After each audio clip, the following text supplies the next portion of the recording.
Hello. Hopefully everything's working. I changed a couple settings, but we should be goodies. You guys ready to witness something? We're playing Bretonnia today, but first things first, I want to talk about the new Doombolt, because it is being banned in tournaments now already. Only a couple days into the patch, and it's already gone. So let's take a look. This costs 14 winds of magic, 200-meter range. Does quite a bit of damage to this high beastmaster, right? Hello, peaceful romancer. What's up? So it's 14 winds of magic. Pretty good, right? Pretty good.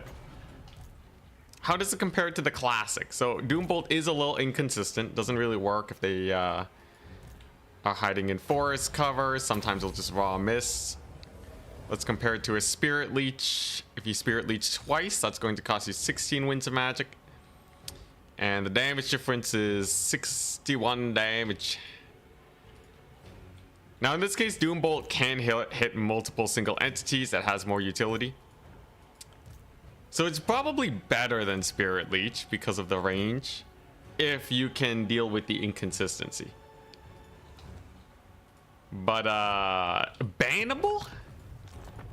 Maybe it's a large target thing. Let's try like Wolfic on a Mammoth. What's up, Tazunki? Yeah, we're starting early just so I can test this out. I got the itch. But yeah, we're gonna play Bretonnia, and then for Turin's tournament that I think he's hosting. Is he hosting that one today? Let me double check. This might be a double tourney day. Turin's tournament. Yes, it is today at 4:30. I will play Grand Cathay for his tournament. I will. But I need a bit of a palate cleanser first because I want to win a tournament. All right, I just give me one win, please. Stream chat box is not working. It looks like it's working. It's just a little delayed because of stream delay. All right, let's see. So yeah, like compared to Spirit Leech and Fireball are very comparable, so we don't really need to investigate that. So like Doombolt does do shock damage, which is very important for leadership hits. So you can see the leadership hit here from striking Wolfic in the head. -6 leadership from damage sustained. It's a little painful, right?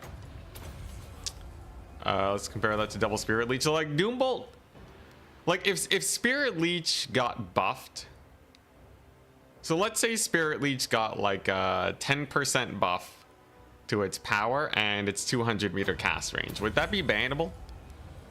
Because like take a look at it, right? The damage difference is, it's the same, right? It's just 2 winds of magic less. So if Spirit, like literally Doombolt, ignoring consistency and shock damage, right? It's Spirit Leech at 7 winds of magic and 200 meters. Like that's pretty powerful. I can't say that's not powerful, but like, are we really banning the spell for this? Hell, you ban I don't know, just ban healing, or I don't know, just, you know, why didn't Fleshy Abundance get banned when it could hit multiple targets? What's next, man? Yo, this is crazy. I know, like it's okay. 2 winds of magic difference is important, and 200-meter range is big. But like, really? You're telling me Spirit Leech, the spell that doesn't even get run all the time, if we just buff it up a bit, suddenly we should start banning it? Suddenly it's a big issue? I don't know, man.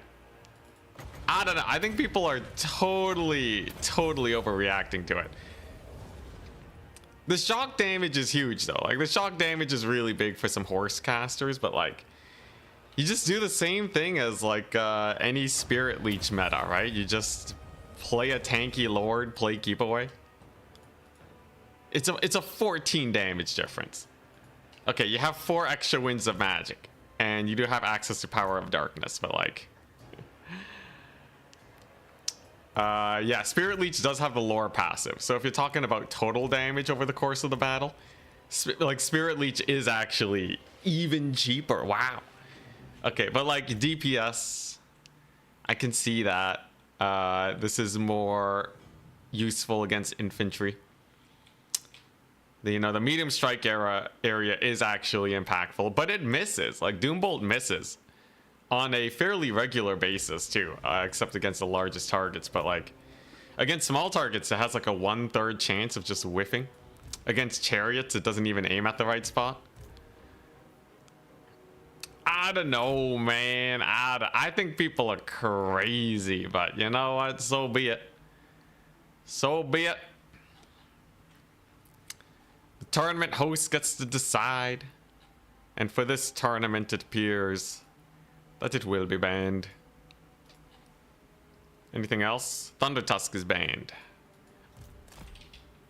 I feel like Thunder Tusk probably doesn't need to be banned, but I haven't really gotten enough testing to know. My tournaments allow Thunder Tusk, but not enough people are actually doing it. I think the most popular playstyle right now for Ogres is Mantide, but because it's banned even in Terran's tournaments, I can see why people wouldn't want to practice like a double Thunder Tusk build. So be it. Maybe Human Boy's video is overblowing the spell, maybe. Now you can make it look good. Just get a horse character and then just insta-snipe him. Cathay needs to be banned. I will play Cathay later today. We're doing 2 tournaments today for the fun of it. I got a video in production too. Lots of work for your boy Anticity. Turin is not banning the Bolt, I don't think. If we go to Turin, yeah, he has Arrows of Kurnos limited to 1, Thunder Tusk limited to 1.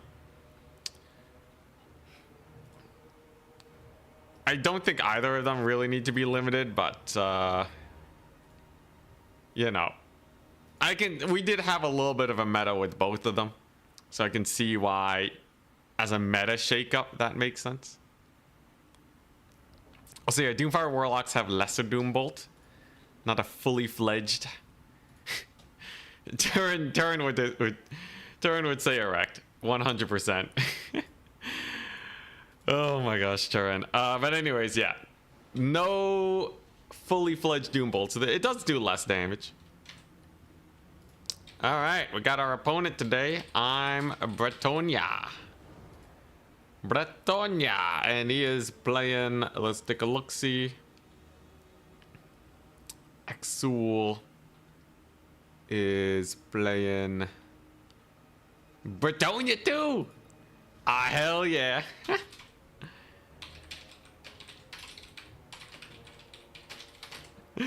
Oh, hell yeah. This is really good practice, actually. I suck at the Bretonnia mirror. I'm garbage at the Bretonnia mirror. Alright, we're on Bray Valley. Hell yeah. Alright. Was that lady? Yo, Bretonnia got so many buffs. Ludicrous buffing up of the Bretonnians, man. Absolutely ludicrous.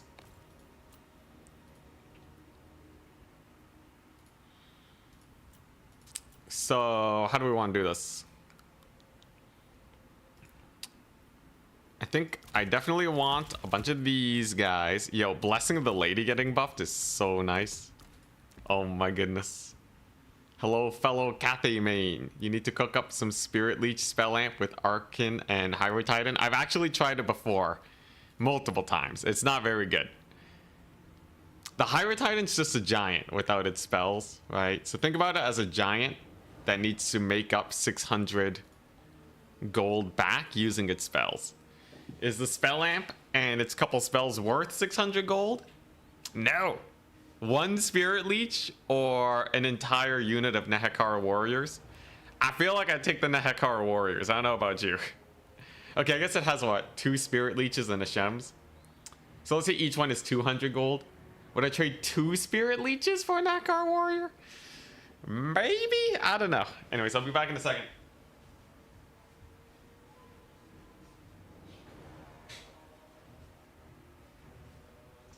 And we're back. All right, Bretonnia mirror time. Oh, I'm so excited to see how this goes. So many buffs, man. Dude, Bretonnia got so many buffs. They are eating well this patch, man. They are eating so well.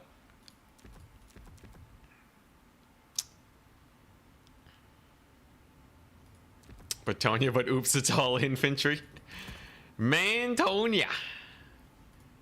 I don't know how I feel about it. I feel like Bretonnia doesn't have to go man-tied. But we'll have to see. Blessed trebuchets. Blessed trebuchets. Yo, I don't know how I feel about the blessed trebuchets, man. They did get buffed. Trebs did get buffed. Is it gonna be worth? Are they gonna be worth using? I don't think so. Anyone know if the Holy Wardens outclass Foot Squires? Is that a thing? Bretonnia Cavalry? Well, wait, let's take a look. Pretty sure they got buffed. Knights of the Realm. They got plus 10 armor, plus 2 base weapon damage, plus 1 armor piercing. Grail Guardians got nerfed. Questing Knights got plus 10 armor. Dude, like, the whole roster got buffed, man. I can't believe it. Bretonnia was actually looking pretty good last patch. Yet they receive a buff. Bonkers. Absolutely bonkers. Alright, so how do I want to play this out? Let's take 2 of those. And then we will take a bunch of... Man, Knights of the Realm getting buffed. So insane, man. So insane. Oh my god, Bretonnia. Bretonnia's gonna eat so well this patch. Yeah, with the Doombolt ban, I think Bretonnia is gonna get banned. If Doombolt got banned, 100%. No way Bretonnia survives this. This next patch, right? I'm gonna meme on that until they stop banning it. I think it's so silly. I think it is so silly that Doombolt is banned. I just don't see it, man. There's so much stuff that's way crazier than Doombolt. Hell, I think a lot of people are gonna run Melkoths over Doombolt. Are you gonna ban Melkoths? Hell, Purvane of Slaanesh took a long while to get banned. I don't know, man. Maybe I'm totally wrong. I have been wrong before. Who banned Doombolt? I'm not gonna say. You guys can look it up yourself, but I don't want to start like a witch hunt. Skaven today. We're playing human Skaven. Honestly, I think the Bretonians respect Skaven more than they respect their peasants.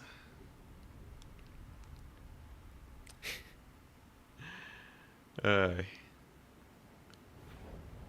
Doombolt is more cost efficient. Human Boy brings up Doombolt. I think in land battle against infantry, because it's so high in range, you can probably go for like a super cheesy kite build with Doombolt that doesn't really work the same way in domination. Because like it does a lot of damage to elite infantry, right? Like that's a much bigger issue. So like in land battle, and you know it's fairly cost efficient compared to Spirit Leech too. So in land battle, I can kind of see it. I still think it's a little overblown compared to like other spells, but we'll see. We'll see how it pans out. Now, take a look at this. Champions of Quinel. Blessing of the Lady got price reduction. They have 90 armor now, 84 speed. With Alberic, even more speed. And I'm going to use Flesh to Stone because it wombo combos with the Blessing of the Lady to give them 75% resistance. A 75% resistance buff. I'd say that's pretty good. We're going on a quest. We got our sick elite infantry here. This bad boy gives a massive aura buff to all the infantry. Got a lot of archers. A little heavy on the archers, but I think it's good. If I can force them to go into my backfield, It's going to make it very difficult for him to win cavalry fights. Some Grail Knights. Some more questing knights with the blessing of the lady always. Defenders of the Fleur-de-Lis. Also with the blessing of the lady. To fight off any knights errant he decides to bring on in. I think this will be pretty good. Don't have a lot of units though. Ah, and he's got for Lewin. Lewin versus Alberic. Okay, 5, 6, 7, 8, 9, 10. 1, 2, 3, 4, 5, 6, 7. That's all his units, so he doesn't have any cavalry to begin with. Very important to note. His front line's fairly lackluster, but he does have a lot of archers, so I think it's going to come down to how those battles go. King Louis here, looking like he might want to tussle against us. But I do have a solid cavalry advantage, and you know what that means? It means I can get the defenders of the Fleur-de-Lis out to harry his little itty-bitty archers. Alberic has anti-large. He's also fairly fast. He does genuinely want to fight Louis, if even a wee bit. We want to try and get our opponent to come towards me. I don't really want to fight on his side of the battlefield. Not in this game. We do have our high ground capture point. This time is actually not of the essence for once. Okay, there we go. Louis taking some deeps. Might even get caught. That'd be pretty painful. He goes for it. What a mad lad. Okay. Well, he's just gonna get countercharged at this rate. And peppered with arrows. That's very painful. That's very painful. That's a huge loss, man. You can't do that. Does he have magic attacks? He does. Can I slow him? Dang it. I think I whiffed. I think I whiffed the slow, and then I hit Alberic with it. Crap. Minor misplay on the magic front. Overall, though, things are still going very well. He does have the Champions of Quinel, but no Bufferino for them. So I actually really do want to take that fight then. In the meantime, Louis certainly taking a lot of damage. Certainly. And then we're just going to take this fight because I got flesh to stone, baby. We got flesh to stone. Louis takes another big hit. And it seems like, okay, he is going to take the fight. These guys don't do magic damage though. So you can see with the resistance stacking. Flesh to stone. And Blessing of the Lady. They are taking effectively no damage. Haha. My cavalry is better than yours. What are you gonna do about that? My lord is better than yours. Alberic just does not give a crap about big ol' Louis over here. My knights are cooking. He does use the regrowth. Okay, that's kind of spicy. And my little Bufferino has worn off, so let's actually just disengage from that now. Alberic is still cooking. Yo, he wins this. He wins this hard too. Is the king going to land hiding amongst his knights? It appears not quite yet. Oh, he does. Okay, we don't want to get caught up there. That would be bad. But frontline fight should go great for me. I have such elite forces. We can maybe bully his caster here, mayhaps. Get a little bit more cavalry in. Forgot the Grail Relique though. Whoopsies. There's one misplay I made. It's forgetting the Grail Reliques. My bad, my bad. So although I think this position is amazing. As we have simply outmaneuvered our opponent at this point. His archers will get focus fired by mine. And then can I get a catch on these archers without losing my knights? Maybe? Yeah, that's a pretty good charge. Can they do a bit of a pass through? That would be great. Oh, hell yeah. Bretonnian Knight Mass. Hard carrying this game.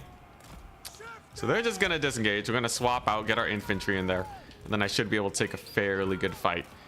He does have a caster here. She is offering regrowth, but overall, this fight should go our way because I have a big old cavalry flank incoming.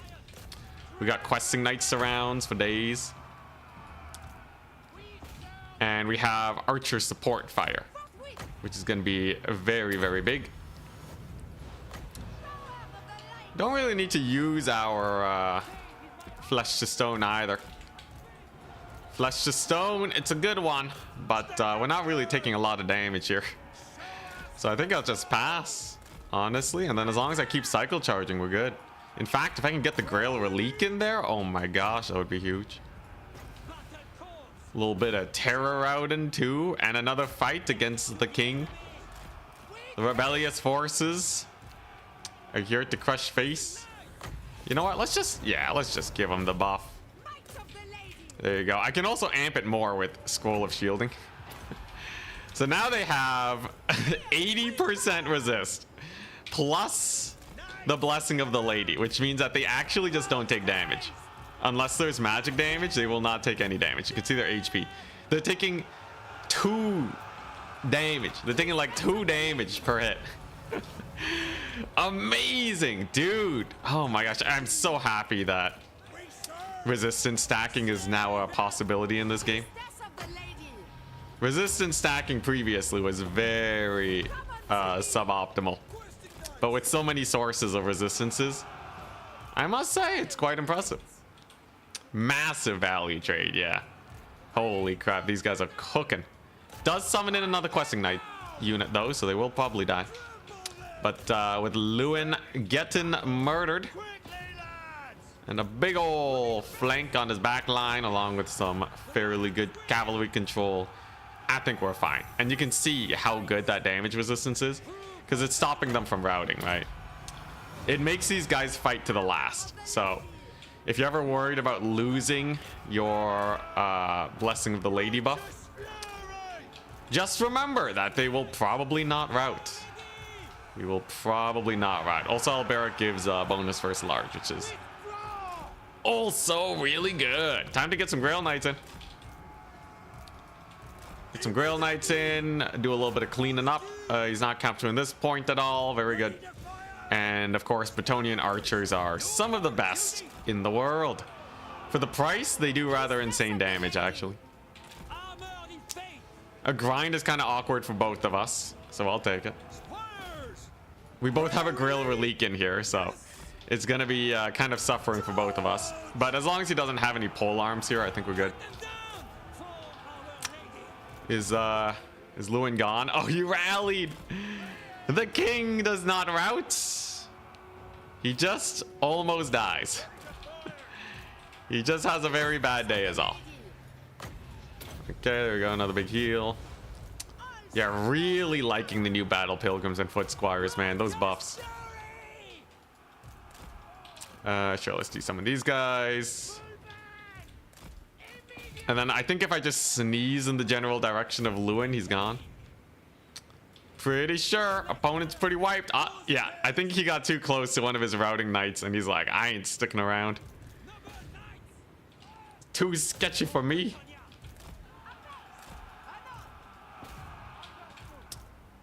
Now, I will say this is quite a few spells. I don't know how I feel about running this many spells.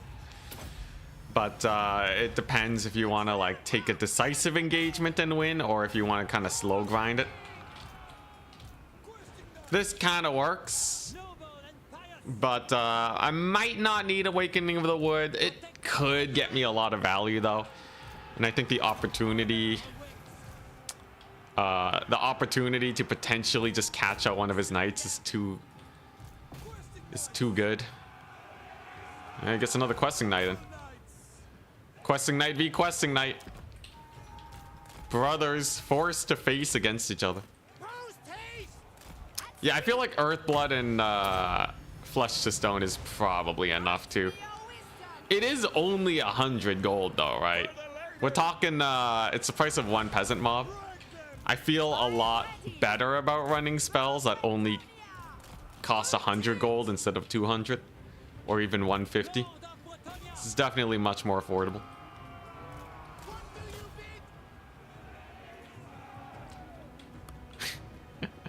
My only friend, that is disgusting and hilarious. Oh my gosh. What a line. our knights on life support. Yeah, but they're still in. They're still in. Look at that leadership. They hold. It's just one champion of Quenelle at 116 HP. I think it's probably because he got a heal. It's probably because he got a heal. Yo, he is now the champion of Quenelle. Oh, what a poor guy. All his brothers are dead or injured on the battlefield. Hey, you know, he's doing good. Oh, crap. I got my Grail Knights charged. That's my bad. They took a lot of damage from that, actually. Grail Knights are a unit you gotta babysit like crazy. But if you do, they'll pay for themselves quite well. Yeah, get them, boys. Get them, champions. Eh. This forest is slowing me down a lot. Yeah, I don't think I need Awakening of the Wood. We'll get rid of that. Wow, dude, those Knights Errant got cooked by my Grail Knights. Absolute cookination. Oh, I didn't capture the point. It kind of torments me when someone forgets to full capture. Yeah, I know. It's a thing we forget about from time to time. But I'm having too much fun controlling my knights, man. Oh man, it feels good playing a real faction. I will play Cathay later today though. Turin is hosting a tournament. And I absolutely would love to get a Grand Cathay victory on the big stage. Please, Turin, don't get too many competitive signups. That's all I ask for. Currently, the number of signups to his tournament is rather ludicrous. It's already at like 20 people. Jeez Louise. I'm gonna try my best though. I'm gonna super try hard to try and get a win with Cathay. Good old horse sandwiches.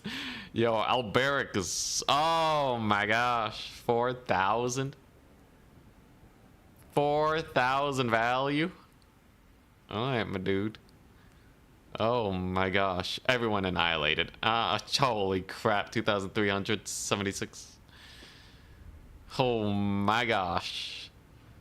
Technically, the Grail Knights didn't do as well. But yeah, Questing Knights. Questing Knights with buffs. They never die. Today's gonna be a good day. I'm feeling ready. Let the sweat flow. Dude, yeah, sweaty Cathay plays. We'll see what I can pull out.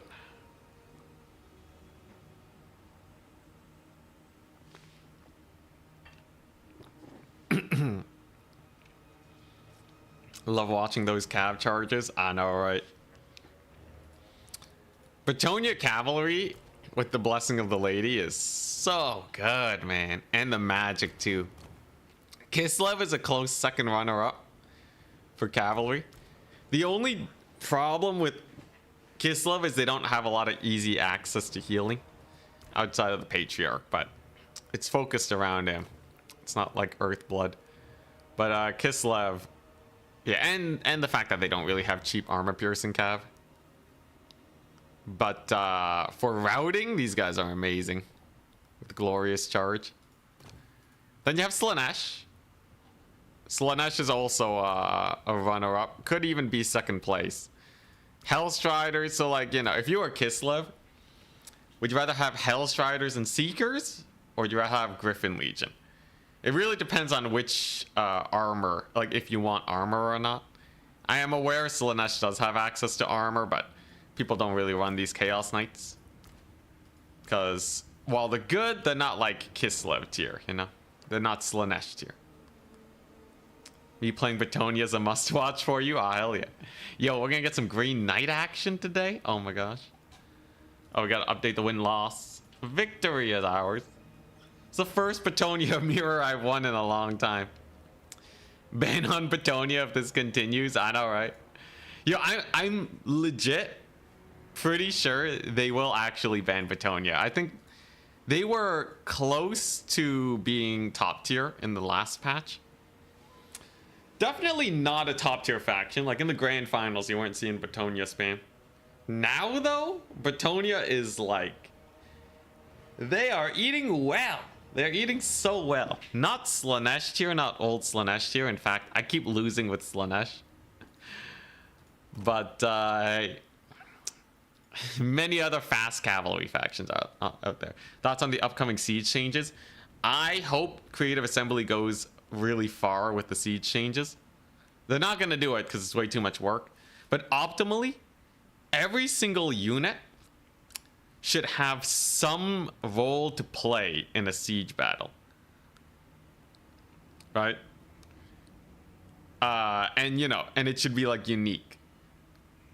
As it stands, what do the units really do, right?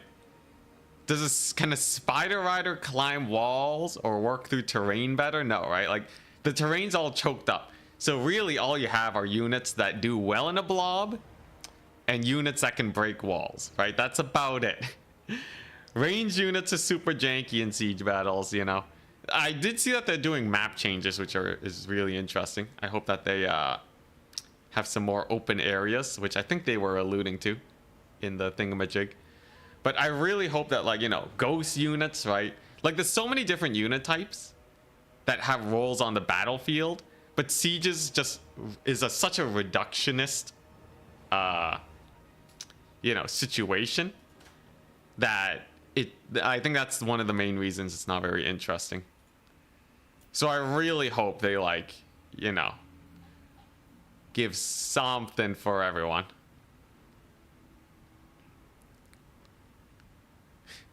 Ethereals getting ladders out breaks my heart. Yo, it would be really cool if Ethereals can still just float up the wall. I think, like, that would be, you know, just, like, use the code that lets them climb walls and just give it to Ethereals.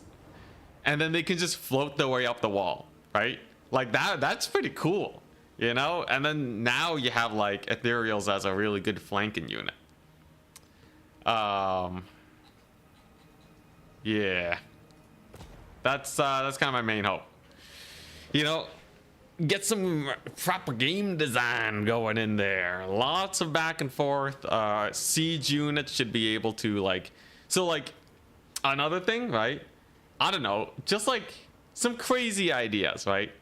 Like, you can use your artillery to, like, burn down the houses, right? Inside the settlement. Destructible terrain.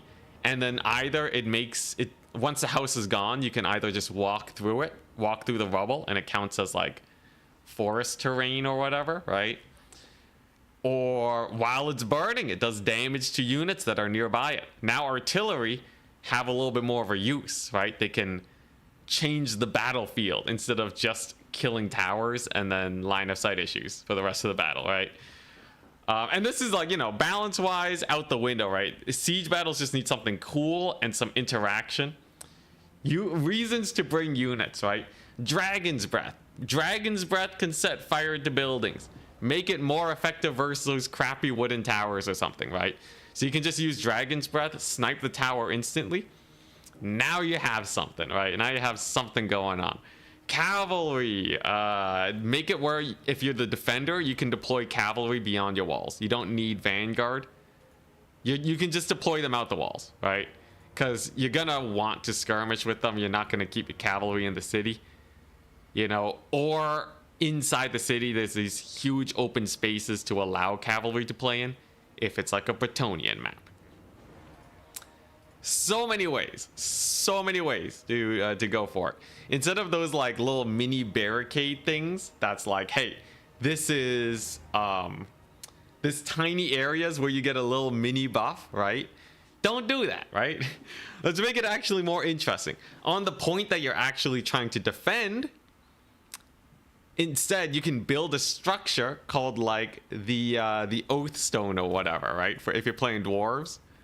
You know, so dwarves have a unique structure that they can build on their points at the beginning of the battle, right? It's called the Oath Stone, and it gives all your units in that kind of local area, you know, 24 melee defense, expert charge defense, right? And now, if you're playing as dwarves and you really want to hunker down on that one point, you can do that. It's sick. It's sick, you know. There's so much random crap you could do. So many mechanics that can be thematic for factions. You know, so many ways you can play around objectives and how units interact with the battlefield. Just shove it all in, man. Just get it in there. Yeah, I think that would be nice. The lazy option, because I'm pretty sure CA doesn't have a lot of workers, is to just make siege battles more like land battles. Way fewer corridors, give a few areas that have choke points at least, but most of the siege maps should be fairly open, because that will let most of the units work the way they're intended to work. You know, like cavalry can maneuver, light infantry can flank, you know, range units can shoot. That would be the lazy way to get it done. If you vastly improve line of sight issues, you can still make it a pretty heavy choke point type situation, but yeah. Did Doombolt become meta for Dark Elves like you predicted? Doombolt is like, I would say you see it most of the time, but not all the time. I think they still have a ton of reasons to run Lore of Shadows. And yeah, Doombolt only does slightly, it's only slightly more effective than Spirit Leech in terms of damage per Winds of Magic. It will do shock damage, which does help rout horse characters. But yeah, also it's banned now. It got immediately banned. Not in my tournaments though. Doombolt with Spell Amp, oh that's hilarious. Although Melkoth with Spell Amp is still kind of devastating, I'm not gonna lie. Melkoth is still by far one of the best spells in the game currently. But it is mostly because of the, you know, cavalry coming into play. A lot more people are running elite cavalry with all the buffs that they're getting. And Melkoth's is a natural counter to cavalry. You remember when Spirit Leech was a counter to cavalry? That was nice. It's really nice when spells had more interaction between unit types. I can't believe they changed, like, man. Why did they do that? Why? It doesn't make sense that Spirit Leech spreads its damage on a unit. It's called Spirit Leech. It's so thematic to be like, boom, that's a dead cavalry. Boom, that's another dead cavalry. Man, what are they doing now, man? What are they doing? I guess they're releasing a siege rework. And there will be a multiplayer patch later, but... yeah, this should... Oh, man. It was definitely not too strong. People were not spamming Spirit Leech. But yeah, honestly, a lot of spells just became boring after that. Man, CA. I really hope they give it like a proper spell rework, cause like it's not too pretty. They did some spell changes, kind of like unit changes, but we kind of need like a spell rework, I feel. Or we don't need a spell rework, it's serviceable, so maybe let's not go too far. The spells work, right? But like some spell uniqueness would be great. I swear, this is my new favorite spell to pick on. Who uses Stone Ground Stance, man? Who uses this?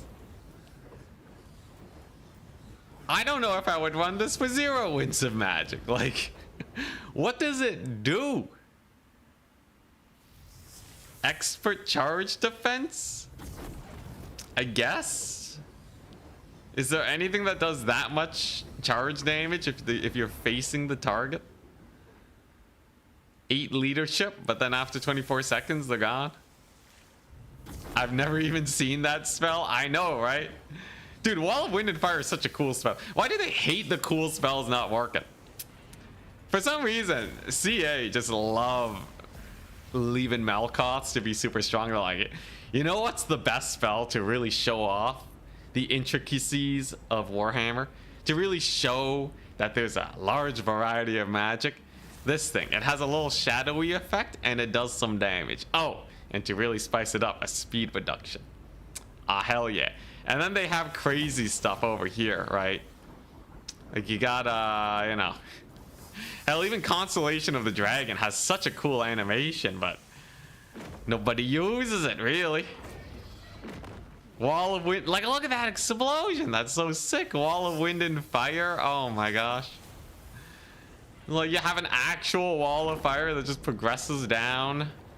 The formation does like 1,000,000 damage, you would think, but really it just tickles them. Like, the spell's so slow, it should just kill anything it touches, right? You know, it's a wall of fire. I don't know how it doesn't just delete you. And don't even get me started on buff spells. Oh my gosh, shame. Shame, I say. Everyone loves Melkoths. Yeah, I know. Yo, Crystal Sanctuary. I know Crystal Sanctuary got cost reduction, but like no one's really using it. It's good though. It's fine. I think it is barely usable now. For those of you that missed it, Crystal Sanctuary is 80 damage resistance. So you can make it last 35 seconds for both, but you can make it AoE cast if you really want to. So it's okay. Unfortunately, the cast time is like forever, so it can be hard to get it down when you need it. But you know, you can cast it to negate a final transmutation, I guess. You know, you can make your front line invulnerable for another 35 seconds. Like, that's pretty cool. Pretty cool, I guess. It's really solid on Ice Guard builds. It's too bad Ice Guard builds are not really solid. Dude, Ice Guard are so bad. So bad, man. They're so bad. Compare them to Sisters of Avalorn. They're a joke. They're an absolute joke. Sisters of Avalorn costs 50 gold more, my bad. So for 50 gold, you get fire damage, armor piercing, 20 range, 7 leadership, slightly less HP, slightly less armor. So like Ice Guard are technically, they have anti-infantry, so like I guess they'll be slightly better versus Furies, but like you don't want your Ice Guard fighting Furies anyways. Like you countercharge with your cavalry to deal with Furies. Ice Ladies are perfect in every way. They do have Frostbite, I'll give you that. You know, faction doesn't have a lot of easily accessible Frostbite. But like if you bring an Ice Guard, they're just gonna get like Doombolted. Or Hell Melkoths or whatever. It's gonna be rough.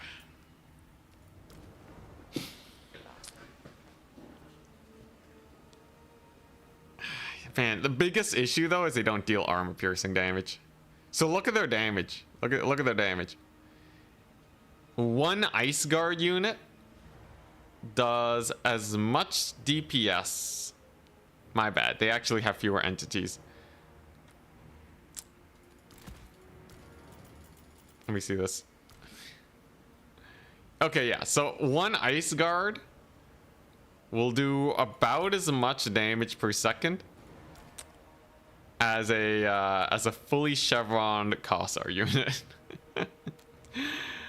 I'm memeing, right? Obviously, 2 Cossars will be way better. But like, if you actually look at the armor piercing values, it's not that much higher than Cossars.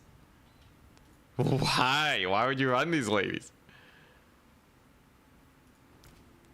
It's literally you're paying 500 gold for a slow. Okay, maybe like 300. Let's say they're a 700 gold unit in terms of raw value, and then you have the gold.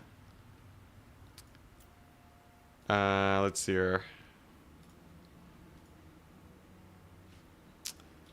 Yeah, I don't know. They're probably usable though.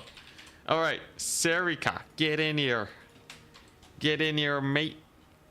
We're up against Serika, and the map is going to be Altar of the Champion. So we're playing Bretonnia. Serika is playing. Let us take a look. Wood Elves. It's over. We won. We won. He's gonna get wrecked. Dude, Wood Elves versus Bretonnia. Are you kidding me? Alright, now let's not get overconfident as we so often do. But this should be good. More Bretonnia later. For Turin's tournament, I'm gonna try and win with Cathay. I really want to get that Cathay win on the big screen. The Patriarch's not bad yet. Okay, so what do the Wood Elves suffer against? A lot. But armored cavalry should do very well. Wild Riders. Zoats incoming. That would be hilarious. I have seen some people take Zoats. They are no longer an impossibility to see.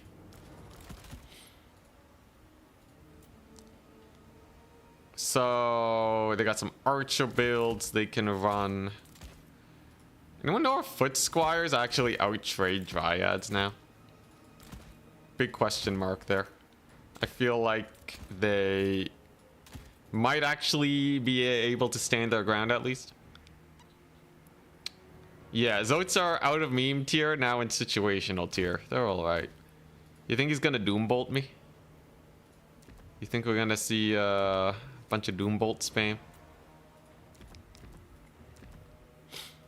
I feel like there's a good chance. Do Wild Riders do magic damage baseline? Let me check. I think it's only the... Yeah, it's only the Regiment of Renown and the Sylvan Knights that do magic damage. Though the archers of Poison and Starfire Shafts do, so... Gotta be a little careful.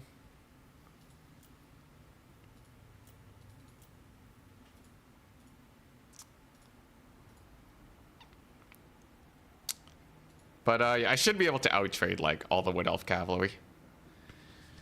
Should be able to. Altar of the Champion. Kind of a weird map for us.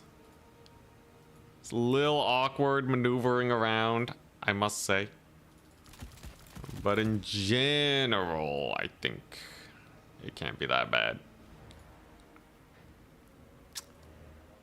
Just gotta make sure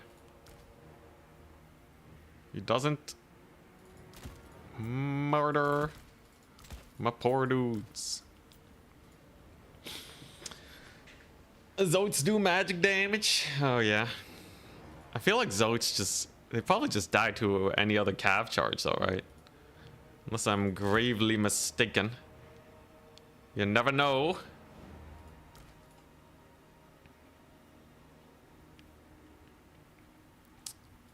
Does chevroning work? Oh, hell yeah. Got a chevron on an archer.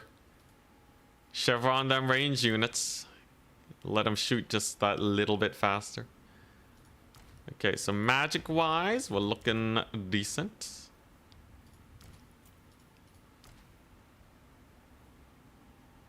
Spells are looking good. Let's do this. Let's do that.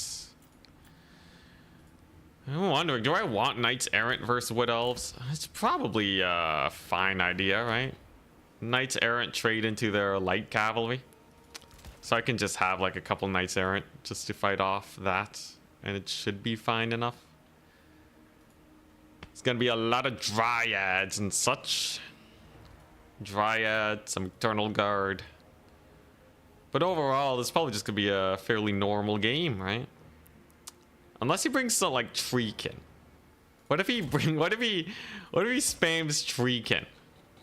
That would be a rather crazy play style. Transformation of Kadan. Your Transformation of Kadan is hype now. Would love to run it, but it doesn't really have many uses versus Wood Elves. Gotta be a little careful around the Melkots too. Branch rates 24/7 can be very painful. Arrows of Kurnos also very annoying. Very annoying indeed. Would this be better as a Lewin game? Would Louis be better? Louis didn't get buffed like Alberic, but he does have the Lion Shield. He does have healing. So he's probably just better, right? He's probably just better, just in case there's like some crazy shenanigan build. Alberic's way better if you like really gotta win that cav fight, but I feel like my cavalry is already fairly spectacular. They don't really need that help. Alright, sure, let's try it out. Up against Norex's Wood Elves as Bretonnia. Can we win it? We'll see. Forza lady? Yeah, especially with like Doombolt running around. I don't want to just Doombolt my face. That would be kind of annoying. Doombolt alert. Oh boy, we're gonna see the Mega Band Doombolt.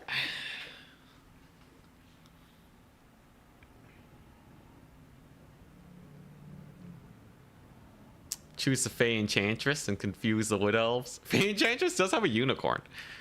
That makes her very Doombolt resistant. If there was an easy source of terror on the Bretonnia roster, I totally would.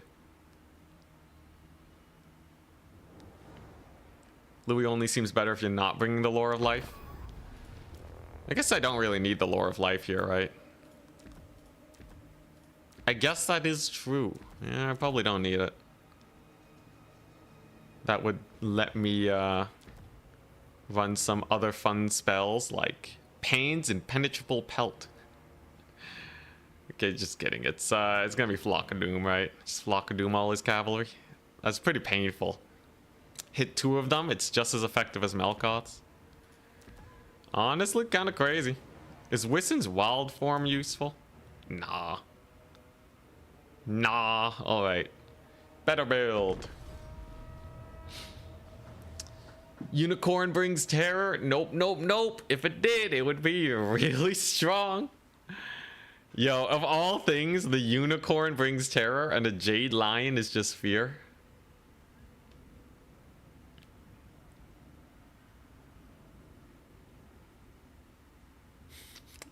Crash your opponent's PC with over 2,000 Skaven slaves post-strat.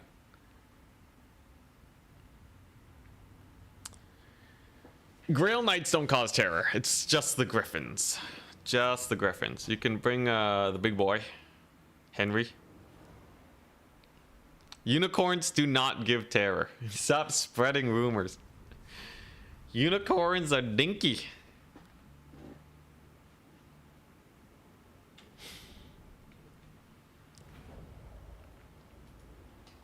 Good luck against Wood Elves. Thank you. I should be fine though. Wood Elves against Bretonnia is pretty rough for them. You have just so much armor, it gets really rough. How many archers? I got 4. 4 is a good start. I didn't go for the Cav Max this time. Gotta mix it up every once in a while. Going for a classic try-hard Bretonnia build. We got our Cav here. Blessing of the Lady. To keep him around a little longer. Flock of Doomcaster. So she is on a unicorn. She has a spell resist of 40% and a missile resist of 15. So, oh wait, no, he can't even bring Doombolt. I forgot. I forgot they banned Doombolt. You know what? I'm gonna play around Doombolt anyways. Because you know this build has to be able to beat non-Doombolt builds, right?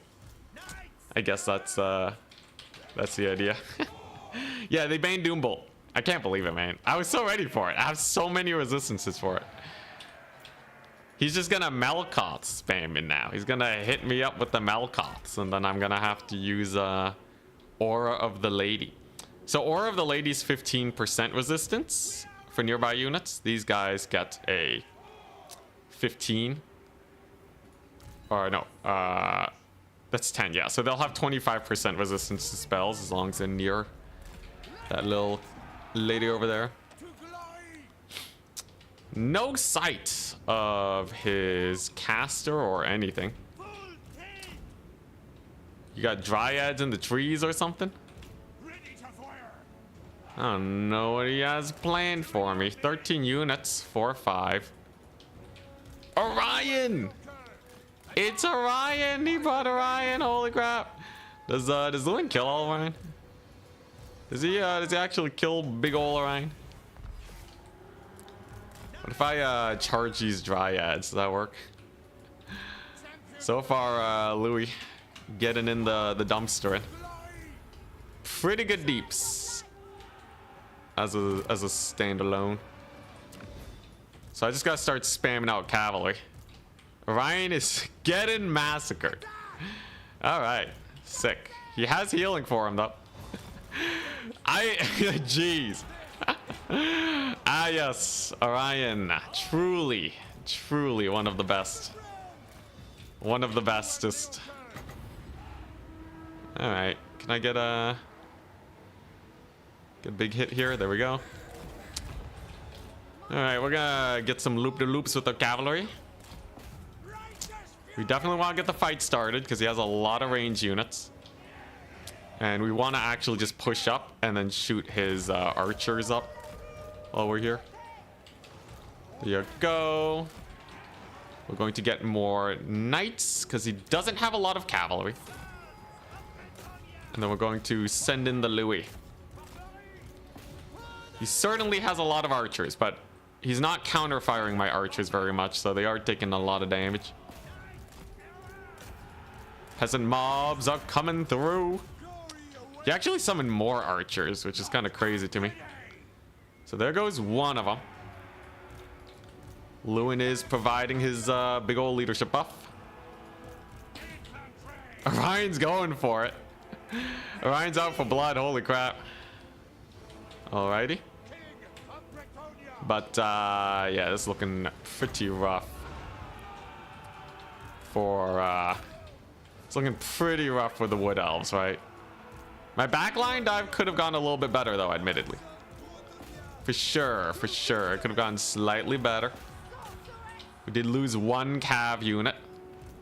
But Lewin is still in there. My archers are still popping off against his poor dudes. Or in this case, Orion. And with the swift cav charge in the back, and we move these guys in, Louis can definitely get a lot of work done. And I think with Orion so overextended, I think we just kill him, right? I believe we just kill him. There we go. Archer. Yo, Bretonnian archers actually do so much damage, man. They are rather ludicrous in their ability to murder everything that they face. Goodbye, Orion. It was nice knowing you. There is a melee defense debuff. Now we punish him for his transgressions against Bretonnia kind. Along with advancing my archers, we should be fine. He's running. We got a runner. Now Orion is relatively tanky. He's not going to fall that easy. I am loving the front line though. My front line's doing great. And then if I just turn and fire against Orion, he should just die. It should be enough to just kill him. Some Wild Riders do show up though. We're gonna have to play keep away from them. But with the front line fully collapsing now for the Wood Elves, and most of my cavalry at least making it out of there, and Orion probably dying at this point, I think we're still good. Big charge over there. How's my magic caster doing? She's running for the hills. Whoops a daisies. A little bit of cavalry cycling, doing very well. He still lives. Orion still lives. Impressive, honestly. But now he's dead. All right, so that problem out of the way. It is simply a cleanup time for me. Malkoth's on all of his expensive units. Archer fire coming on in. Great thing about Bretonnian archers, they tend to rally, so they'll be back in action. Look at this little lady, she's doing great. I don't even have anything to use this scroll on, but I don't want it to route without using it, so we're just gonna cast it on the nearest knight to keep them around. And it appears my opponent is now very rapidly out of units. All of these units got buffed up, by the way. So this build effectively... Hey, Noble Naldor, thank you very much for the bits. This build effectively got, like, Like 200, 300 gold cheaper in an already good matchup? Brutal. Very brutal. Like, so all these guys got buffed. Let's say 50 gold buff a piece, right? Because also they got cheaper. So that's 150 gold. Then Blessing of the Ladies, another 50 gold. So that's 200 gold. And then for each one of these I summon, I save 50 gold. Although I will say Orion was kind of a meme.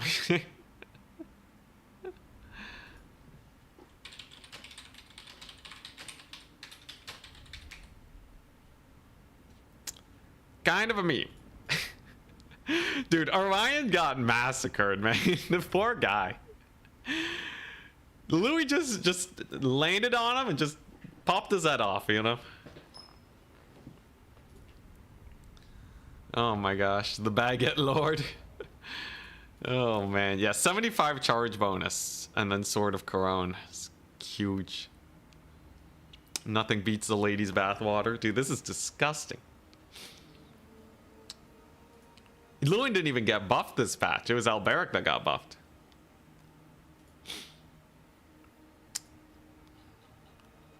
Alright. Well, there we go. So that's Bretonnia wins again. Oh my gosh, it feels so much easier. Can I just say, this feels a lot easier than playing Cathay. Like I said before though, I am playing Cathay in Turin's tournament later. I gotta get the big win as Grand Cathay. I have to. I just have to, guys. I'll probably start by cutting the Jade Lions. Now that I'm not bound to spell amp Cathay and we can do mild spell amp along with the mix of other things, I think we might have some builds that do really well. Wouldn't Orion have been better if he didn't just let you dive him though? So like, how do you not just let him dive you, you know? Lewin has... Authenticity, love the content. THX for playing that game. Question, would you be down to play 2 Grails Guardia for 1 game of the tournament? Cool face emoji. Yo, of course, man. Dude, YOLO, Jower. Thank you so much for the 10 euros, dude. I've done a lot more for a lot less. You want double Grail Guardian? Absolutely, man. Abso-freaking-lutely, man. Are you kidding me? Give me those. Give me those Grail Guardians. Should I fully Chevron them? Okay, actually. Yeah, 10 years is a lot though, man. I've taken much smaller vibes. Absolutely, man. Yo, well, it'll be a sick build. Yo, take a look at this. So you Lore of Life, Flesh to Stone them, combo with the Blessing of the Lady, they become invincible. They already have Perfect Vigor. So you just keep them together. You keep them with the Aura of the Lady, an extra 10% physical resist, along with Scroll of Shielding. And suddenly, what you have is an insane killer core. Fully chevroned. You know what? We already won our first 2 games. I'm basically guaranteed to make it to semis. Let's do some fully chevroning. Honestly, Bretonnia got so buffed, right? You're 70 melee defense. And then we put Alberic in so that they have that speed bonus. So they'll be at like 95 speed or whatever. And then we give them bonus versus large 12 and Strider. It's gonna be the most, oh my money. It's gonna be the most ripped Grail Guardians you've ever seen. Good luck with that. Yo, I'm here to entertain first and foremost. This is gonna be sick. It's gonna be amazing, man. Okay, we're waiting for round 3 of the tournament. I mean, yeah, so magic resist, right? So yeah, they got, or no, spell resist. So we got spell resist. We have Blessing of the Lady, so they'll resist 25% of damage. Plus Flesh to Stone, that's 85% resistance. I can overcast this, double the duration. So for almost a minute against non-magic damage, they should wreck shop. Entertainicity. Mounted Whip Chosen. Actually, can we do a quick comparison? So what do these guys even... Okay, good. Man, I hate that bug. You can never escape. All right, here we go. You know, have I reported that bug yet? I'll make a new post.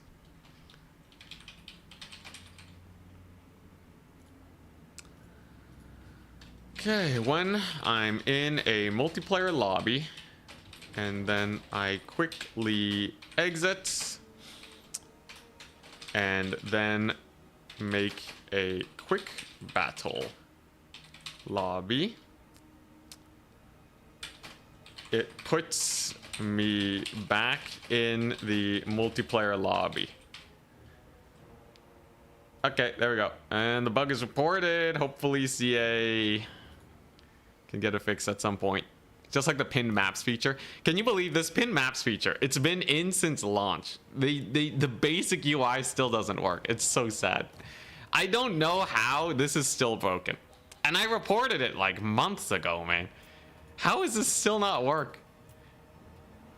It's so sad. It's so sad. Bretonnia Day? Absolutely. Anyways, yeah, so what did these guys compare to? Let's see if we look at Slaanesh. Chosen of Slaanesh Hell Scourges. Dude, they're better. They're actually more powerful than Chosen of Slaanesh Whips by 10 melee attack, 10 leadership, 51 speed, armor piercing, and more damage, and charge bonus. And perfect vigor, because why not? And Blessing of the Lady for extra resistance. Yeah, these guys just roided up Whip Chosen.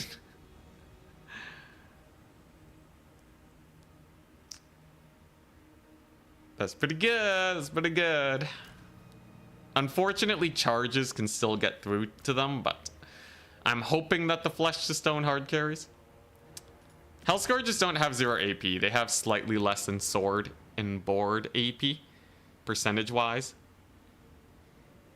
But yeah. Yo, what's the armor piercing damage on these guys? Ooh, all right. 36 AP. Massive charge, perfect vigor. I gotta babysit them like crazy. If they ever get caught, super jover. But I'm excited to see them cook. With this many chevrons, they're never gonna rout either. So they'll basically fight to the last. They're Wrathmongers? Wait, are they Wrathmongers? Let's take a look. I think they're closer to normal Wrathmongers, right? Holy crap, they actually are fairly comparable. That's insane. Hey, Fred, thank you very much for the Prime sub. Very much appreciated. Every little bit helps a lot. It really does. Same entity count? Oh, hell yeah. Oh, dude, yeah, they're actually just Wrathmongers. If only they had immune to flanking. Blessing of the Lady makes up for the HP difference, and Perfect Vigor is really good. They kind of have pseudo spell resist with Blessing of the Lady. ITP is great. Though these Wrathmongers have Frenzy, so they will do more damage. They're also cheaper. By a lot. But the speed difference, I'm sure, will make a big difference. Yeah, for the low price of 5,000 gold. Hey, tier 5 and tier 4 doesn't matter in multiplayer, okay? We'll be fine. They might beat Wrathmongers in melee with some cycle charges. I think they should dumpster Wrathmongers. Wrathmongers don't usually do well when they're taking a lot of damage. So any charge that does enough deeps will generally kill Wrathmongers. You just need high enough melee attack to get through their melee defense. And that's why usually they mulch infantry so hard. So we can also, in the meantime, test the difference between lance formation and not lance formation. Let's take a look. Lance formation versus non-lance. Honestly, lance formation gets you a lot less coverage. I don't like lance formation very much. It says it's a buff, but is it really? The answer is no. The answer is a big fat no. Lance formation sucks, man. Dude, it even gets your units caught up more. Dude, why would you ever use lance formation? All right, here we go. Yeah, so you can just cycle charge them. What if you just leave them in melee? 70 melee defense. So they have inverted melee stats. One has higher melee attack, the other one has higher melee defense. Wrathmongers do slightly more damage. The charge bonus is actually pretty high. You can basically treat these guys like Wrathmongers. Super fast Wrathmongers. Though they won't do as much damage in a grind for sure. Lance formation is better for punching through and continuing. Yeah, so like you can do lance formation to like do that. So if you really need to get through a unit of infantry, that is true, yeah. Most of the time, if formations are bracing, it doesn't really work too well. But like, let's just see versus like a unit of marauders real quick.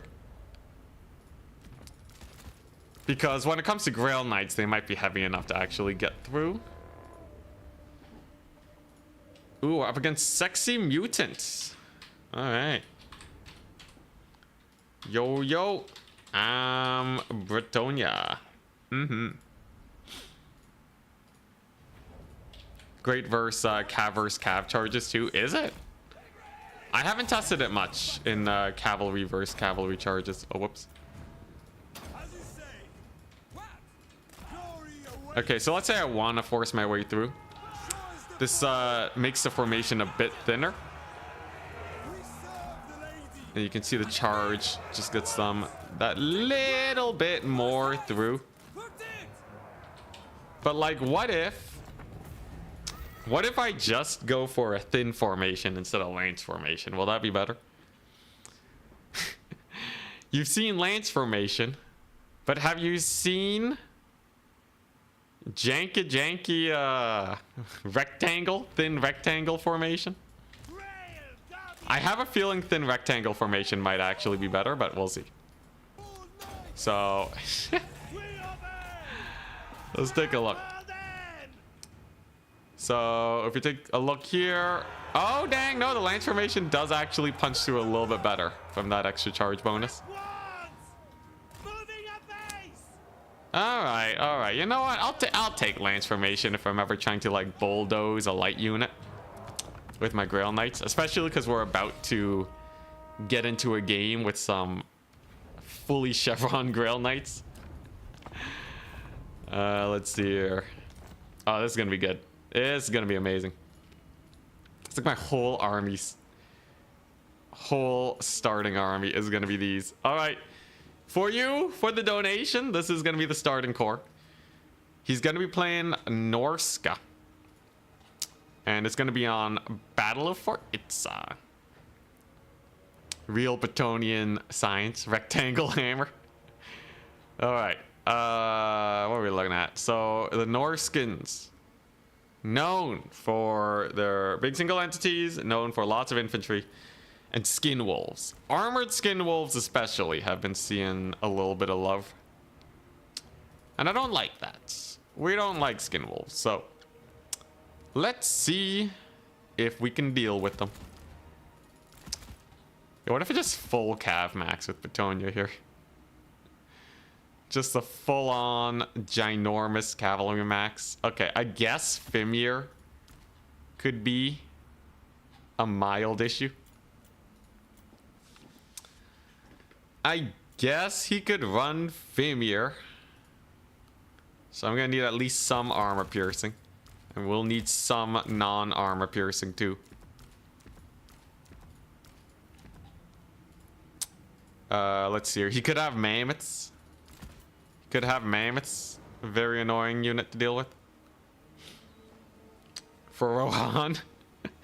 Yo, a Cav Max Tonya is like all their cavalry got buffed, right? Has to be good. It has to be good. Face me. What? It's not like Norsca has halberds, right? Literally, the only thing you can do to win here is take 1,000,000 Fimir, which is very likely, by the way. But they're slow, so maybe I can just capture all the points. Lord of the Rings charge with the music in the background. I don't want to get banned off of YouTube, sadly. Can't do that. And the sun rises. Can Bretonnia spell amp? Sadly not.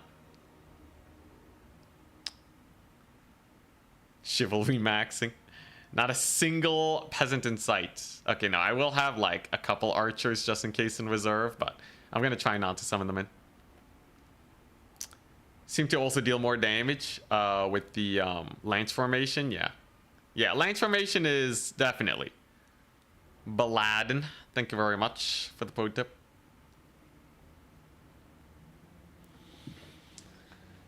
Lance formation gives a mass bonus. Yes, it gives 30% more mass. So in the right situations, you turn on lance formation and it will help you out a lot. Might help with disengaging, but kind of unsure about it. This is really specific Bretonnia micro that I just have not investigated much because it doesn't really make a big difference gameplay wise.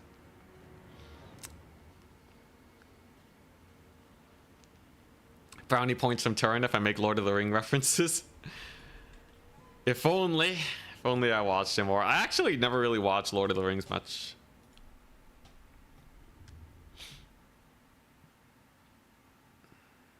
Ain't no pro in any way. I was just comparing what I was seeing. Hey, helpful advice is still helpful advice. I can only see so much. Just like how sometimes I do not capture the points.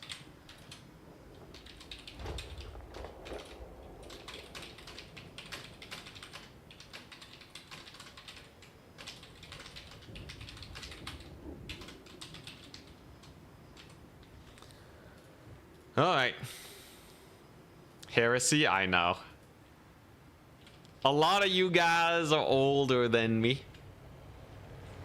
A lot of you guys are older than me. All right, here we go.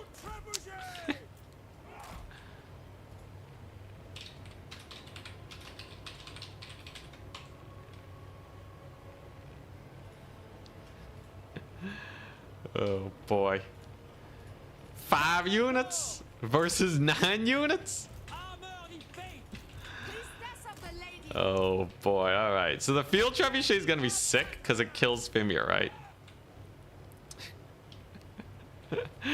It got buffed! The trebuchet got buffed, alright? I had enough money to give it 1 chevron, so it is a slightly better trebuchet than in previous patches.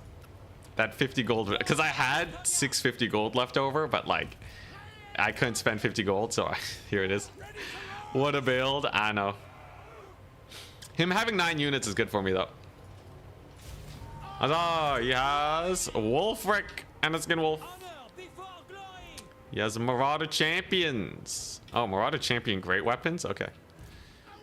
We're gonna need to really hammer those guys in the face. So one great thing is that he doesn't have a lot of mobility. Outside of a couple Skin Wolves, I guess. Marauder Champions do take damage from the Treb. Alberic can have a little bit of fun, maybe. Not too much fun, though. Alright, and we're gonna get our first cavalry unit, literally just to capture. Just to capture a point. And a boom! A trebuchet value. Mega Treb value! Is he really going for these guys? Yeah, what's his magic? Final Transmutation? Okay, it's fine. I do have spell resist. That should help me out at least a little bit.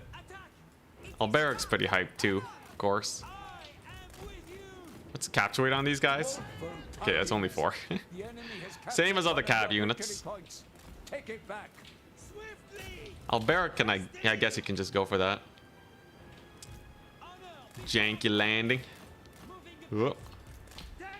Don't worry about the infantry rapidly progressing towards the trebuchet. It's just to bait him out, you know? It's just to bait out his advance. Are these armored Skin Wolves? They are. So I probably want to go for my armor piercing units then. I think that just makes sense. See if we can get a fat charge here. Those are Marauder Champions. Can I kill his caster actually? I might be able to. All right, here we go.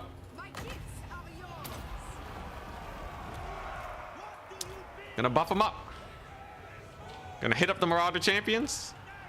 It's gonna prevent most of the damage that can come down on us. Alberic doing his best. There's the final transmutation. Do a little bit of that to keep him alive. Then we're going to get our armor-piercing cavalry in here. As it stands, Alberic is taking mild amounts of damage. Thankfully, he can disengage pretty quickly. Sadly for me, though, our sorcerer is still alive. Come on. Come on, baby. Come on, Grail Knights. Okay. At least the damage I'm taking isn't too high. That's a pretty nice charge over there, too. Him having mostly infantry is definitely good for me. Questing Knights are going to do their bestest. And then hopefully we kill off these here skin wolves. Come on, come on. Questing Knights are certainly taking a lot of damage. I wish I had my flesh to stone for them. But I guess keeping the Grails alive was a little bit more important. So he kills my Questing Knights, but I kill his Regiment of Renowned Skin Wolf. Honestly, more of a tit for tat than anything. Or not tit for tat, but we kind of did even amounts of damage. He does overextend with Wulfric, though. That's potentially just a straight up kill on him. That would be huge. If we can actually kill him. Come on. Dang it. I couldn't block him with the unicorn. I was hoping I could get the unicorn block. Such is life. Okay, Grail Knights. Grail Guardians, I mean. They gotta stay safe. Wulfric is starting to take pretty massive damage, though. Grail Knights are chunky, man. They're basically single entities in their own right. So they should be able to get a lot of work done on little old Wulfric here. Caster. Healing them. Over here, we got pulled back from the Skin Wolves. We don't want to lose our Knights too much in the early grinding, for sure. But Wulfric's definitely getting chunked. He's definitely getting chunked. Alberic can probably loop around and get him, actually. And he's running out of space for his skirmishers, too. So I think those Knights Errant will be able to do well. Sadly, my Priestess is getting a little bit worked on, but it looks like her leadership should stabilize, mostly. And then here we go. The big Wulfric diving. Come on, Wulfric, get him. I mean, Alberic. Get Wulfric. He gets a boat. Kind of whiffs it, though. And I do still have a capture point, and just like that, little bit of anti-large. Oh crap! Final transmutation. We want to back up from that. There we go. That's gonna prevent most of the damage. It only lasts a couple seconds, and just like that, Wulfric is gone. Absolutely dumpstered. Now I just gotta kill this here Skin Wolf, and then it's just the cleanup crew. There you go. So those guys are gone. Dude, these Grail Knights, they don't give up. You thought Wulfric could fight fully Chevron Grail Knights? I don't think so, buddy. I don't think so. Wulfric ain't got a chance against those Grail Knights. Oh, that's hilarious. Oh my gosh. And now he is gone. What a great start. What a great start. Skin Wolf ain't gonna cook too hard either. And now I just gotta kill off these here skirmishers. He does finally bring on the the Fimir, which I thought he would have a lot earlier. This is a big old route. Very nice. So now his leadership is in the dumps. And I think we have actually just won this game. Oh yeah, there you go. Skin Wolf's dead. Oh my gosh, dude. Yeah, I totally baited him into my backfield, by the way. The backfield bait is definitely a good way to go about it, because you get your reinforcements immediately. And the Trebuchet is back. What can Norsca do against such raw hatred? I'm gonna Trebuchet his Fimir. Because screw Fimir. And I gotta recapture some points. Alright. They should do pretty well into Fimir, I think. I have a whack load of heals that we can just drop down on all of my knights. And then he's gonna have to decide to either advance towards me again and suffer the consequences, or just tank a million shots. Trebuchet is still kind of a meme, though. I'm not gonna lie. Trebuchet is still an exceptionally memey unit. A little bit of a mini charge over there. Still got to capture the point, though. Are those just normal marauders? Not a big deal. I can just route him. I suppose he's probably going to try and resummon Wolfric at this rate. His Skin Wolf's gone, though. Ah, crap. He got a giant final transmutation, though. Not much I can do about that. Yeah, we're just going to eat it. Then again, Prophetess. Wait. The damage we resist from this is actually huge because I have so much from the Blessing of the Lady. And then on top of that, the spell resist. So it actually didn't do that much. Final transmutation. Not insane, it turns out. Alberic, though, kind of getting massacred by some skirmishers, however. Can't afford to do the Lord throw. That would be very bad. He's gonna need to dodge his way out of that situation. Don't you dare out. The lady's blessing is upon you. Oh. All right, he's fine. He's fine. Alberic never, ever worried. Not for a single second. Alberic never dies. Oh, geez, that was a close one. Almost got massacred there. Looks like he's got more Skin Wolves here too. Kind of a menace. But I do have the capture point, and we did rout off the Fimir. Thankfully, the lady is with us. The lady is with us. She has kept us in this battlefield. All my Grail Knights are still cooking it up because they have perfect vigor. They don't give a crap about anything. And I just have to fight some Skin Wolves, which I know my Cavalry Corps here absolutely dumpsters on. They are armored though, but bonus versus large is still bonus versus large. We have more healing. He does have a value up trade, but a small value up trade is not the end of the world because our healing has been exceptional this game. So there we go. Just a little quick maneuver here just to get that little bit of a surround and big charge on him. Let's bully this guy a little bit more. And then with all my good old cavalry here, we get another heal. Alberic doesn't need a heal. He's not gonna die. Alberic never dies. Just gonna land, get a little bit of a peck, and then run for his life before those skirmishers hit him. There we go. Kind of spooky, I'm not gonna lie, but it works out. Oh my gosh. Yo, these Regiment of Renowned Knights are so good.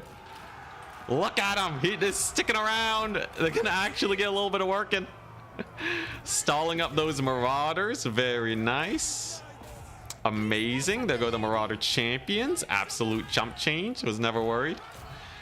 And I guess, yeah, more knights. Yo, the Bretonnia Cav Max, man. Bretonnia Cavalry Bufferino's really working hard. I wish I could use a Flesh's Stone versus Skin Wolves.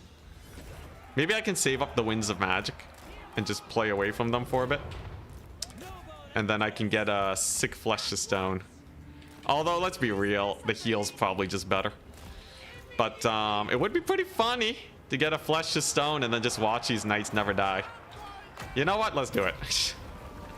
So for 18 seconds, these teeny tiny Grail Guardians are just gonna sit there and take no damage. Those Skin Wolves are doing like 5 damage a hit.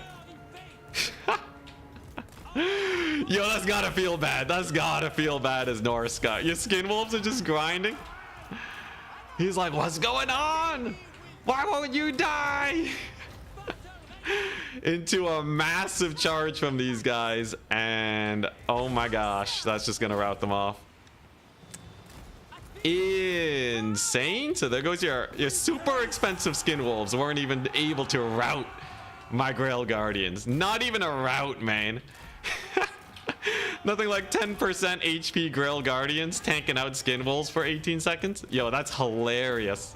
On top of the melee defense too. That's just devastating. Oh my god. Yo, this is sick. Oh, I love this. Big old dive on in over here. Oh, his caster rallied. Let's pull these knights away. Don't want that final transmutation to melt my flesh. Ah, crap. Oh, no, we summoned the right one. We're good. Do have to de-summon this one, though. There we go. Final transmutation wears off. And he taps up. Huzzah! Yeah, how much value did the trebuchet get though? That's the real question. Okay, yeah, trebuchet did nothing. Trebuchet was a meme. The Wolfert kill was obviously the big game winner here. If you can kill off their lord, it's great. Oh, yes! They paid for themselves. The fully Chevron Grail Guardians paid for themselves. Oh my god. That did psychological damage. That's disgusting. Oh my god. Now, Bretonnia is just good versus Norsca. Okay. Don't think this is like a legit build or anything, though I will say the Marauder champions had a really hard time doing anything. Oh my god. Incredible build. Dude. I'm just playing a strong faction. I'm allowed to meme. Oh god. It's actually kind of sick though. It was strangely optimal against his armor spam, I will say. Because if I had gone for like a normal infantry build, he probably just could have run me over. Way too much armor here, right? Let's see here. His skin wolves were pretty bad. These guys got summoned twice. Oh man, the ending there though, to keep them alive. They didn't route the whole game. I didn't expect you to win with this one, but wow, GG. Yo, the axe throwers too. I thought the axe throwers would cook me. Same with the Fimir. But the Wolfric snipe at the beginning was just too good. He got surrounded by Grail Guardians. Showed like just a bunch of mini heroes. Like what? His melee attack just can't chunk through him. Oh my gosh. Yo, that's gotta feel bad, man. That's gotta feel real bad. Feels good for me though. Feels great. I'm down to give you a challenge next stream. Oh hell yeah, do it. As long as I'm not playing like Grand Cathay. Grand Cathay I have to like super try hard for them. But like if I'm playing a good faction. Oh my gosh.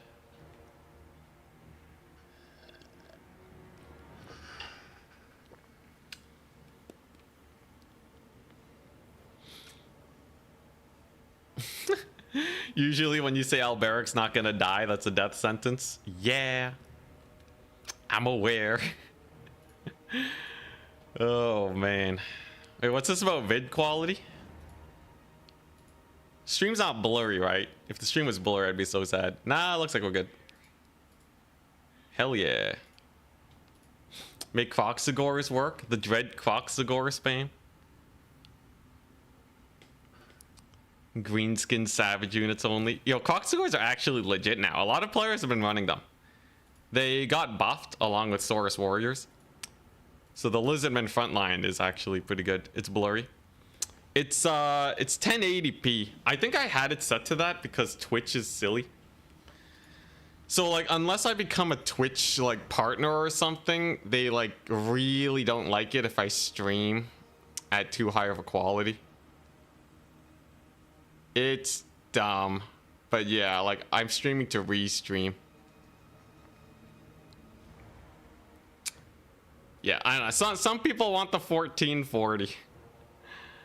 I do record at a higher resolution though, I think. I think I record at a higher resolution. So, yeah.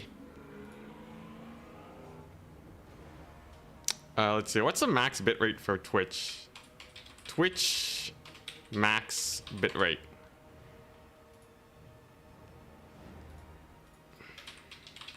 What is it? Yeah, the max bitrate for Twitch is 6,000. Does Restream let me, does Restream allow different bitrate? Restream allows you to set different bit rates for your stream. It might be, I might need to pay more for that though. Let me see. Let me open up my Restream. Zombie spam when? That's just vampire counts. It's just normal vampire counts. Isn't bitrate not a resolution thing? Yeah, but like if you make the bitrate too low on a high resolution, it like really botches up the stream. You can generally push it to 8K before you get throttled to 720p.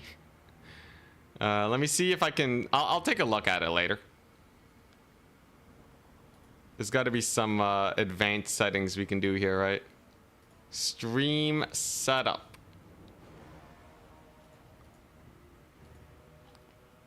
I'll figure it out.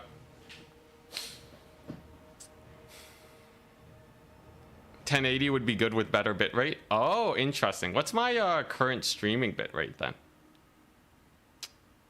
Oh, huh. Yeah, it says my streaming bitrate is 5K. Okay, here we go. I'm gonna see if I can adjust it. The quality may increase. Behold. 8,000 bits per rate, whatever it is. Kilobits? Kilobytes? I don't know. Yo, is it fixed? Did we fix it? I had to reset my PC a while ago, and that kind of botched things.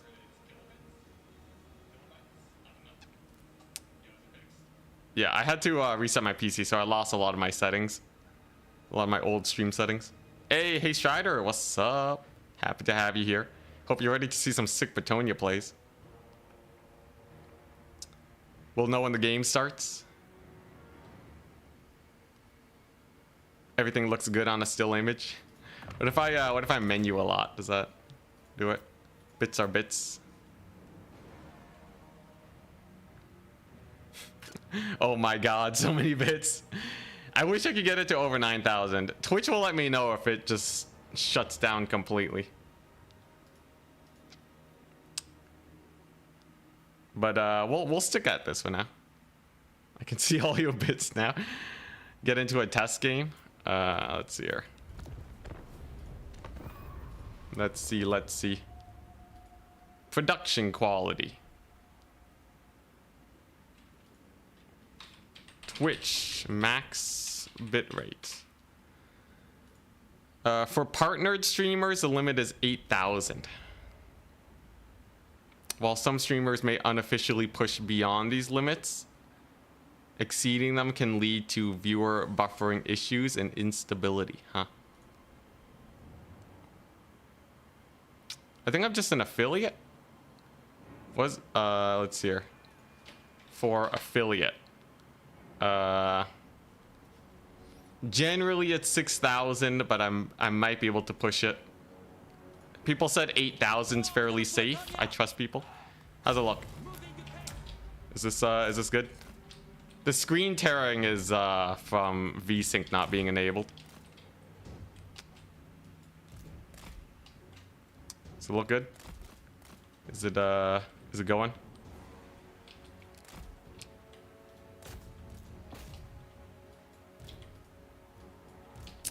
When you start moving around the map, it gets blurry.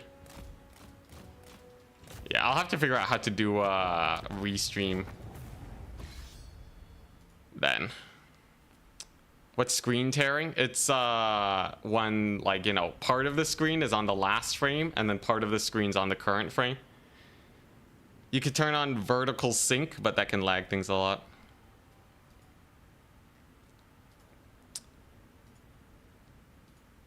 Noticeably better. Yeah, we did increase the bitrate by like quite a bit. It's a 60. It should be a 60% improvement in bits. Now, if I can make it where we stream to Twitch on a lower bitrate, that would be better. Let's see here. Restream. Separate bit rate for Twitch. Let's see here. Separate bit rates for different platforms.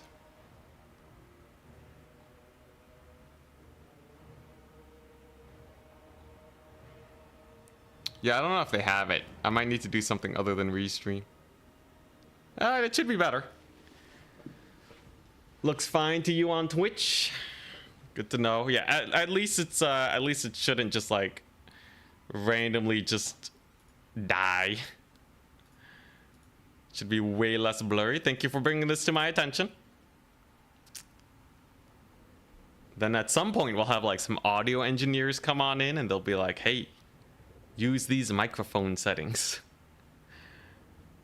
I always have the hardest time making my microphone work well. I think like it has to be slightly far away from me, otherwise it peaks when I speak louder. Okay. This build is fun. I don't think we can keep going this build and win. Do these guys have armor piercing too? They do. 1828, 2436. Dang, the damage is through the roof on Grail Guardians. The Grail Guardian damage is very high. They're only limited by their low melee attack, but not bad. Intensity is peak confirmed. Man, you guys buttering me up. It's only because I'm winning. It's only because I'm winning. The moment I start losing, I know all of you guys are gonna start BMing me. A tenuous relationship this is. It's fine. I just win. You know, that's or when I get overconfident, that too. I gotta be careful. So many pitfalls. Also, one more match and then our next game is underway. Is it gonna be an easy 6-0 as Bretonnia today? I'd love it. I would love a 6-0 Tonya day.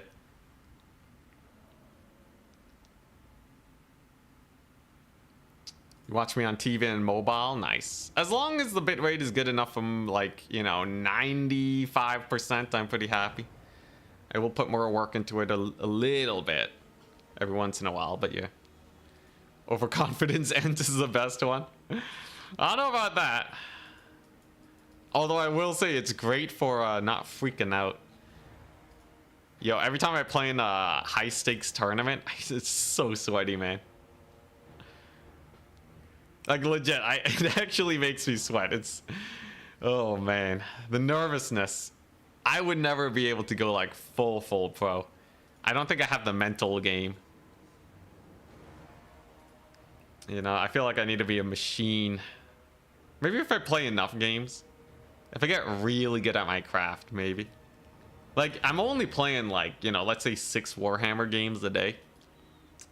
You know, over a 5-day work week, that's only 30 games a week, you know. If you really want to go pro and get comfy with builds, you should be at like 100. 100 a week.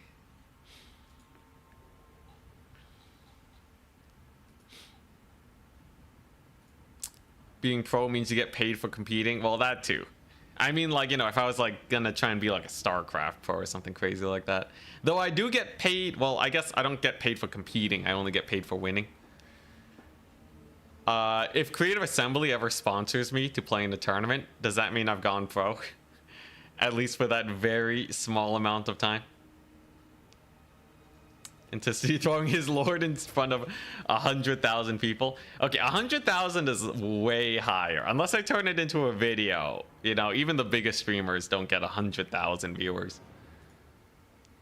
It's still in the 5-digit range. It's, I guess like maybe like some really big streamer events. Can it get that high?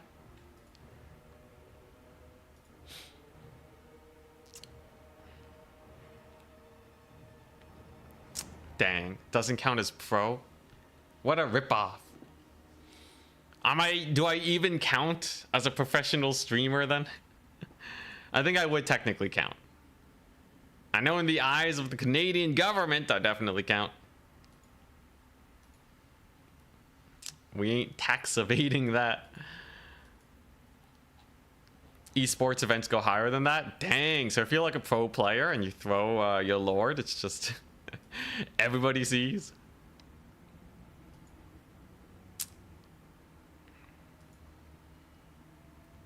A streamer, yes, not a pro gamer. Rip.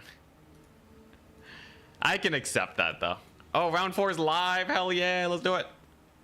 Big money, big money. What do we got? It's Danakan. Ah, hell yeah. Yo.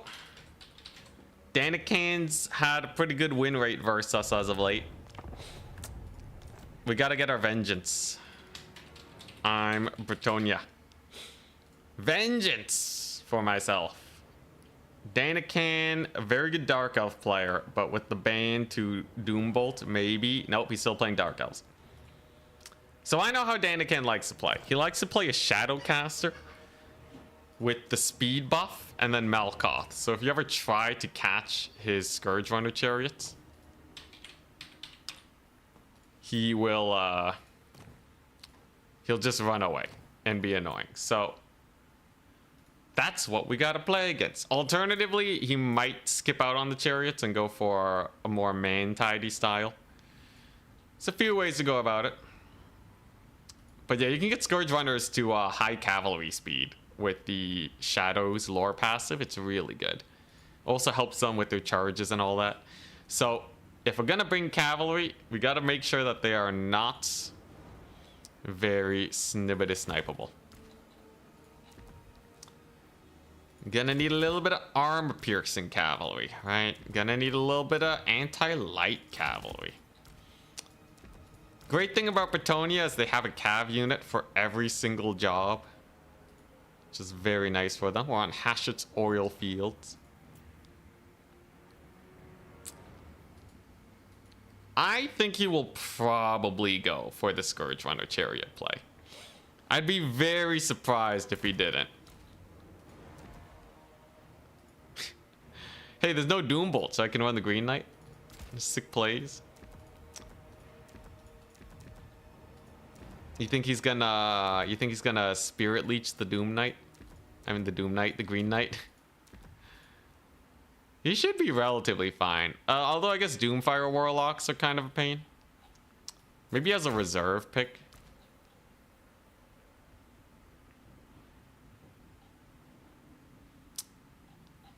I wonder what the all-time peak viewership was for Warhammer Competitive. Creative Assembly did some Everchosen tournaments, really big tournaments, on their stream a long time ago. I'm pretty sure we were in the thousands. In like the lower thousands range is probably the peak we've ever seen for Warhammer multiplayer. Technically, if you talk about Total War competitive, they had that TV show where they used Total War to simulate battles, and then they had like the commanders issuing orders and whatnot. So technically, the most people seeing Warhammer at the same time was probably around then. I would hazard a guess. Turin stream peaked too, but it was kind of weird, his streams. If we're talking about the recent event where like YouTube was just feeding him viewers, I don't know if that counts exactly, but you know, he did peak at like 5K, whatever. Yo, let's play Montfort. That looks like a cool banner. All right, so how do you not die to Scourge Runners as Bretonnia? Man, Scourge Runners, they're gonna be such a pain. They're gonna be such a pain.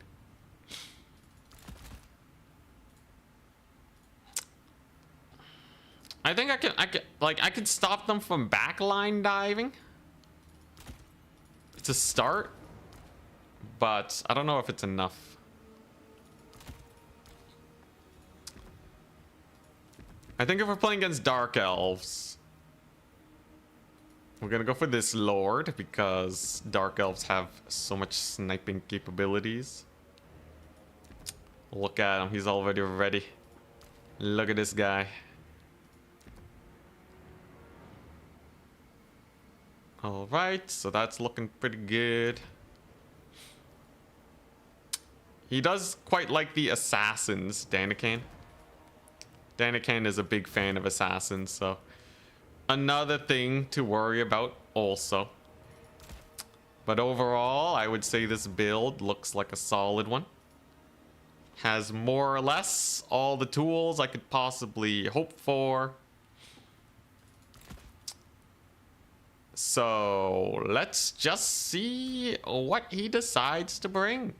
I think this will mostly just come down to like who plays it better. Can I chevron? Hell yeah, got one extra chevron in. Let's go. All right, Danican, let's see your Dark Elf play versus Bretonnia. if he beats me here, that would be really impressive, I feel. Because I think Bretonnia should be really advantaged into Dark Elves right now. But, I don't know, maybe he'll just have a sick build. Also an opportunity. We're not going triple trebuchet, no. No, not triple treb.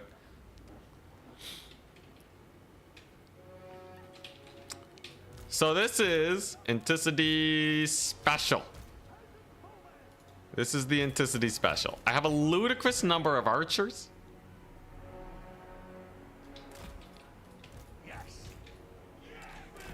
And we're just gonna keep them safe. So think about what he can possibly send in as a backline dive tool, right? There really is not that much. The only thing he can do is potentially just punch through my front line. But I want him to take a big backline fight against me. I got Louis. Lead in the rear. It's just a classic Bretonnia main tide. It's great. Yes, he went for chariots. So 2 Cold One Knights, a bunch of chariots. Yeah, I'm just gonna park here and just shoot him up. Louis is good for potentially burning ammunition on these guys, but I have to be real careful that he doesn't actually take any real damage. And his caster is, yeah, it's a Melkotzer. So we read him like a book. Read him like a book. Get him, Louis. Beat him up. He's gonna shoot my Grail Relics. That would be pretty crazy, actually. That would be an insane strat. He's holding fire right now. Ah, okay, lots of holding fire. Okay, I see how it is. Oh, okay, took a little bit of damage. Kind of unfortunate, not the end of the world. I can get the Green Knight up very soon. And he should be able to punish these chariots pretty hard, I feel. Come on, Green Knight. Let's go. The greenest of the knights is here. So he's gonna do great. Louis over here has his little resistance active. And the chariots, although they get a little bit of damage on my peasants, it's okay. Because they took a lot of damage back. And Louis too, with his resistances, doesn't really take a lot of damage from Scourge Runners. You can see the damage that they're taking. Or the ammunition they're losing and the damage they're taking from the archers. Not the most worth ever. Being forced to disengage there. So I'd say generally I feel pretty comfortable with this value lead. Because most of his value is on Lewin. He has a Shadows caster, so Green Knight is just gonna have the time of his life, right? He's gonna need to summon in Doomfire Warlocks now. And then that's when we summon in the Knights of the Lionhearted to really cook him up. You can see here, he is, most of his units are in position along my left flank. We don't want him to get a lot of work done there. Green Knight takes a little bit of damage. There we go. And there's a second capture point. Took me a while to get into position, but now that we are in position, things are looking pretty safe for us overall, I'd say. His infantry are not going to win a fight. And then we have a million archers here, right? Summons in some repeater crossbows. Interesting. I feel like those guys are really bad versus my archers, but we'll see if he has a sick play to dish out. Archers plonking away at his lordy. Looks like he wants to play the long con. So he's really going for the build-up strategy.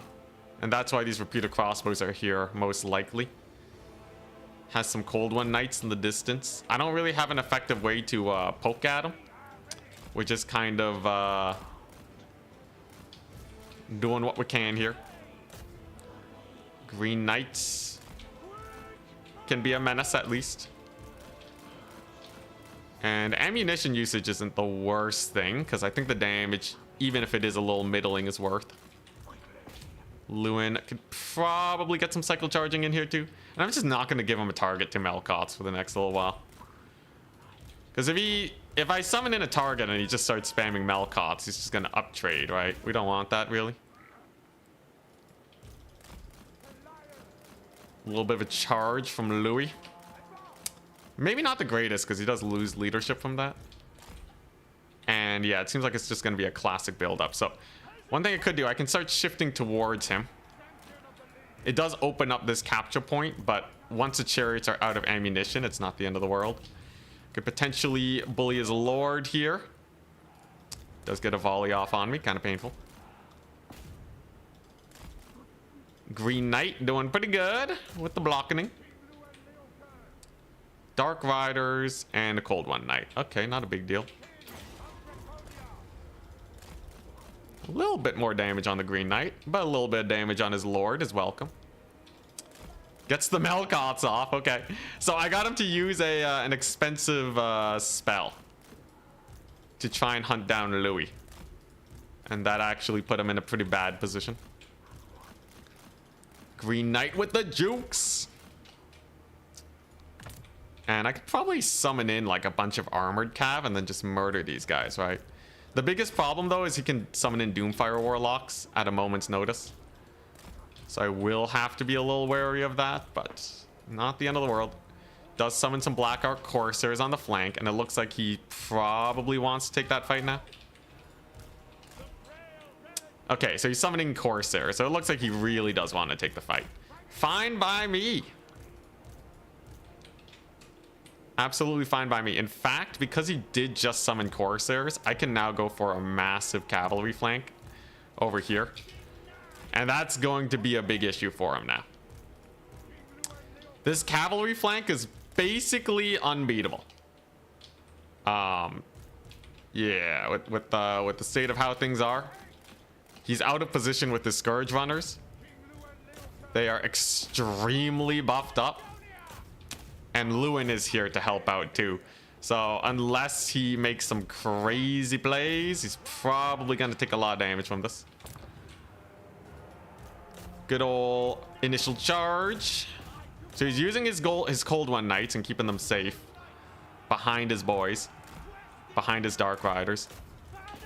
We're going to see if we can still bully them. Regardless. I'm going to need to get some cavalry here to help out in a little bit. But it seems like my cavalry is just better, hopefully. It's kind of all I'm hoping for. Here comes the big fight. Regrowth is in.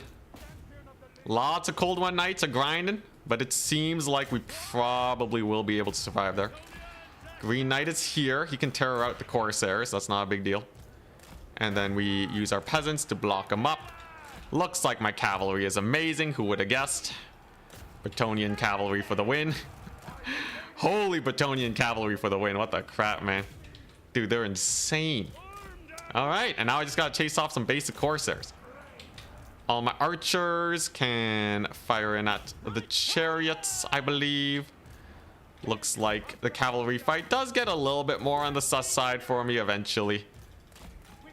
And value trading actually drops off a cliff for me over there. Whoa, all right. So maybe I did make a bit of a misplay. Huge loss of the cavalry, I guess. We're gonna have to pull back. His chariots are all over my back line. I do still have the Green Knight though, and archers can probably hold. But he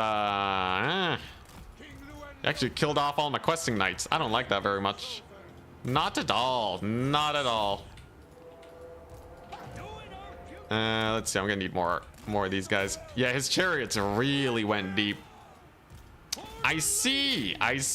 All right. Well, let's separate the archers a little bit. Get my knights on his Cold Ones. A little bit of an armor debuff will go a long way for Louis. Oh, actually, maybe I just get a Lord Snipe. Come on, big Lord Snipe. Big old fat Lord Snipe. If there's one thing that has won me games before, it is this. Here we go. There's the melee debuff. Okay, it's a start. Losing all my questing knights though in the backfield, not a very smart decision. But at least we have this. So his lord is dead. His passive is triggered, however. Come on, just get her finished off. Okay, there we go. She's dead. All right, now I just need the Green Knight to cook. Let's see here. Yeah, I shouldn't have YOLO'd all the questing knights here. That was such a bad play. That was my B. I thought we could just win the fight. Oh my gosh. Undefended backline. Oh, classic outmaneuver. All right, well, he is down a lord. He has recaptured the points. Dang, all right. Let's see here. We're gonna save our regrowth for these guys, and then we'll see what we can do to pull back here. Overall, most of his forces are battered, but he has a lot of units, so the potential for outmaneuvering is high. Thankfully, we have some cavalry. Dang, the archer's full shattered though. That's so bad. Very unfortunate indeed. Questing knights are doing the bestest. I would have been way better off just playing that one defensively and keeping the archers alive.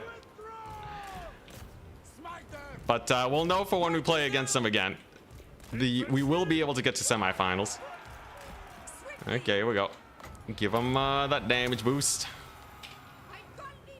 Oh my goodness. Dude, I lost so much cavalry. I lost so much cavalry for nothing. Let's see here. Yeah, the problem wasn't the cheap front line, though. I see a few people talking about the cheap front line. It's definitely just because I didn't have cavalry supporting my poor boys against these chariots, and they got mega value on my archers. Okay, there we go. Regrowth is a cooking. We can countercharge his Cold One Knights. Still no cavalry summons over here just yet. Come on, come on. You know what? I'm just gonna summon them just to get them on the field. Lewin is doing a good job here. Yeah. Like, imagine if my archers survived here, right? It would have been so sick. Okay, there's another good heal. And there's a solid cav catch on most of his chariots. But what do I have? What do I really have at this point? Not much, right?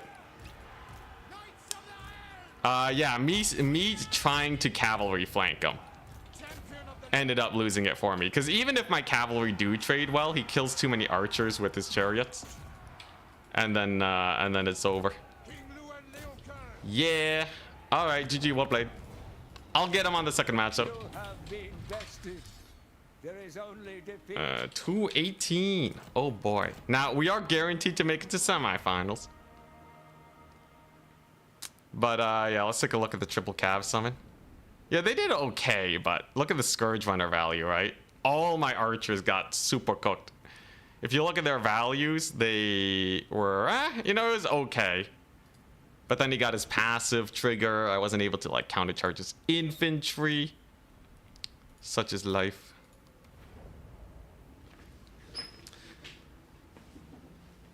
Let's see here. If I don't want to get skirmished, do I want yeoman archers or trebuchets? Okay, probably not either. I do think the Scourge Runner kite wasn't the worst,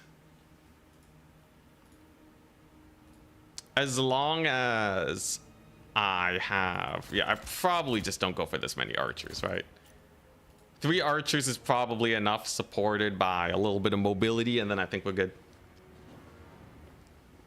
Rip Danakan, he's a beast. He's a beast with the Dark Elves. He's really good at getting that passive triggered, I notice. He's very good at getting the passive triggered at a good point. If we do want to beat him, so I feel like Lewin is good for his regeneration. I almost want to try some Flesh to Stone shenanigans, but let's see here. If I bring magic, I can use that to kind of poke away at his forces and get a little bit of value early on.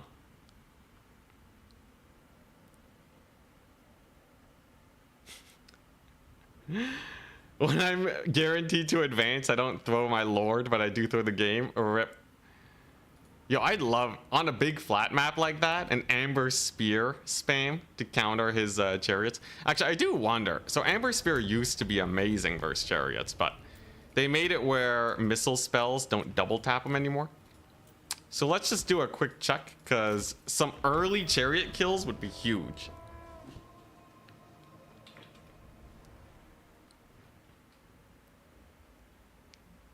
Let us see. Curse of Anvir for chariots. It's a very minor slow, and it almost gets completely negated by his speed buff by casting shadow magic. It's another cool trick that he's using too. Oh, that's so close. If that was damage amped, oh, that chariot would be dead. If it was damage amped, that chariot would be so dead.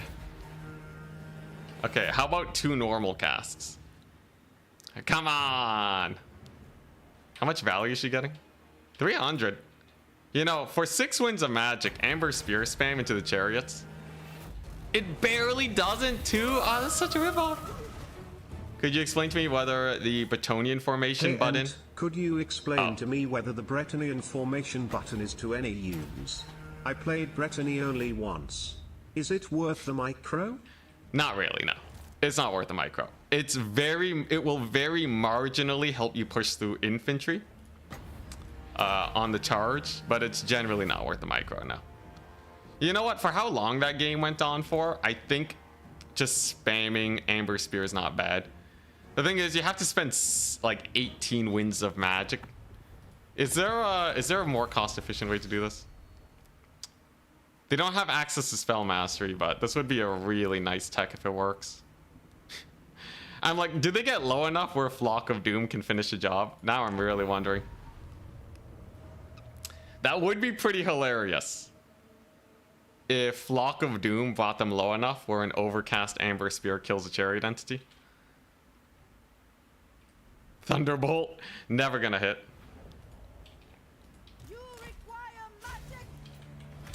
Okay, let's take a look. So let's say I'm like, oh no, he's chariot kiting me. I must counter him by Flock of Dooming early on, right? And then after the Flock of Doom is up, then we do this. Dang it. It's barely not enough. It's barely not enough. Dude, 10 winds of magic for 1 entity is already pretty expensive. Cassandora then. Oh boy. Let's see here. I can't believe they survived that. Okay, yeah. I think you're just gonna have to deal with the chariot plays. It's fine though. It diminishes his actual fighting army by quite a bit. So I was hoping they would have like 2 HP left or something after the thing, and then Flock of Doom would actually just barely be the tipper. But it's not. How much armor piercing is it? It's mostly armor piercing. Huh.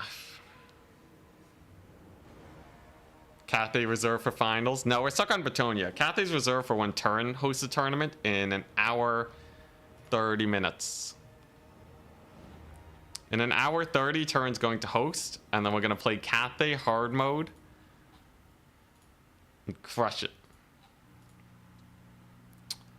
Okay, there's something to be said about maybe you actually do take the mounted yeoman archers, and the little bit of damage will end up being enough. I do still think using Amber Spear to spam magic on his guys is a good way to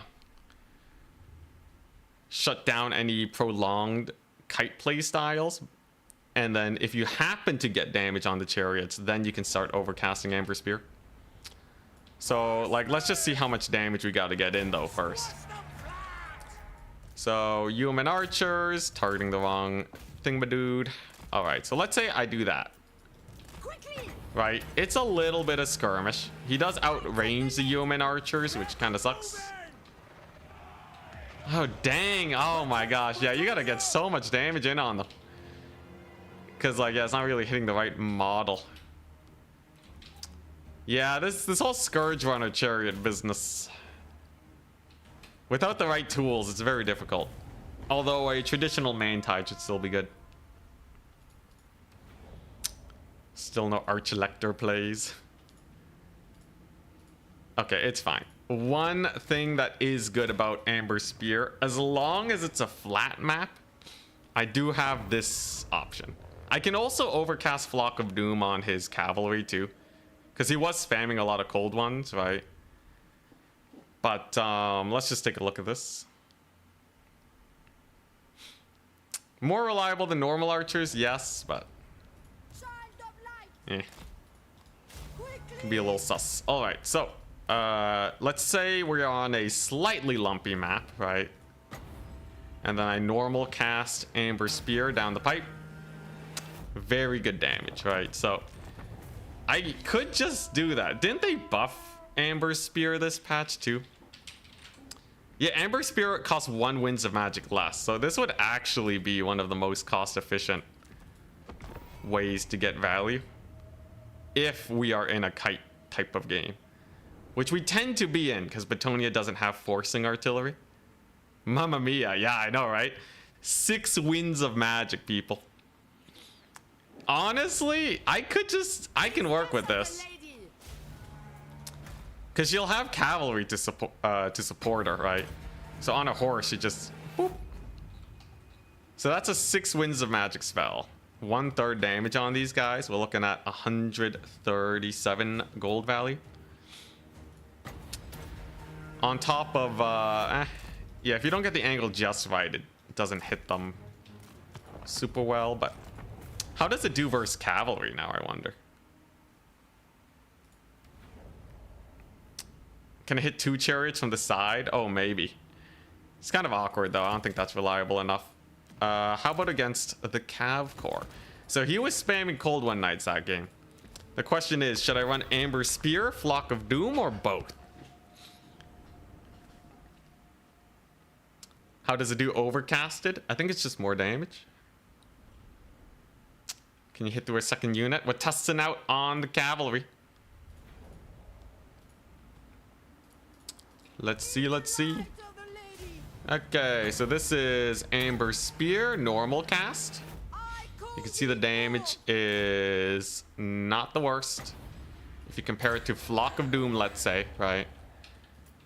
For 6 Winds of Magic, you are getting more damage, but Flock of Doom can hit multiple targets. If you overcast it on this flank of cavalry, it can do a lot.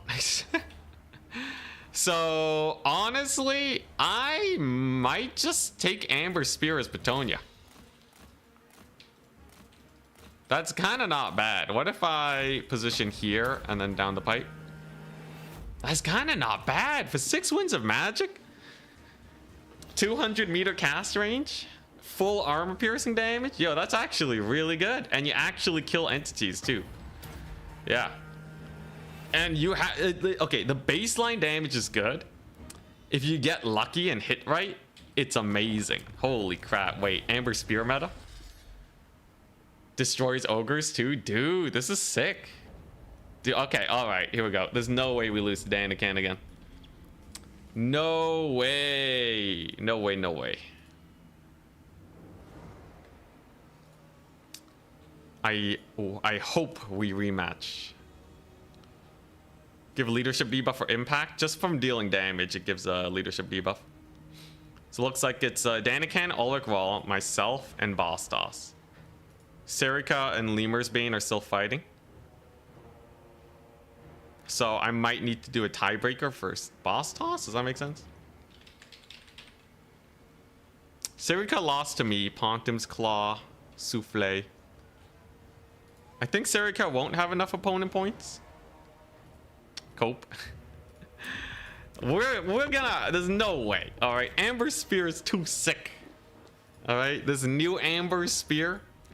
The only downside is if the map is too lumpy, it will absolutely just hit a hill. So what's the map? We gotta scout it out. The next map is Imperial Ambush, which is a good one. Imperial Ambush is fairly flat.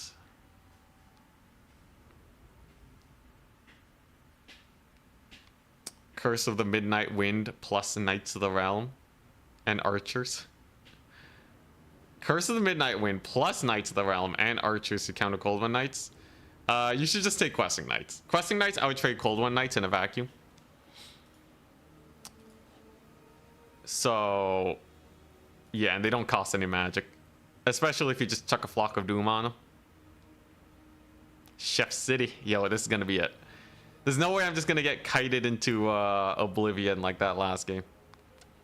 With just a little bit of up trading, there is nothing you can do. Does it also work for sniping lords and such? So he had a vanilla caster on a steed. Is Amber Spear good at sniping? We're gonna overcast it, because the overcast also costs 1 Winds of Magic less. For domination, I must be top 5. I did win the last 2 grand finals. So if you only use those, I am top 1. But I don't think I'm best at any single faction. So gets about a quarter of her HP off. And it is dodgeable.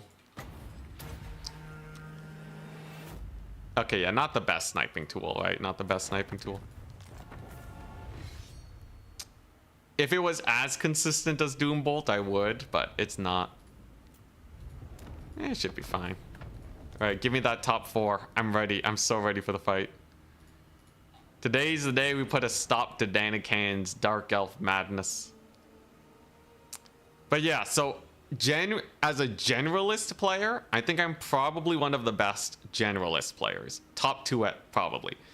If it was random faction versus random faction, I think I would be the most likely to win against anyone but maybe Charix. Charix is the only player that really causes fear.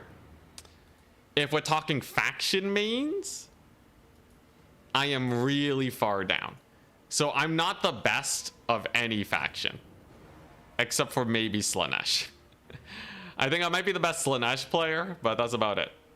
And even so, I'm not at the same tier as like Danican on Dark Elves. So that's kind of the balance. We're up again. Hell yeah, me versus Danican. It's vengeance time. If I lose this, I'm a noob. I'm an absolute noob. Or he changes up his build and he's a god. One or the other.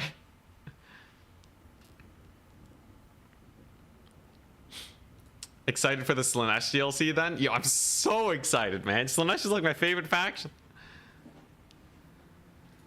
All right, Danican, Imperial Ambush.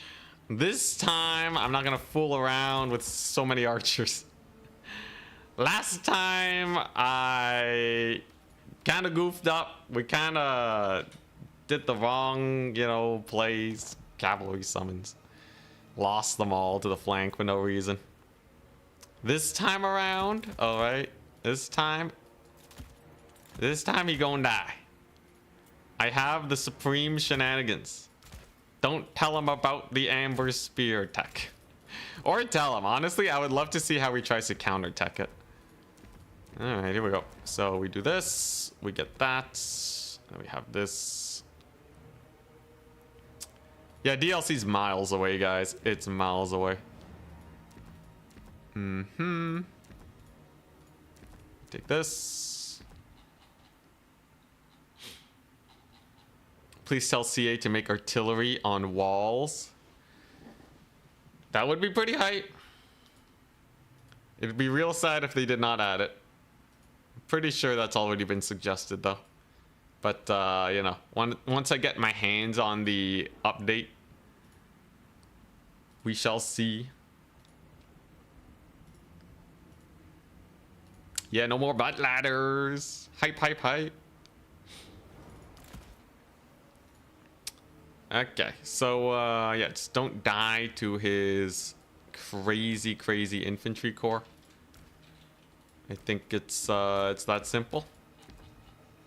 This is gonna have a lot of very strong infantry. It's gonna have a lot of cavalry units. Fool me once, shame on you. Fool me twice. Man, I'm really bad. Really bad if I screw this up again. I do wonder how a trebuchet works here, but it would probably just make him play super far back, and it really weakens my composition, which I don't very much appreciate. It should be a solid start. Everything's looking fairly good. He'll be joining in but a second. There he is. Alrighty. Alrighty, so you think you can defeat the Anticity? Interesting to see him not running the Doomfire Warlocks, opting for a lot of Cold One Knights. I guess it does make sense though. I probably just want a bunch of these. Yeah, I probably just want a bunch of these. Alright. I believe my build is done here. I've been cooking against them this whole time. We cannot let them take another win. Not one more victory against us, man. I'm sick and tired of losing to Dana Kane. He's a good player, though. Like, he's a really good player. I just don't like losing. Like, you know, full respect to him. Just let me win the tournament, man. I want to get one tournament win before I have to go back to Cathay. Watch him just bring like a completely different build that just massacres us.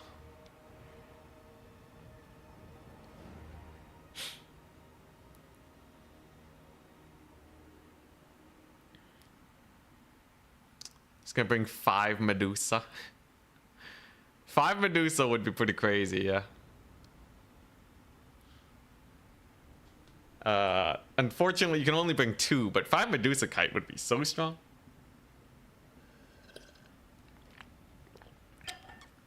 Need some weightlifting to motivate you no more.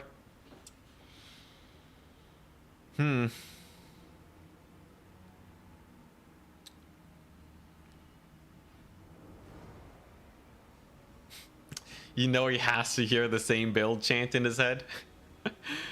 Dana can. I don't think he's YouTube chat. Yeah, I don't think he has YouTube chat in his head. He's not streaming, right? 3 Cold One Spear Riders and 2 more Cold One Spear Riders. God, this time we ain't dying to Cold Ones, okay?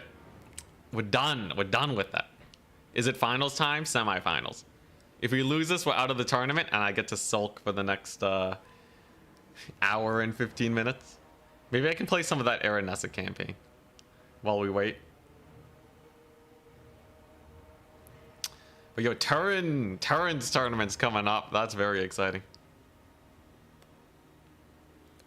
Never understood the Cold One's appeal. Never worked for me. They're very slow, but they do their job quite well. Armor piercing, anti-cav. Like, Cold One Knights are the ultimate in anti-cavalry. Specifically armored cav, but they are quite slow. So, very easy to get murdered. No more Aranessa, please. That was so painful. Oh, what else are we gonna do? Sit around and do Doombolt tests? Yeah, Turin is hosting a tournament today at in 1 hour 15 minutes. We are absolutely going to play in it. I got time. Oh, we loading in. All right, Danakin. More Aranessa, please.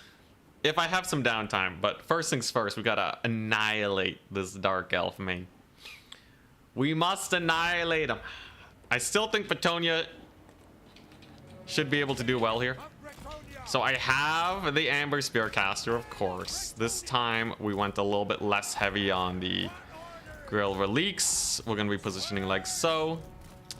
And then we're going to go for a single point play.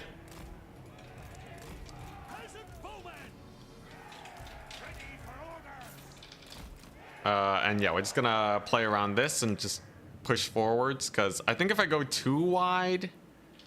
Actually, no, I can just command the middle, right? Last time he was pretty timid about his push, so this should work out. If he is forced to, yeah, if he's forced to play it safe, I should be okay. He went for Rakarth in the air. Crazy. All right. Looks like he is trying to experiment here with a different build. Still has the Scourge Runners though. And he still has the Melkots there. He really likes the Melkots engage. Helps his guys get into the fight really well. So I'm just going to use Lewin to maybe bait out a little bit of action here. And I just have a fat Cav core. Alright, here we go. Does Vikarth have a net? His bonus is large. He has a breath attack. He has a little bit of a buff. Okay. Should be fine. Has some dark shards this time around. Okay. Caster should be able to get a lot of work done though. Oh, and Lewin whiffs. Come on, man. He actually baited out my attack. Did the pull away. Unfortunate for me. Much unfortunate indeed. But I will be able to get on to these 2 points very soon. I just gotta hopefully get a good shot on his infantry here. Hopefully he turns to try and shoot at Lewin, and then we can get him that way. Whoop. Ooh, kind of sus.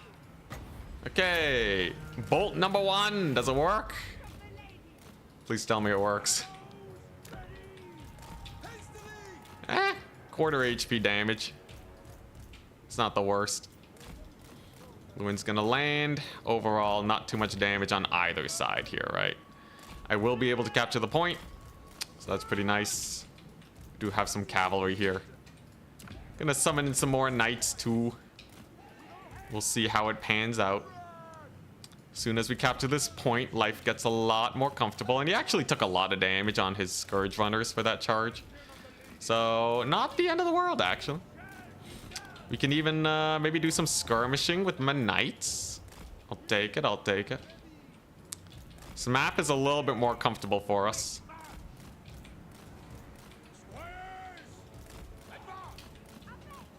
Let's see if I can get another sick Amber Spear. Maybe on these dark shards this time. You have the foe's victory point. Whoa. Good dodge. She's not firing. There we go. And okay, killed a couple dark shards. That's actually pretty nice because he doesn't have that many range units, right? So the more we kill, you know, even a couple kills pretty significantly reduces his ranged firepower. So overall, we're just skirmishing. He does get that Melkots though. We're both hurting each other. And yeah, he's just doing another build up, right? So I shouldn't let him build up. I should actually push him a little bit. And maybe get a little bit of a play here. Vikarth on his dragons, just chilling, being a menace. I do have another big shot. Let's see if I can hit those crossbows. Okay, he's gonna pull back with Vikarth. There's a big shot. Oh, there we go. All right, that's a big one. Okay, that's gonna hurt his range core a lot now. So I should be able to actually make a play off of that if all things go well. This is an uphill battle, which is not the prettiest thing in the world. But yeah, he definitely lost a good number of dark shards there. Trying to bring in his boy. More Melkot spam. Very annoying. Here we go. Archers are away. And then we're just going to, yeah, just go for a big fight. I don't see why not, really.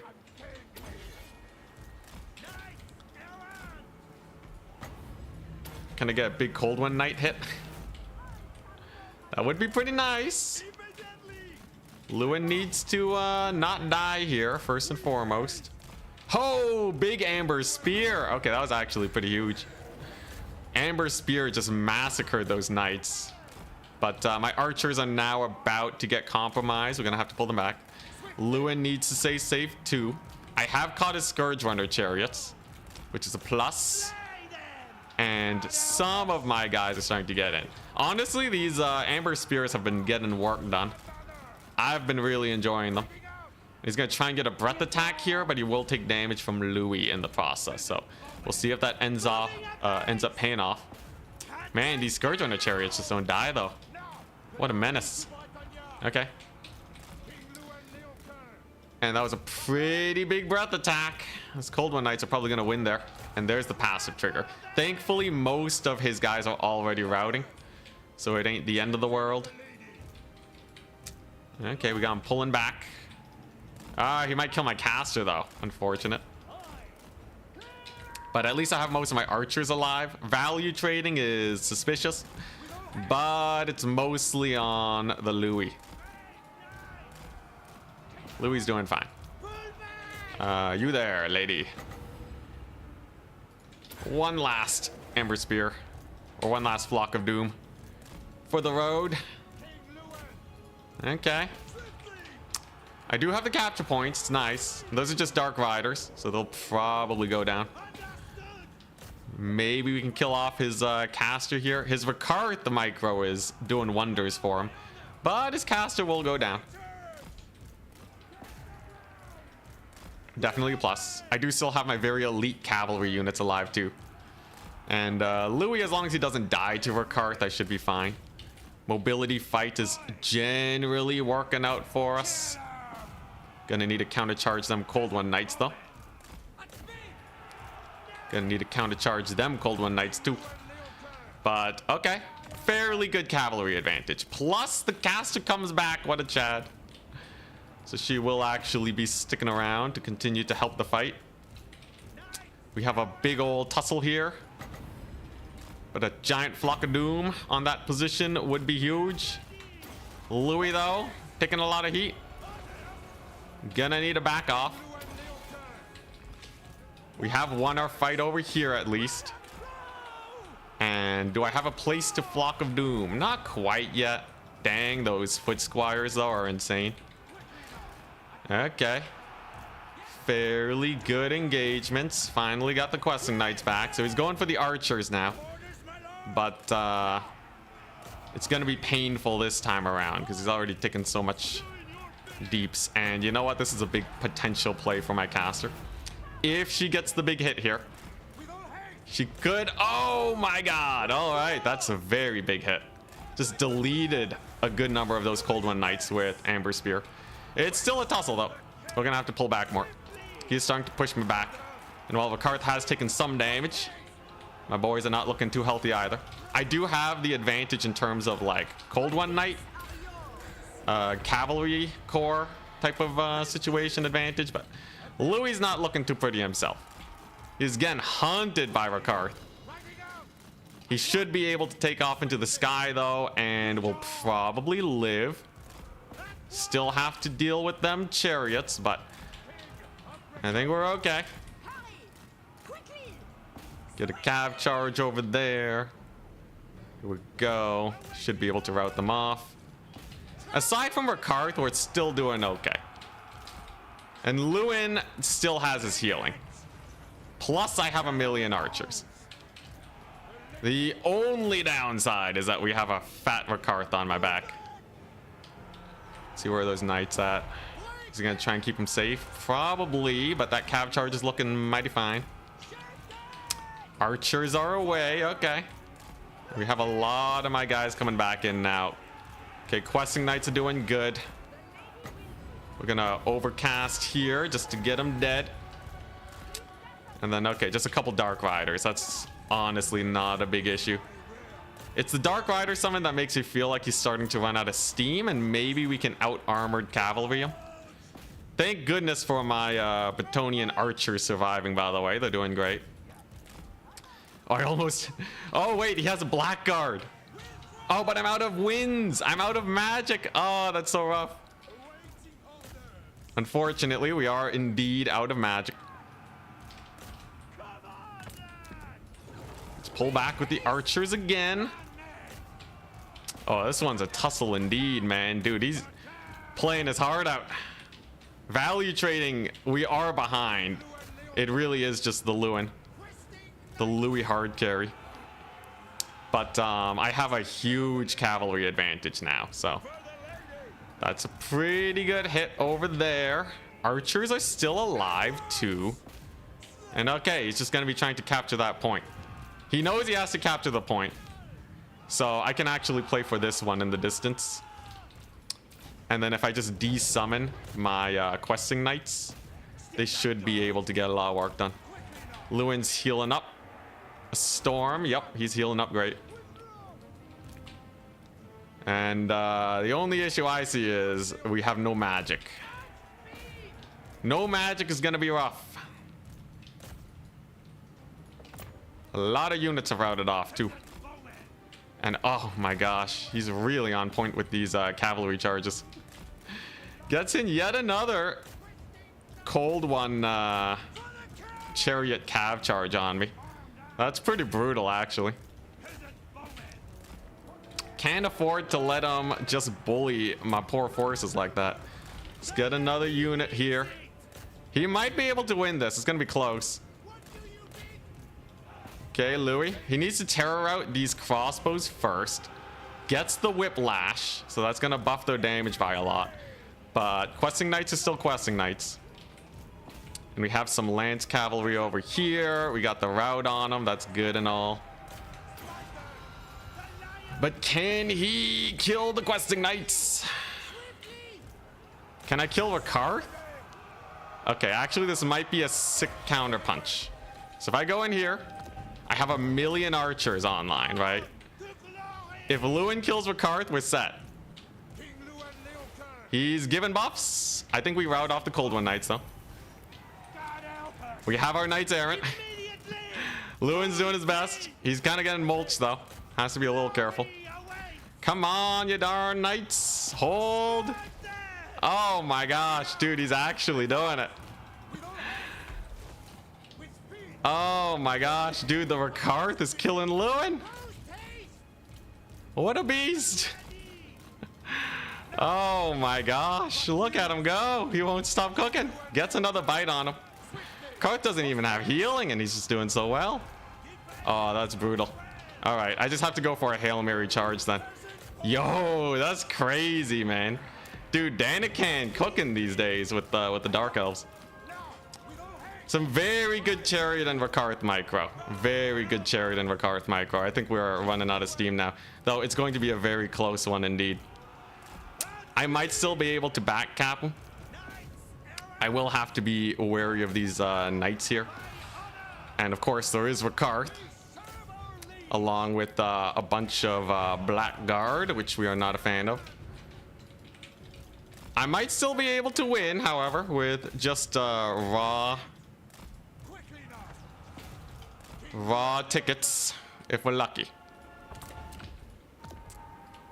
Peasant spam. Let's go. We're gonna get him on in. Louis is gonna get the charge. We're gonna go right on to Ricard. We're just gonna try and kill him, all right? We're just gonna try and kill him. I'm sure Ricard dies to Louis here. I'm sure of it. Come on, Louis. Jeez, Ricard. Oh my god, dude. Louis got dumpstered. Oh. All right, I gotta capture the points now. Oh my god, dude. Even with the charges, dude, that's crazy. It wasn't really a lord throw. It's kind of a play of necessity. If Lewin doesn't kill Ricard there, it's just over. Dang, yo.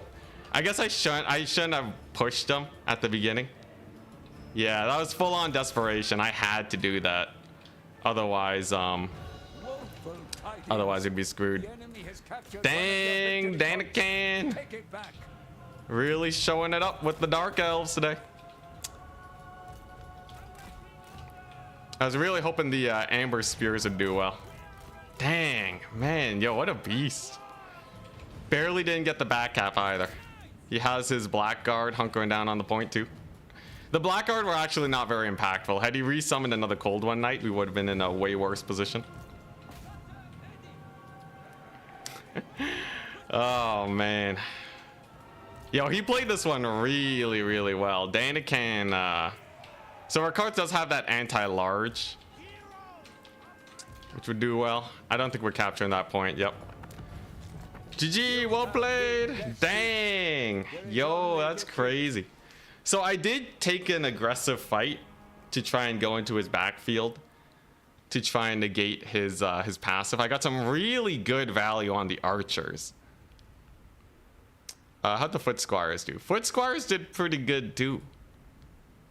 Damsel actually got 1700 value. The big issue was I just didn't have anything to kill Rakarth, right? So Rakarth was always bullying Lewin. Very cool tech piece. He used the assassin to help him out.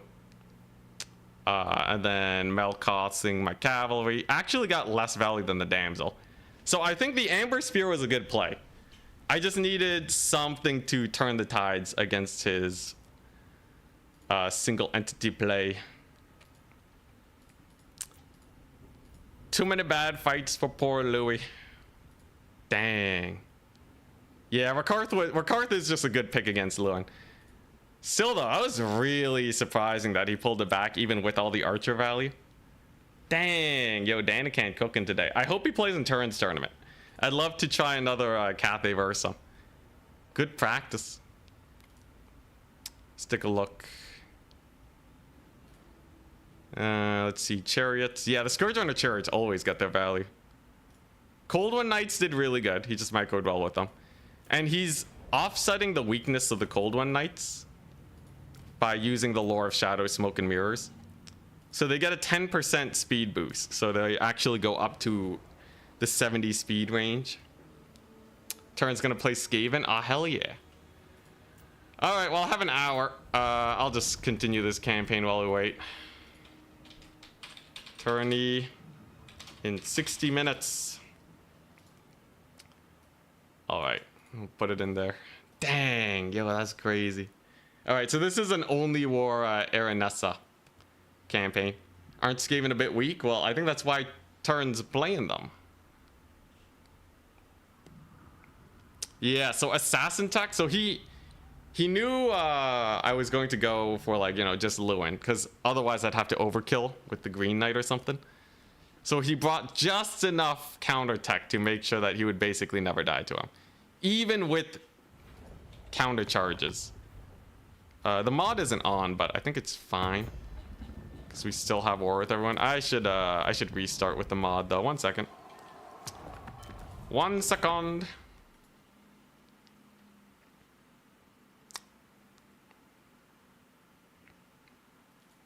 Dang.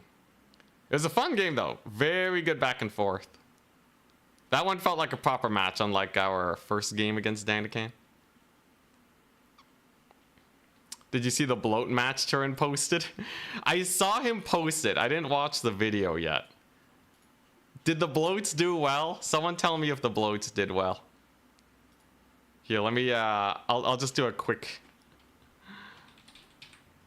Oh, I'm loading legend save. Whoopsie daisies. Okay, so Turin, videos, forbidden bloat play. All right, let's take a look at this. So what, I was on turn 31. All right, there we go. 5 bloated corpses against Chaos Dwarves. Oh my gosh. No, they didn't. Dang it. Wait, look at him. The little bloats coming on in. Hiding behind the pillar. Come on. Come on, you darn bloats. All right, come on. Please tell me. Okay, there you go. One of them killed a half HP unit of Hobgoblin Cutthroats. That's gotta amount to something. Bloated corpse max win. One day. Oh, hey, I can sign up for Turin's tournament now. If you guys want to play in Turin's tournament, here's the link. Check-ins should be open. Make sure you sign up and check in if you intend on playing. So, yeah, we were trying to save this disaster, right? So at this point, it's a little too disastrous. I think I needed to load into... Was it turn 29? Oh, wait, no. Yeah, we loaded into... Yeah, I think I needed to load this one because I kind of YOLO'd Aranessa's army.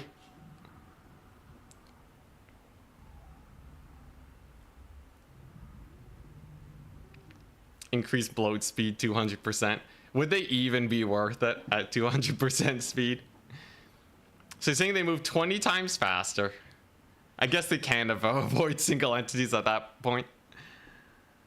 If you tripled their speed, they would still probably be a little sus. Foot Louis Wen, the ultimate strat. All right, so last we left off, we just barely got the ogre recruitment. And I believe we have, the burning books of corn.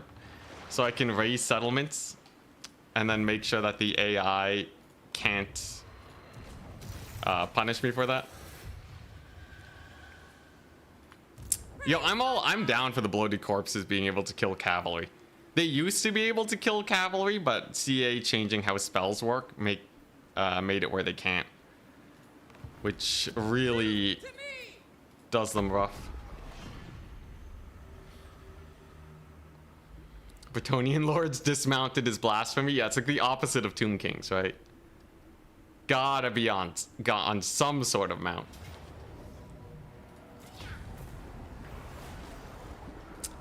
All right, let's declare our faction. Grand Cathay.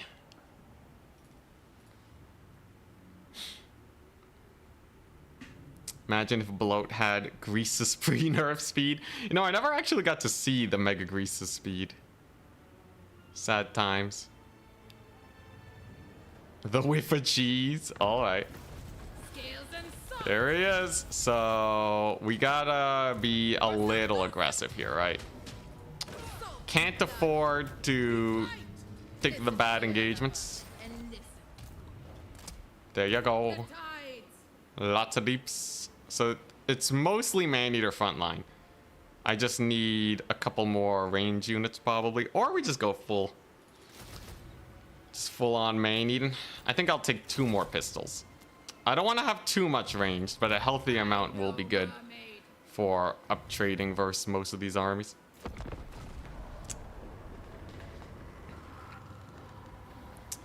Turn starts in 50 minutes, bye. Looky there. All right, so I need to raise a settlement to get it to be a ruin forever, and then I will be safe. That's all I gotta do. Because as soon as it's a ruin, it just becomes a corn corruption wasteland, and no one can ever attack me. Yeah, 50 minutes with Aranessa. It'll be like a blink of an eye. Don't you worry, guys. And then Grandest Cathay. Hard mode Grand Cathay. Although Danakan's being a menace right now. Usually when we see people come up as a menace, though, we can study their playstyle and get them figured out. It does seem like he has some build variety, though. He's not just a pure chariot dude, but he definitely likes chariots. Very hard to just counter chariots, too. But not impossible to catch either. It's a mod for Sartosa living units. I don't need a mod. I have enough living units right here. All right, so first things first, we're gonna chase this guy off. Get him killed. Unfortunately, I can't kill this and get back here. Oh, dang. Sister Swords. Regeneration on Aranessa. Okay, that's you. Give me that. Talisman of Preservation, Sister Sword, Glittering Scales. Oh my goodness. All right, Aranessa's becoming a god. Yo, that's a sick one to pick up. All right, and yeah, we're just gonna sit back and relax a little bit. Just range some good old undead units. Nah. It's... This is a totally doable challenge. We get a short campaign victory as soon as I raise 30 settlements.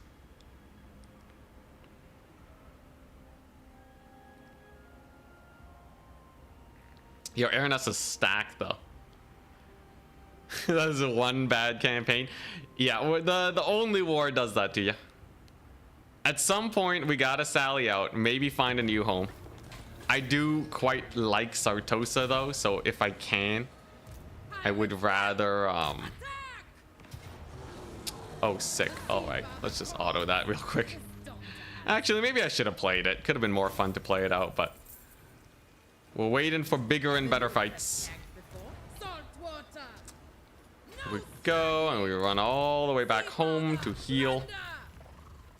Aranessa gets a little bit of experience. She doesn't need upkeep reduction anymore. Turns out the Book of Corn kind of solves that. So nothing here. Yeah. Nothing here buffs up Aranessa's units, except for these. Except for this top line. So we're kind of stuck. The big thing is I gotta get 30 settlements before I run out of juice. Yeah, this is like a brilliant stupidity challenge. Does artillery count as undead? Yes, it can be healed by Nahek.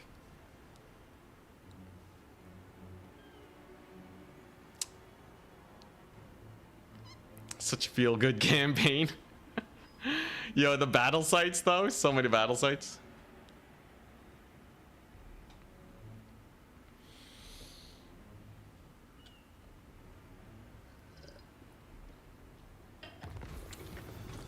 All right, good stuff, good stuff.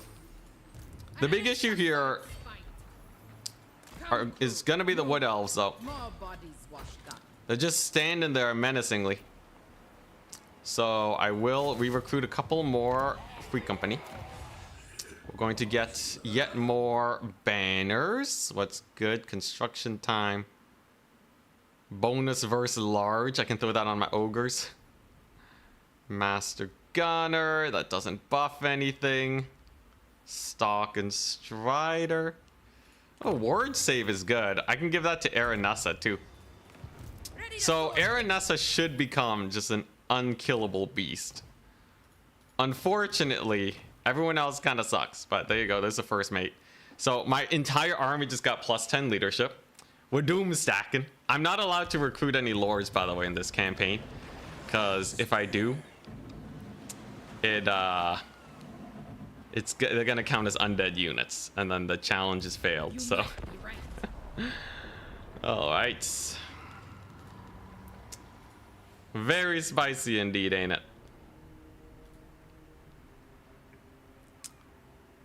I got the research going, right? The research should be going.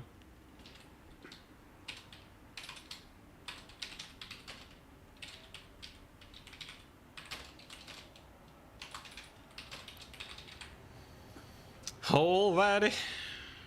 Tournament starts in 45 minutes, as long as turn doesn't get internet issues like last time. Campaign movement range, recruit capacity. I'd rather have this. I already have ludicrous range anyways. Okay, so here's the time for the big play. We're going to go here. We're going to I'll just auto resolve this. I played it last time. I took a bunch of losses. I could have played it smarter last time. I'm just gonna raise it, and now it can no longer be settled. So that means this area is now going to become a corn wasteland, and everyone in the local area will just be taking massive amounts of attrition. This will make it where my home territory is much safer, the glorious lands of Sartosa. And then Aranessa is just going to go south and kill a bunch of fools. Because I don't really want to fight Skaven or dwarves. And then once she raises 7 settlements down there, she goes to Noctilus, kills Noctilus, and then we win. Excited for the new siege maps? I think it will make a difference. I just hope they do enough. But it's good news. Yeah, the research is the 20 ward save one. Boris is weaker than you, sad. Actually, yeah, our power rating is not the worst. All right, this is really good though. This is really good. Just turn everything into a coronate wasteland strategy. Ah, hell yeah. We got the first verse coming for us. I can do some sea shanty business. Very nice. Maybe I can get Mad Mulletson to attack me. Aranessa got the melee stats. Crazy melee stats.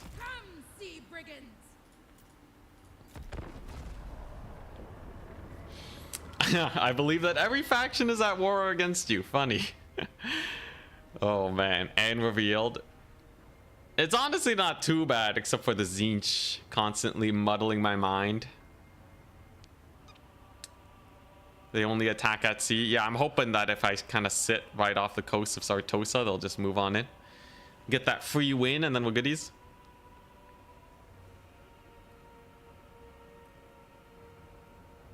But yeah, time is of the essence. I will get outpaced because my army is basically as strong as they'll ever be. Okay, interesting. So they the plane keep away. Can't have that. Let's see here. Man, lightning strike hates these guys. All right, I'll just stack them. Huzzah! Okay, unfortunately no healing, but it's okay. We'll get back in about a second. Everyone's taking attrition. Should be fine.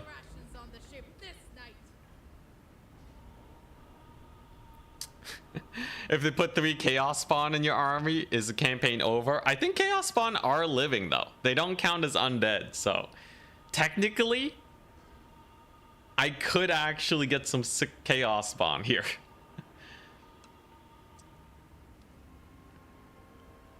The first mate ancillary of yours seems pretty dead to me. You can't know for sure though, right? You can't know for sure. Technically my garrison is also looking pretty dead, but we don't count them. As long as you know, if every battle here only shows living units, surely that's good enough. Don't take my first mate from me. He's my first mate. Look at him. Okay, the siren's a little, you know, she's just a little pale. This guy's growing a beard, man. How can you grow a beard and be undead? The siren's just a good singer. All right? Don't make fun of her. Let's see. So all of these are useless to me.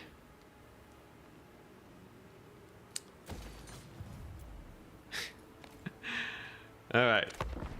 Technically, demons can't die. You just vanish them. Yeah, demons are living. All right. Demons are just as living as anyone else.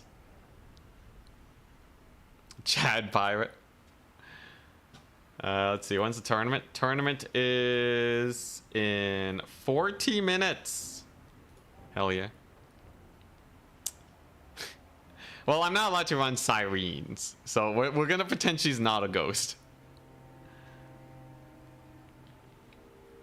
Yo, I feel like the new siege maps, by the way, they're gonna make your capital so much easier to defend. There we go. Nemesis Crown is acquired. Dude, Nemesis Crown would be so sick. Maybe I do head north and get that Nemesis Crown going. So we're gonna go here. I'm gonna go in camp stance. Hopefully they attack me, and then we just kill them all. Preferably the Skaven attack me too. This should be fairly good. And then I just raise these settlements nearby. Just raise everything to the ground. And then like any army that tries to make their way towards me will just have to travel through insane attrition. Because the AI doesn't know how to encamp, right?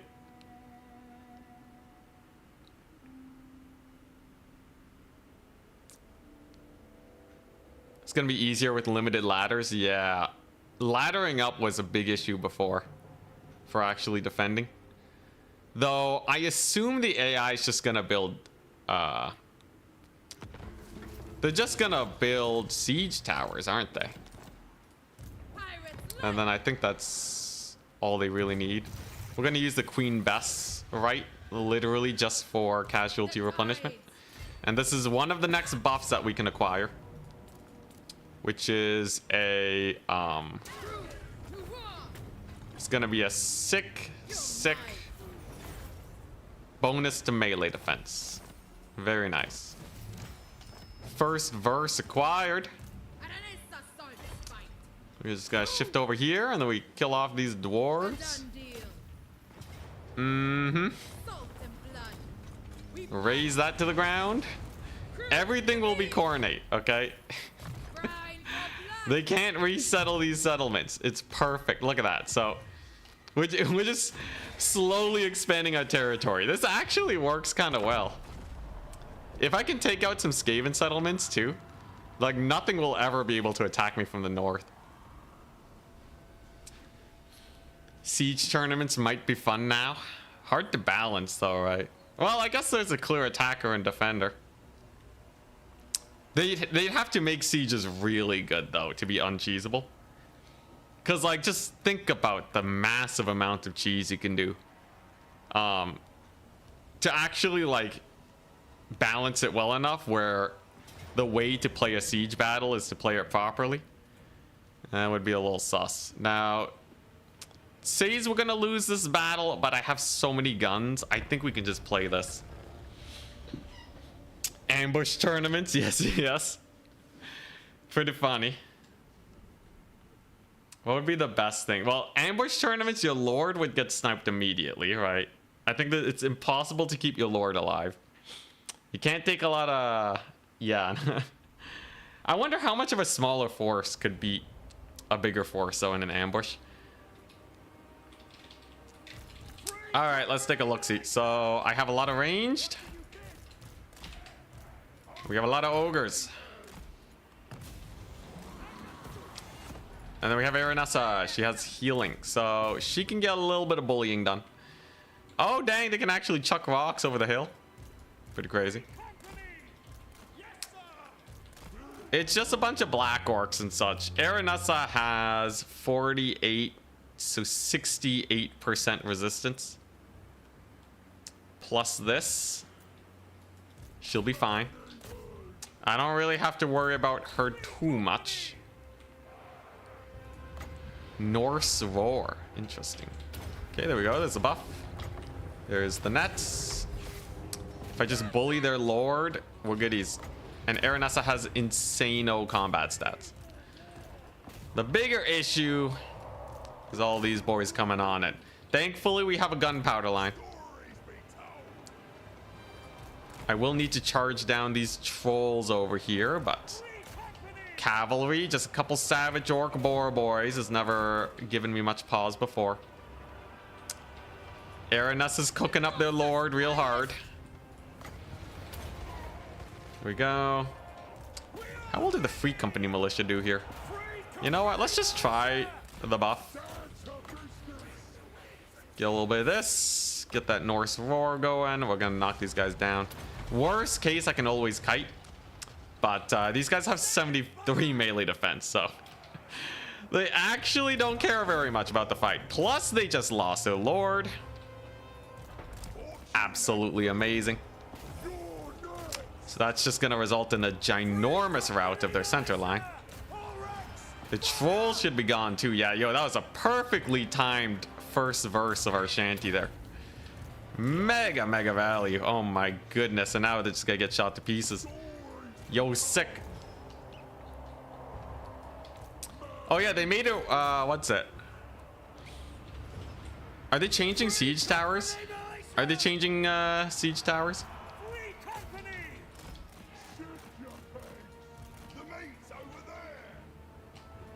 He really is playing like multiplayer. I would hide everyone in the forest till Aranessa kills the Cygors. Oh yeah. Yeah, no, I much prefer playing these battles faster rather than waiting around. Why would I do that? We'll give the AI a proper fight. They're pretty bad at tactics anyways. Let's see here. All right. Got a big old ogre charge on these savage boars. And then Aranessa's on the hunt. She's going Cygor hunting. Cygor season for the win. Let's take a look at our guns. Looks like they're still doing fairly good. Ogre mobility is nothing to scoff at. And there's our other nets. And those Cygor should go down super fast. Aranessa's a raid boss. Big rout on left flank. Right flank is escaping. And black orcs get mulched by man-eater pistols. Holy moly, dude. Aranessa is such a Chad, man. Oh, it turns out all she really needed was a little bit of resistances.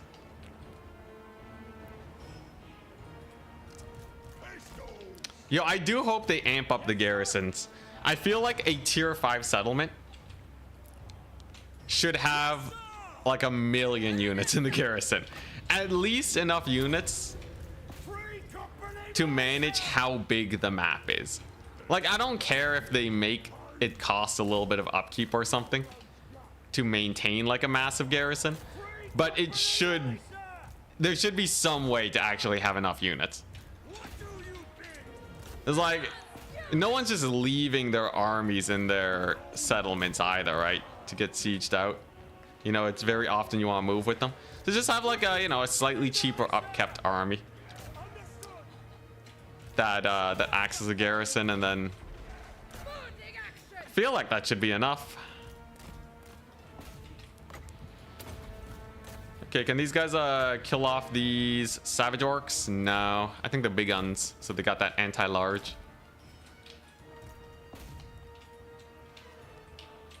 Looks like you might be able to choose units for the garrison. Oh, dude, that would be a huge game changer, man.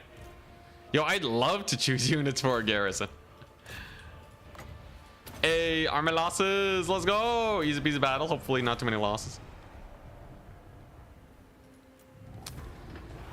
Turns tournament's gonna have a lot of signups today, by the way. And it will be coming in 30 minutes. Oh boy, I worry. I worry for Kate. I need to get 4 wins in a row or lose in the 4th round. He might do more than the normal 4-rounder though.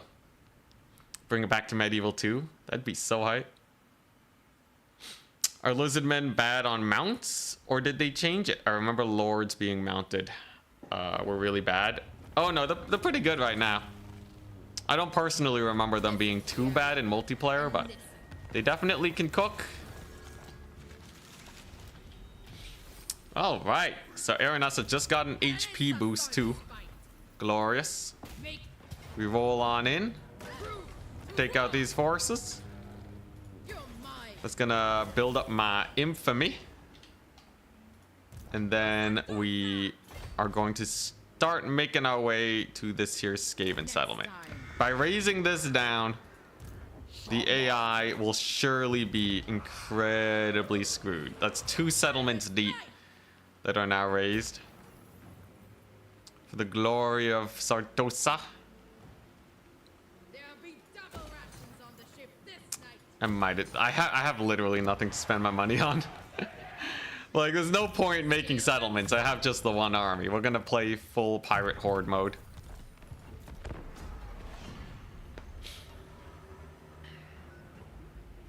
You say lizardmen are flexible, but they're actually not the most flexible faction. Empire is pretty good. I think Empire takes a cake for probably the most viable playstyles. Lizardmen would be there, but some of their units are not viable enough. Oh, is that a Morgar? Malagor? I think it's Malagor. Oh, dang, yo, they coming for me. Wait, they made landing. Yo, is he really gonna make a play for Sartosa at this time of day? Oh my gosh, these guys. All right, so how do we do this? Let's go all the way back. Oh, not enough movement range. Oh boy, hopefully they don't take over Sartosa. That would be very embarrassing. Not like this. Yeah, I think we've reached our maximum move range. Okay, as long as I get okay, so we'll get the siren off and put this on, so Aranessa can get a ward save, and hopefully they don't just take my settlement. That would be pretty silly. Pocket ladders incoming. No, not like this. Raise a lord. I don't have any living lords. Dude, Aranessa should just be like the Dogs of War, man. Just give her like Empire Captain instead of these vampire dudes. They really did Aranessa dirty. She should have way more living units. Come on, big money, big money. Let's go. Let's go.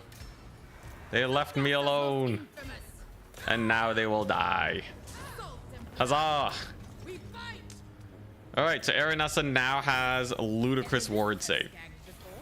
She'll be just fine. We go here, heal up, and then I can start making my way south because I think our northern flank is absolutely fine. Start raising some Bretonnian settlements. Who knows, it might give her something now that we have an ocean-based DLC coming. Dude, Aranessa free LC. She shouldn't be on Vampirates. I know, right? Why isn't she Norsca? I feel like she would be sick as Norsca, but with gunpowder. That would be sick. All right. She's still got the brawny men. It should be a mix of Norsca, Empire, and then you have the gunpowder.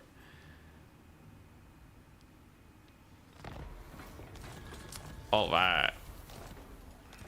So I think these are mostly useless. But I believe there's... Oh, I can get bonus versus large. That's kind of fun. Should there be a... Man, do all of these only upgrade units? No, there's a couple things in here. Income from ports, growth. I don't know. There's really not that much to get anymore. Let's be real.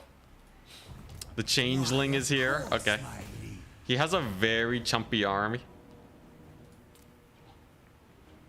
So...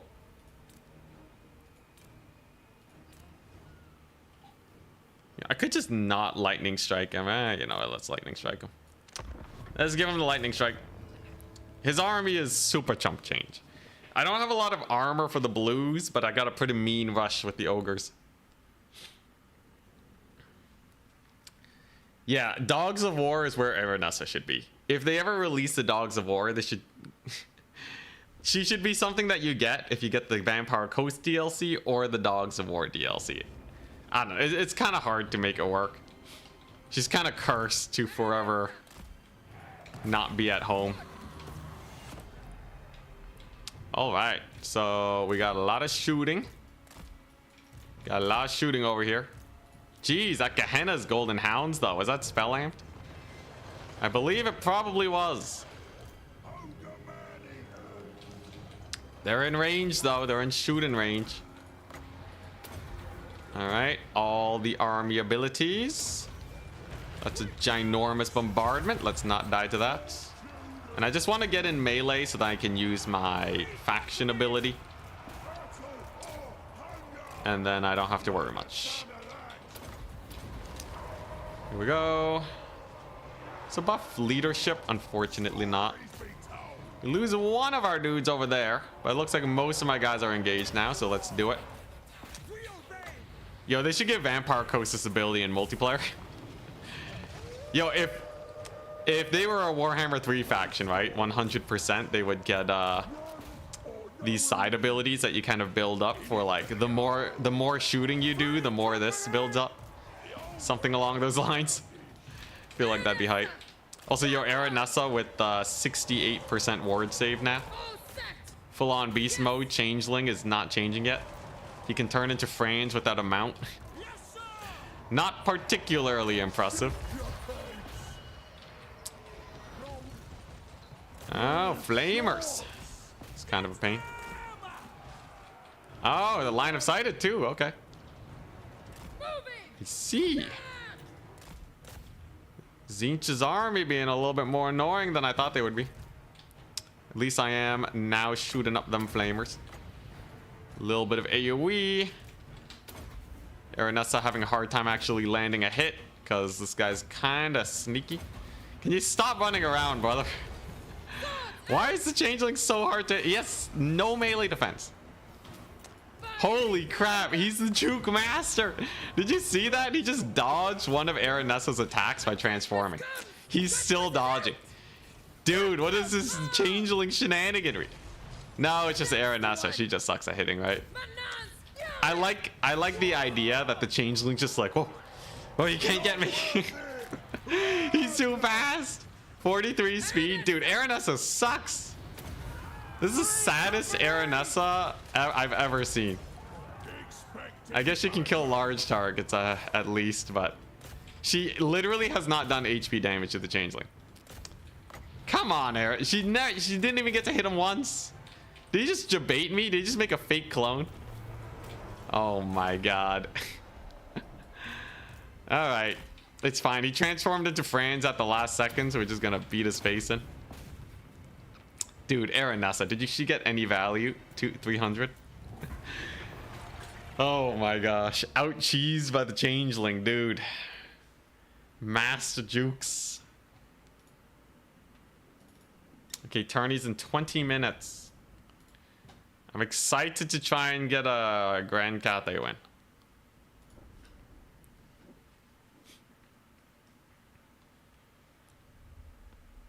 Yo, Dogs of War in general. We need Dogs of War in Koresh, Araby.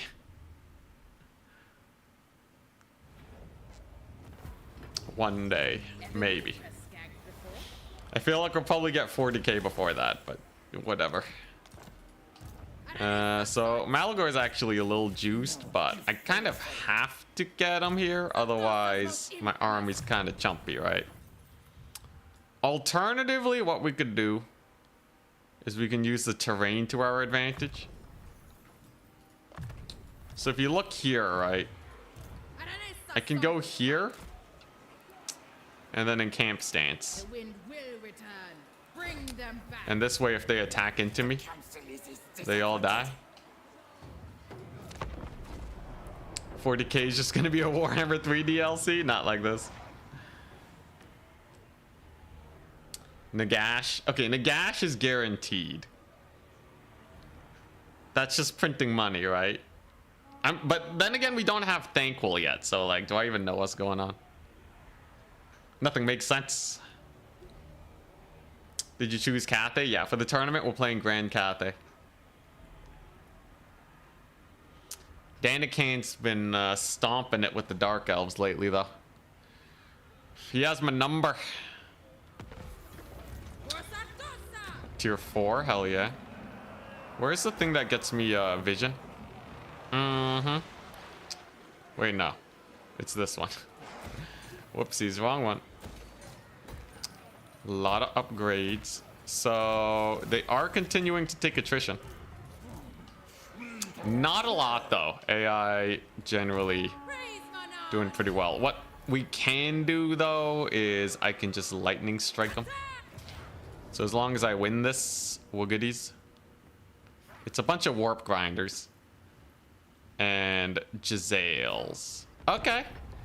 I think we just shoot them to death, right?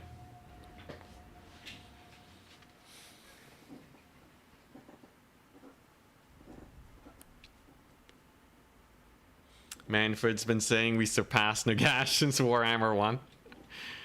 It would be so jokes for Nagash to be weak in his DLC. Make him like the hardest campaign ever. Okay, so this is going to mostly rely on these guys shooting them to bits because weapon teams do not have a lot of HP. So first things first, we send in the Aranessa. Nothing can kill her. Aranessa, let's be honest, she probably solos this. Excuse me.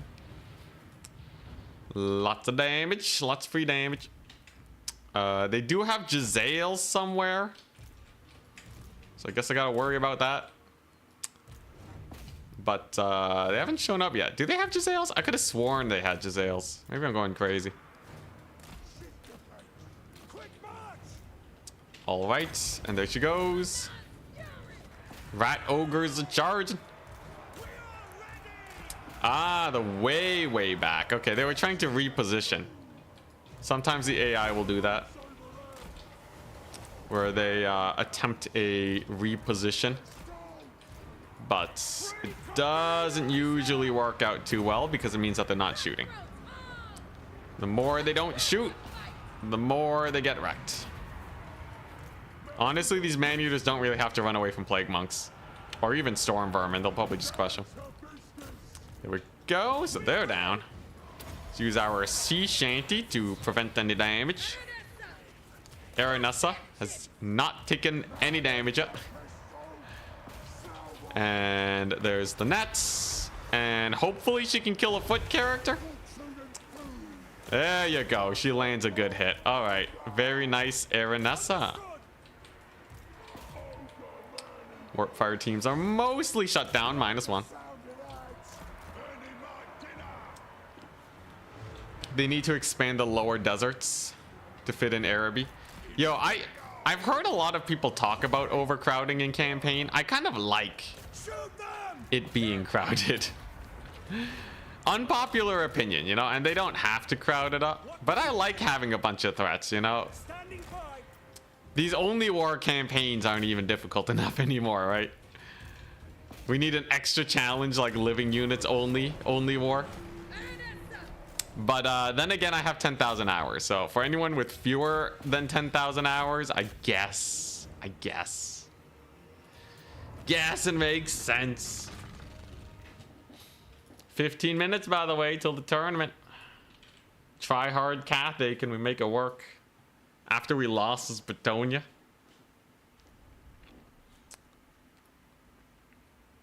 Bloat only war. Bloat only war would definitely be one of the harder challenges. I don't even know if it's possible. Bloat only without only war might not be possible.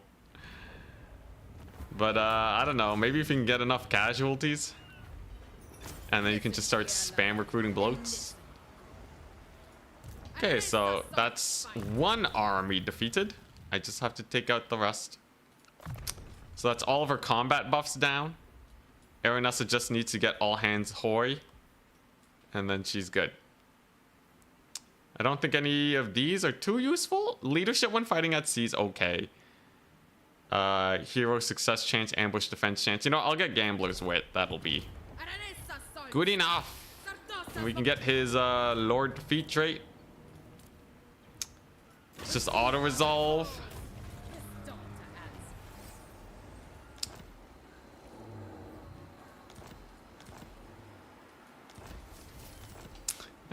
To be fair, he did need to call Uncle Legend for this campaign.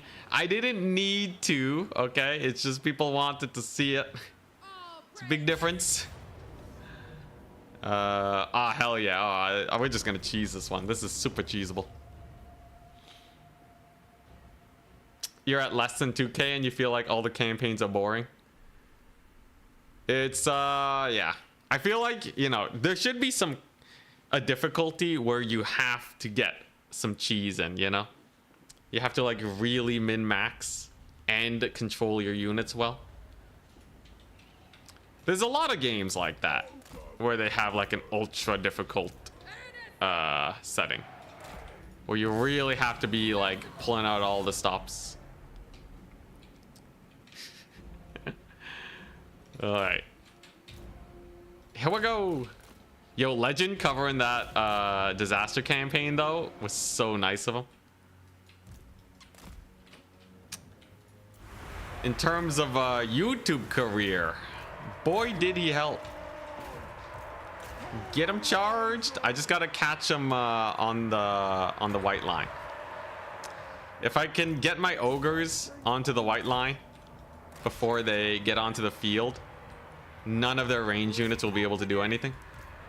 And then it will be an insta victory. I just gotta get there.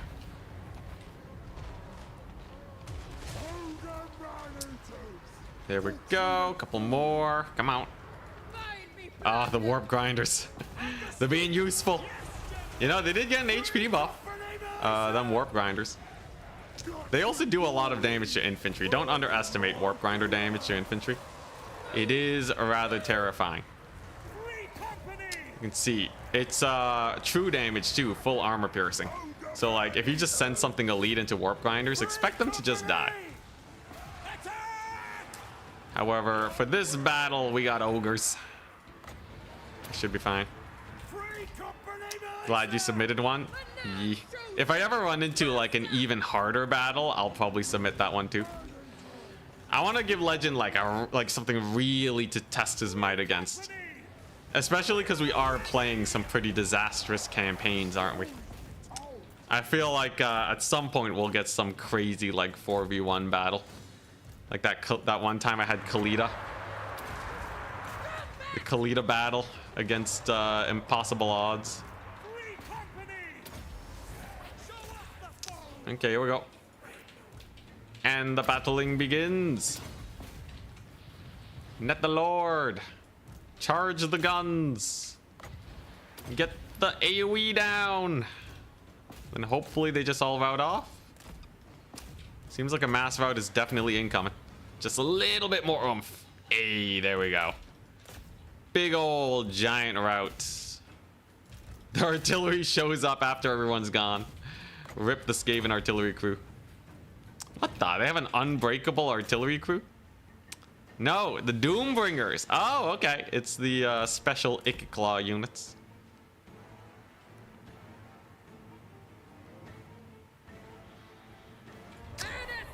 If he doesn't win the battle, he doesn't post it. I think if it's a battle I can win and Legend can't, I think that would be real interesting. But generally, as far as campaign is concerned, I think Legend would be able to out-cheese me.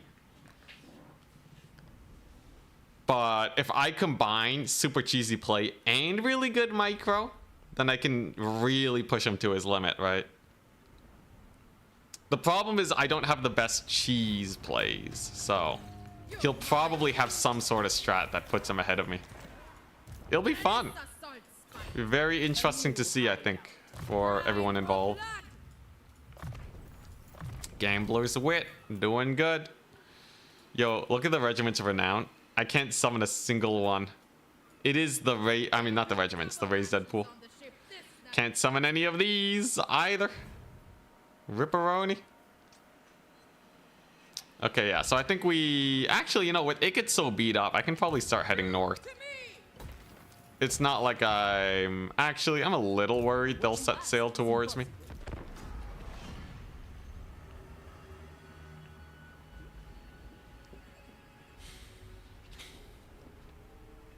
Free company. Campaign idea: pick one faction / lord, then pick 2 to 3 unit types of the roster, and only those are allowed.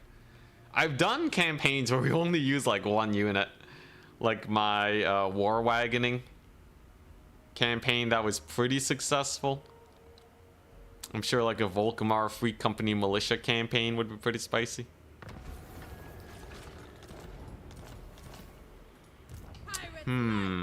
Which direction to go? We just killed off though. What the? Okay, well, I think I felt a road bump. All right, anyways, yes, we want to raise this settlement. Rip Beastmen, man. Rip the Beastmen. They were just chilling. They were just having a good day.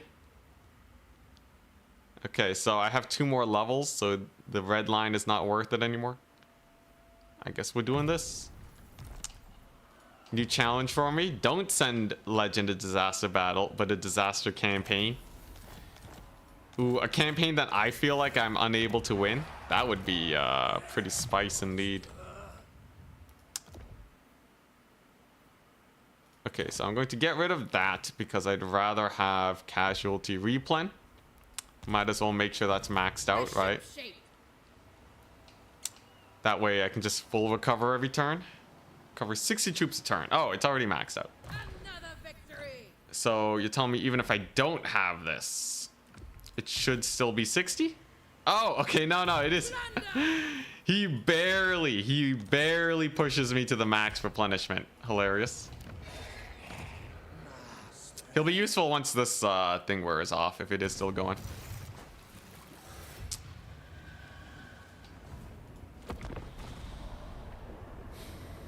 No archers high elves campaign. A melee campaign is gonna be really fun. Melee only, no magic.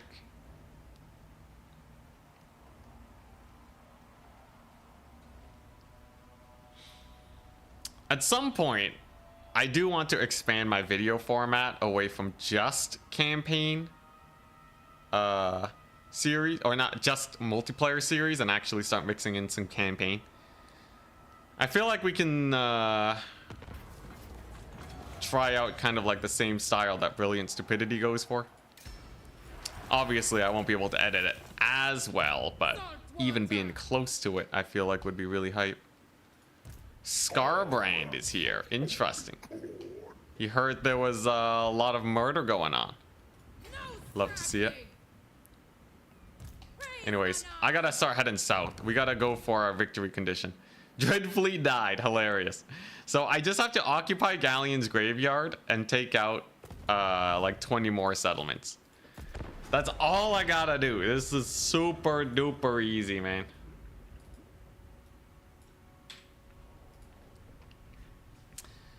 Chill campaign, man. Some co-op campaigns, I've never really been able to make a co-op format work. It never seems to do that well. And it's honestly not the most fun thing ever. Because if multiplayer is unbalanced, you can bet campaign is hella unbalanced. Or I guess co-op, not head-to-head. Co-op is just kind of weird because, like, there's a lot of sitting around, you know?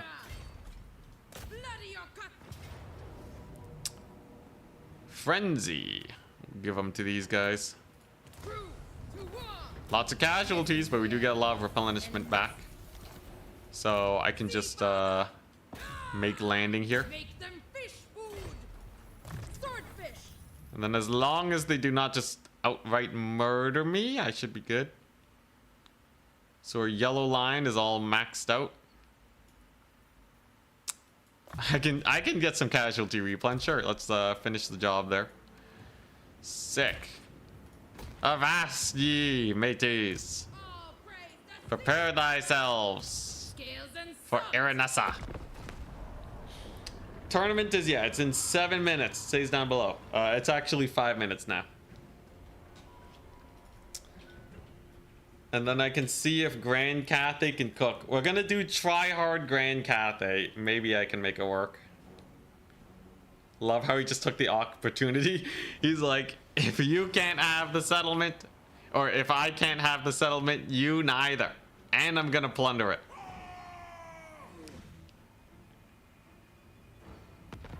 Alrighty. So Scarbrand doesn't take attrition here, but it looks like he's decided to leave me alone for a little bit. I'll take it. Aranessa's a beast.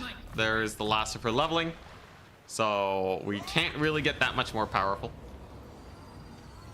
Actually, we're gonna break the siege so that I can chase off Arkan the Black first. There we go. Yeah. Bretonnia is a pretty beat up because of Arkan the Black. So that can no longer be colonized. And then we just start heading our way southwards, right? Sartosa should be fairly self-sufficient. Back when Norsca couldn't settle everywhere. Oh my gosh, that was the worst. So much land. How do you even get to the bottom right of the empire as Norsca? And then they just resettle the settlements. Oh my goodness. Crane Gunner spam incoming. Yo, Moby Max Grand Cathay is always a fun time.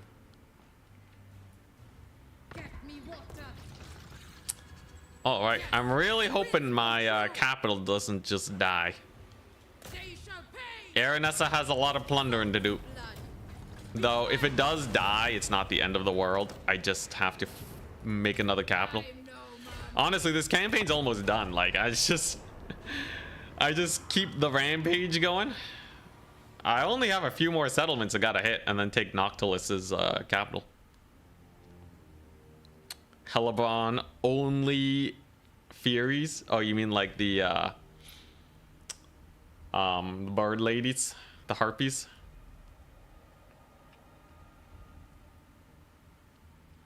Only ports, and those could only be tier 3. Yep.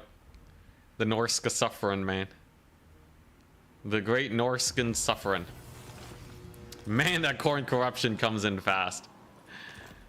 Jeez, it turns out carrying the books of corn it does have quite the effect on the local climate. Barrier and HP, some research rate, sure. I can replace the armor, right? Physical resist. Yo, that's kind of hype. Oh my gosh, Aranus is so decked out. She is basically invincible now. I cannot. Looks like they are going for my settlement though. You defeat Scarbrand? No, I left him be. You know what? Aranus is just gonna go full on just traveler now. She's just gonna have fun and travel across the world. Rakarth Harpies are free, really? She should be relatively self-sufficient.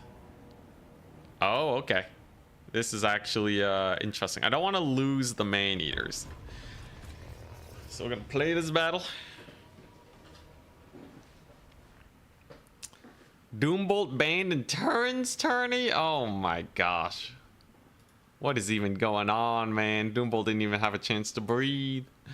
I guess on Dark Elves, though. Dark Elves are already pretty strong. I'm willing to accept Doombolt as a way to restrict Dark Elves. Oh, no. No, he didn't. It's only Arrows of Kurnos and Thunder Tusk. No, we're fine. Alright, can I beat this battle in 2 minutes? Yeah, I'm playing in turn starting. It should be starting very soon. Okay, so Aranessa should not die to even Manfred. She has too many resistances. He does have magic attacks though, but her ward save is really high. Get him, Aranessa. Beat him up. Hey, there we go. Pretty good damage on the Mortis. Looks like Manfred is terrified. He's too terrified to fight Aranessa.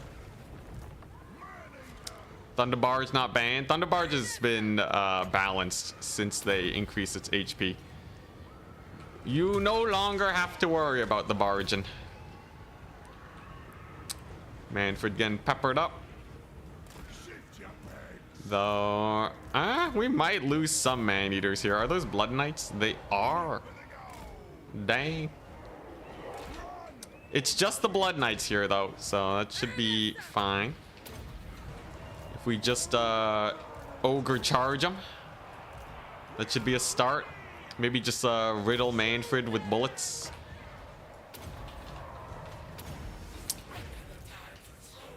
Dang, they did a good job bogging down Aranessa. She actually should leave those zombies. But she's stuck. Oh my gosh, AI making sick plays. The AIs are making plays, man. Here comes the Mortis. At least the Black Knight Lances go down. Aranessa, she's doing her best. Okay, so first things first, I gotta kill the Mortis engines, both of them. One goes down very quickly to some free company fire, though. So that means the second one should too. Aranessa has indeed freed herself. And all we really gotta do is just pull back any injured ogres, any injured man-eaters, and then I think we're fine. Unfortunately, Manny is rather tanky. But nothing a ludicrous amount of free company fire can't fix. Pull back, man-eaters, live. I need you for future battles. Thunderbarge is fine. Gyrocopters are indeed quite spicy, yes. Gyrocopters is kind of crazy. Oh, he's glitching. He's glitching. Fill him with lead. It looks like the man-eaters are doing fine. Gonna need to pull this one back soon. Manfred is almost dead. Oh, the breath attack. The vengeance breath attack. Come on, Manny, land up. Yeah, there we go. All right, Aranessa can cook him up now. Her anti-large is ludicrous at this point. And it seems like I probably have my opponent now. Yo, yo. Who's first ban? I'm Grand Cathay. Nice. Looks like we matched into Opal Bear Black to start off with. You will be quite the opponent indeed. Manny's dead. Opal Bear. Yeah, he's pretty spooky. He's Kislev too, but Grand Cathay should be pretty decent into Kislev. Oh boy, it's tourney time. Whoops. It's time. Can I win as Grand Cathay?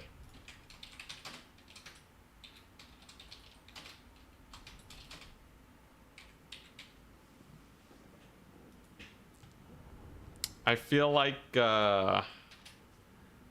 maybe today's the day. I'm feeling pretty good today. Sure, we might have lost with Bretonnia, but I'm sure it's fine. I'm sure it's totally fine. Ah, crap. All right, well, I'll save this.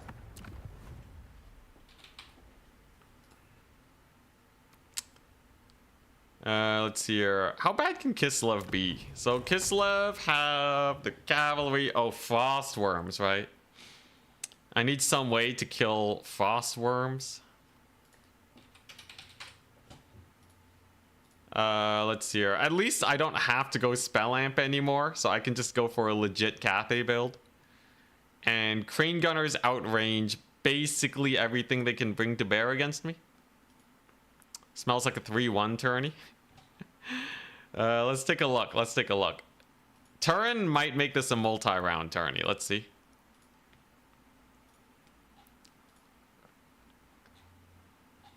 Round 1 is a go. It looks like it's gonna be a 5-round tournament. Okay. 5 rounds. So 4-1. I feel like 4-1 is solid for Cathay. And then semis and finals really comes down to the matchup that we get delivered. Is there a bracket? It's a Swiss tourney, so it's kind of like round robin.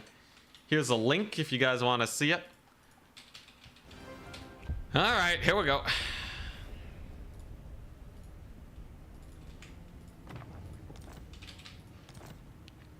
Very excited to see if Cathay can win this. Are crossbow strong versus worms? They're fine. So it looks like I'm first map ban. I'll ban Altar. So it's either Crystal Lake or Putrefying Carcass. Both are pretty good for ranged. Crane gunners will have a good time there. Grandest of Cathay. Where are they at? I play them so little. There we go. All right, let's see what legit builds we can run. Putrefying Carcass. All right. So.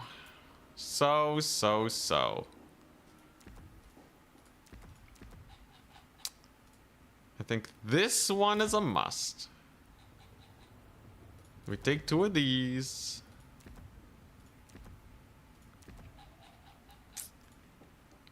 Definitely want one of these. And then I definitely want one of these. Okay, so this is a good starter build. Okay, he wants to play Crystal Lake. Never mind. Fine by me. Jade Lancer spam. Just full on Jade Lancer rush him. Let's see. Kislev have some of the best cavalry, and they have a lot of shooty archers. Their magic leaves a lot to be desired, though, so definitely I can work with that. Let's do this. Let's do Jade Warriors any good? Questionable. I will have to make sure he's not just full rushing me. If I bring a build that's not ready for a full rush, we just die. Something very important to consider.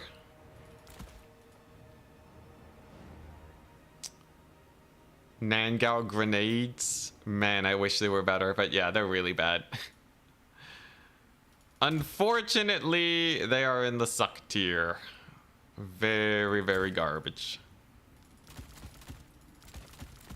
Okay. This is looking decent. Cavalry-wise, I have Oh, actually, what if he goes Cav Max? Can I deal with the Cav Maxing? I feel like I have ludicrous options versus his infantry, but against his cavalry, it could be a little bit more on the sus side. So I think I will run at least one of these in reserve just in case. And now we have a pretty good build. Lil Grom.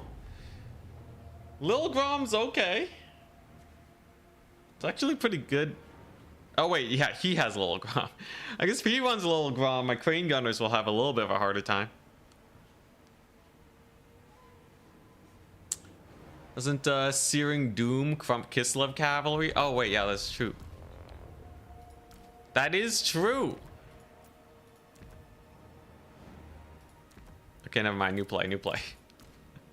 Much better build. Ah, hell yeah. All right, so we do that. We get that. I have this. We don't need any of that. We do this. Yeah, Searing Doom annihilates Kislev cavalry. So I really shouldn't have to worry too much. Let's see. Oh my gosh, yeah, good call, chat. Good call. Amazing call. Okay, now we have a build. Now it's impossible to lose.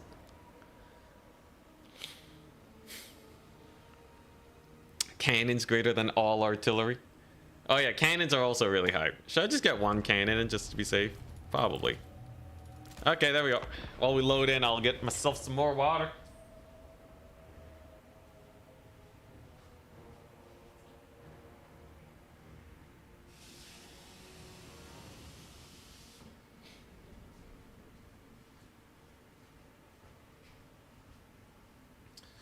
Here we go.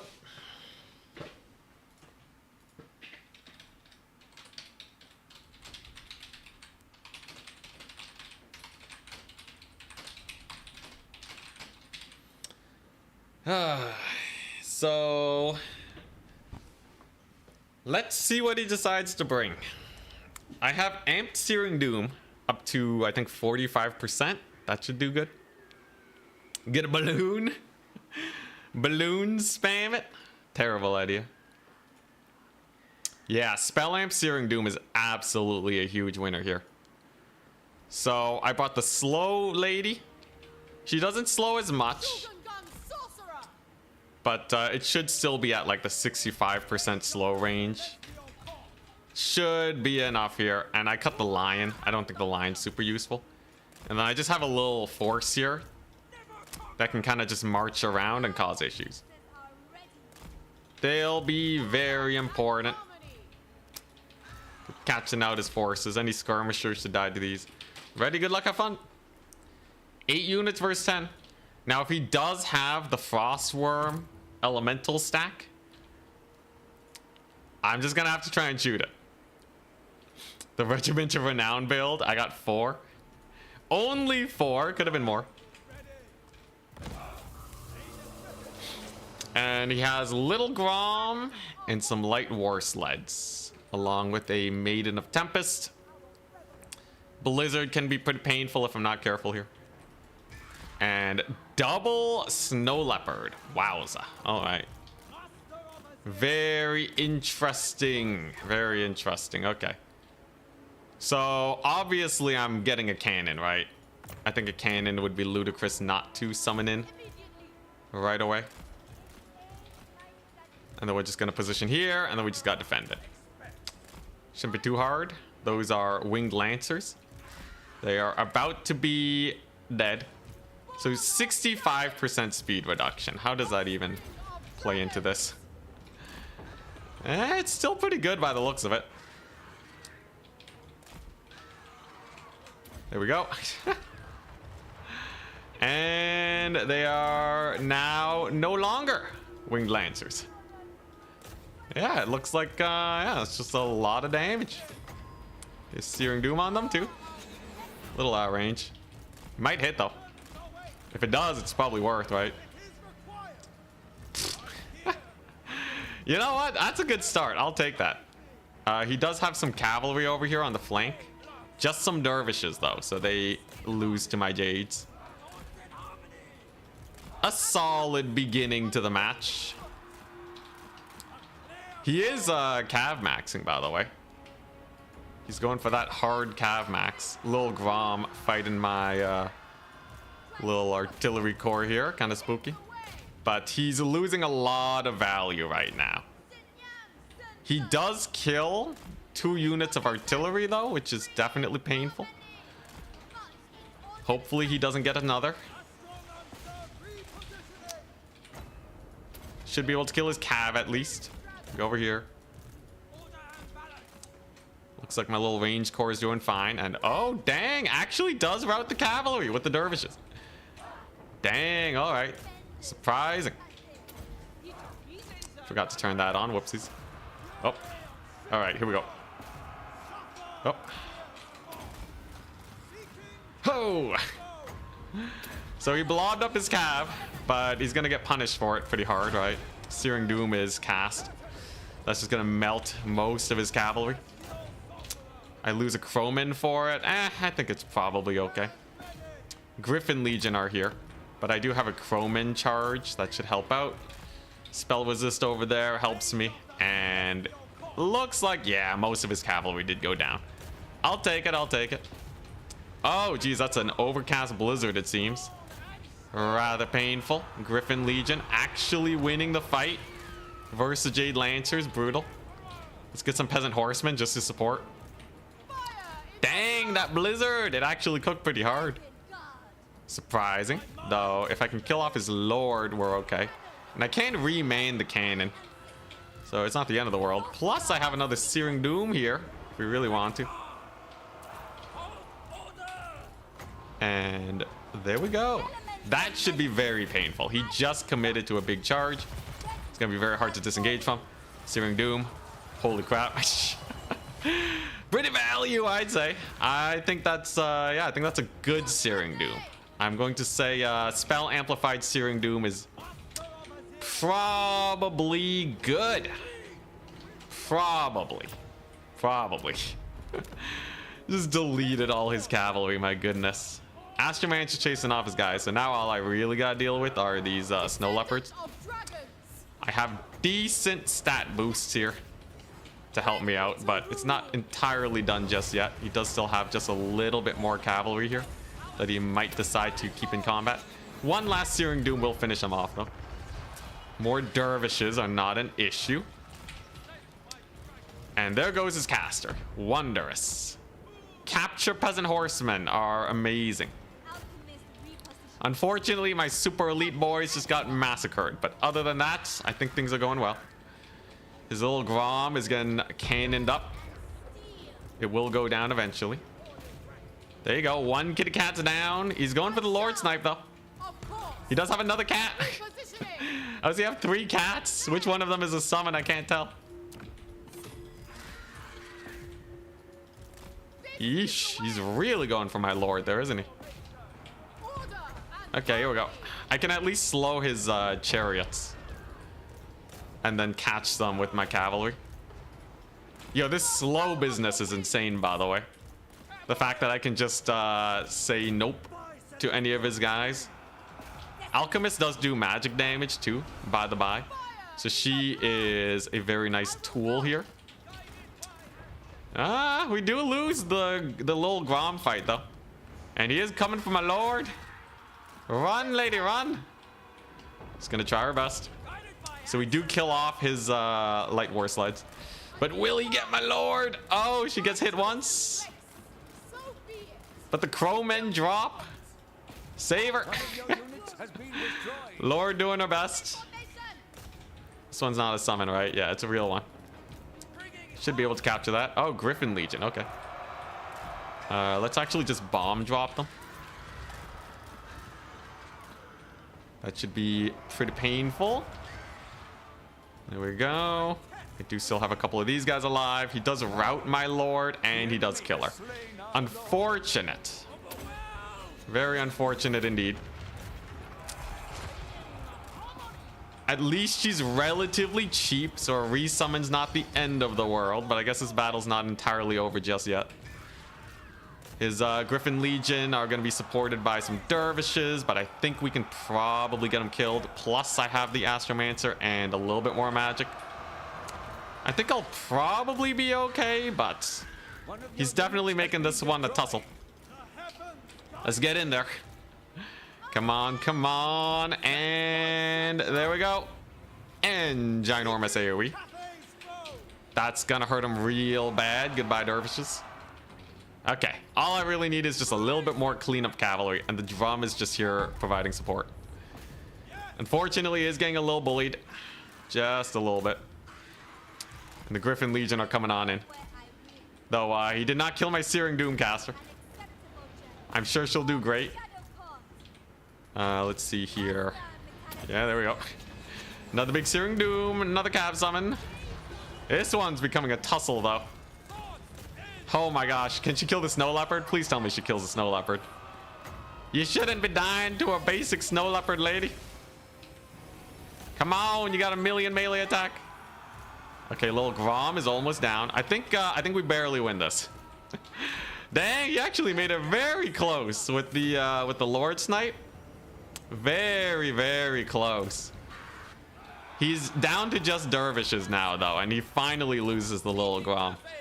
Oh my gosh. Would not have been possible without this caster lady. Her Searing Dooms were amazing. Let's just get another one in for good measure. And bada bing bada boom. That's half HP off of them. Her value is at 2,300.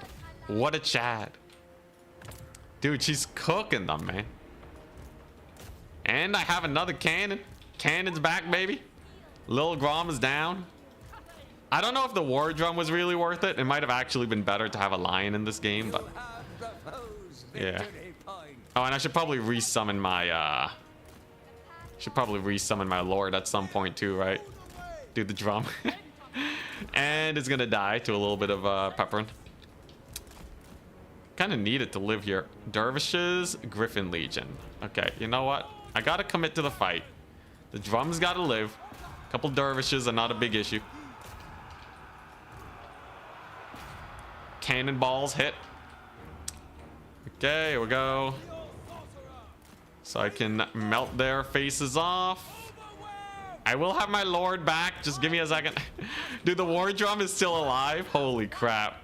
Chad War Drum, man. It's the only thing giving harmony right now. So if it dies, it's over. Okay, Lord's back. Lord is back. Literally just for the leadership. Yo, what a crazy match. What a crazy match. Guy gets a terror out. That's good. And I can probably kill off his chariots now with the cannon. With a little bit of a slow. Okay, so I still have the Astromancer, but he is going to get a double cap. Wow. Wow, what a match, man. What a match this is turning into. There's another Winged Lancer. Little Grom actually came back too. Terrifying. He should be able to terror out the dervishes. Yo, he might win. He might actually win. It's gonna be a close one. Get him, cannons. Point blank shot. Dang, I don't think they're firing. All right, it's fine. There we go. We're gonna capture this point. Oh my god, he's just made out of dervishes. He's just made out of dervishes.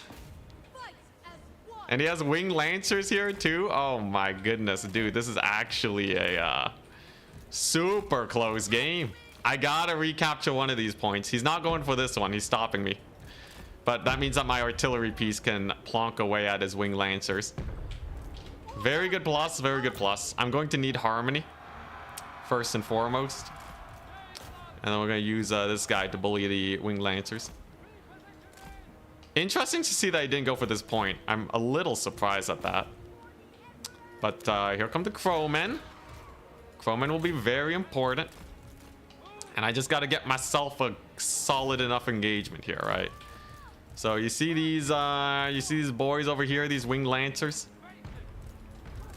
We're going to give him a little bit of a slow. And that way, I can catch out the rest of his light cavalry. And the Astromancer can get a few free hits in. I can't believe the little Grom is back, though. That's such a pain. Okay, nice. So I should be able to kill them off. Does this guy do magic damage? He does. So a little Snow Kitty shouldn't do me too much problems.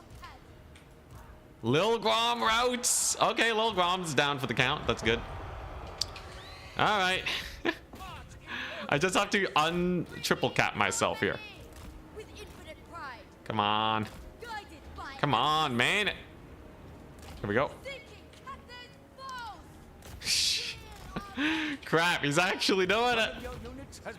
Holy crap, he's actually doing it. Dude, I can't recapture.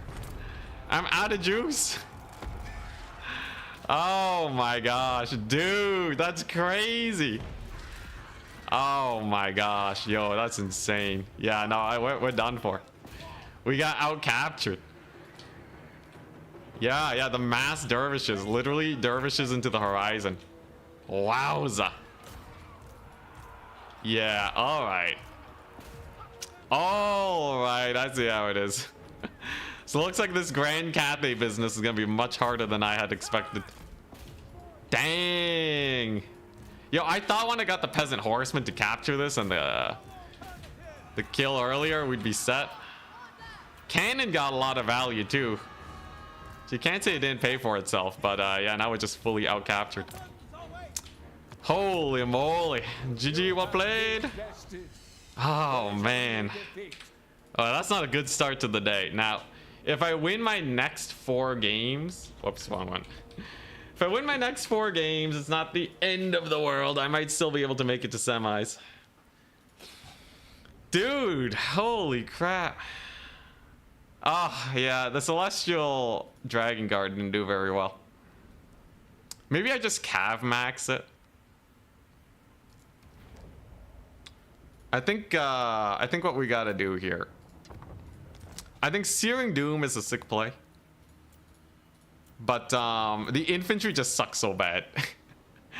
The infantry are god awful, man. I really do like the Searing Doom play though. And the Astromancer. So what we can do is we can take that as my standard. Then we get our Lord over here. Storm of Shadows. Or Celestial General. Celestial General could be better actually. So I lack the slow, but this guy's just a big old beat stick. And I still have most of the spell amp that I need. He has Celestial Sweep, which can kill a bunch of dudes. And he can actually route all that annoying cavalry. Yeah, Jade Warriors did get a minor cost decrease. Dang, yo, that's crazy, man. That's rough. Kislev build worked out really well. The late game Cav spam was so painful. I think I would have been able to win if I had some Jade Warriors in reserve just to hold points. But it was going to be a rough call. Because they are really slow. And Kislev Cavalry can rout them off. They only have 70 armor. Let's try this though. I like where this is going. So you have a +8 melee attack boost, AoE. And you basically just have a Doom squad with the General. And the Alchemist is just spamming Searing Doom. I feel like the multiplayer community just refused to have any form of joy. I don't know, Potatoes Devil. I feel like there's a lot of joy to be had. I feel like that statement just really shows that you might not. You might be having the issue with joy. I have a lot of joy playing multiplayer, man. The figuring things out.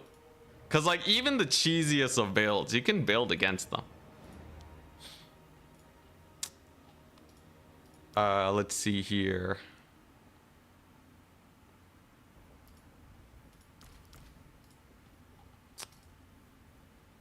Cav, some Jade Lancers start. I do. Okay, you know, I think I do like having just like triple Jade Warrior in reserve just to hold on to points in the late game against the more mobility focus. I really like this. Had to leave yesterday. Sorry. Oh, thank you so much for the I still don't remember the currency name. Sorry. Thank you so much for the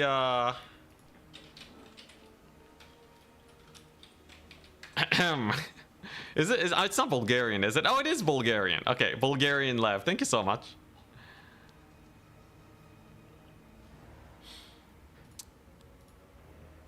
Let's see here.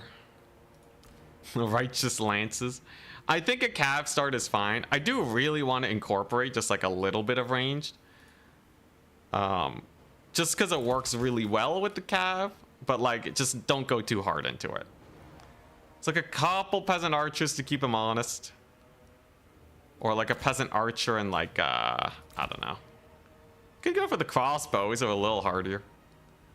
But just like a little bit of a forcing tool. Maybe one crane gunner could do well. And then a Jade Lancer, a Crowman, then we fill out with the usual. And then we have a semblance of a build being created here. This seems like a good standard baseline to build off of. Crap. I loaded the preset. Oh, what a ripoff. It's fine, I can make it again. And we do this. We go double Jade Lion, and we get the Celestial General. Celestial Sweep, Brass Cleaver. One of these, one of those. And then the Alchemist and the Astromancer. On the bird, Alchemist on a horse with these two. And then we fill out. Okay, yeah, I think this is a solid baseline Cathay build. That should work in most situations.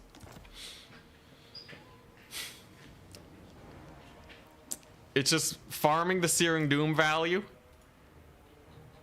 And then kind of going from there. Lots of single entities. Jade Lions are really good for capturing. Melee Lord can get Brass Cleaver. That's pretty nice. Yeah. Brass Cleaver's great on him. So it'll really help them cavalry engagements. Looks like next round should be starting very soon. Good, good. All right, I just have to win every match from here on out. And even then, I might still not make it. So sad. Losing round one is so rough. But if I can't beat Kislev, what am I doing, right? Does he provide spell mastery? He doesn't. So spell mastery does kind of cap out here. You have 0 capture weight with that build. I have 9 capture weight as mobility as a baseline. Mobile single entities. You have a lot more than you'd expect. And then the rest of your build is cavalry summons and then securing with Jade Warrior Halberds. So I think it should be fine.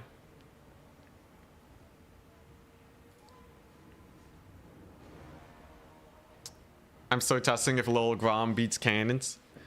It ended up kind of just being a trade fest, right? It was roughly even. I summoned my cannons twice. They paid for themselves. Lil Grom ended up being a big issue, though. Man, that late game was so rough. I kept losing Jade Lancers to Griffin Legion.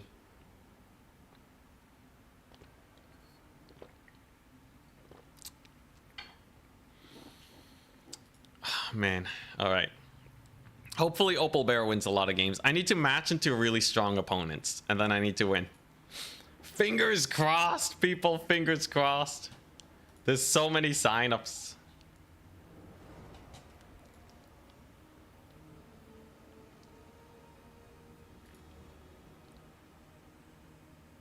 The Lil Grom is, yeah, Lil Grom is very accurate, so it can just one-shot a cannon per shot. It's a toss-up. Double cannon it up.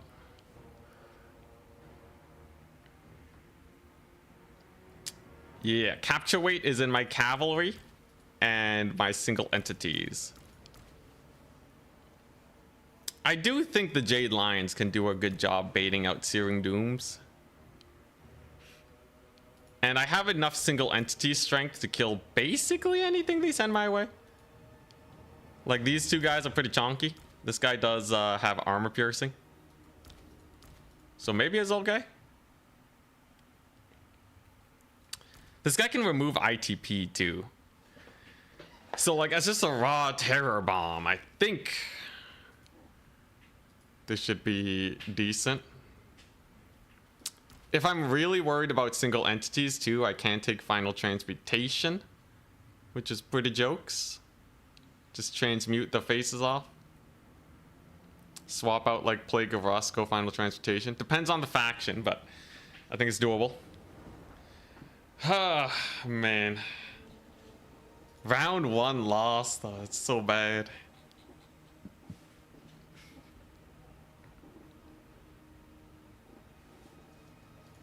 Very close game though, it was fun. Okay, fingers crossed, people. Fingers crossed. At the very least, this will be very good Cathay practice. Karavthir, if you're watching. I hope I can make you proud. Losing to Kislev though? Lil Grom is better than the cannon? Or are you saying Hell Cannon? Because definitely it beats a Hell Cannon. Every 3-1 needs a loss. Don't worry, you got this. Thank you for the words of encouragement. I'm just really worried I won't get enough opponent points.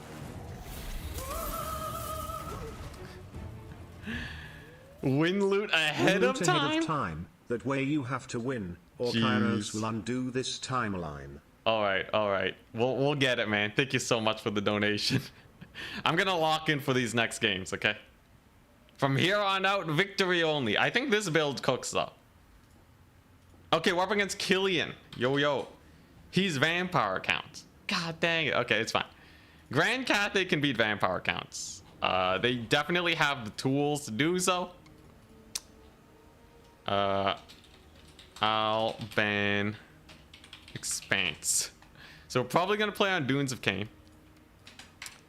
Okay, I can beat vampire counts. It does require a completely different build, but yeah, he does want to play on Dunes. Oh boy! All right, here we go. Killian is a good opponent to match up against though, because he's likely to pull out some other wins later in the tournament. So vampire counts, usually if you can kill off all their infantry, you're goodies. That is the name of the game. Don't get wind of death. Necromancer dude can be super annoying too, but I have a solution. I think vampire counts really rely on their necromancer guy to get working. So if I just do some of this, then there's no way we lose this. It's on Dunes of Cain. Oh boy. So if you bring a lot of range, they can just rush you down. It is a little sus in that way, because they have like infinity zombie summons. So you gotta be a little careful. He wants me to rehost the lobby. He timed out.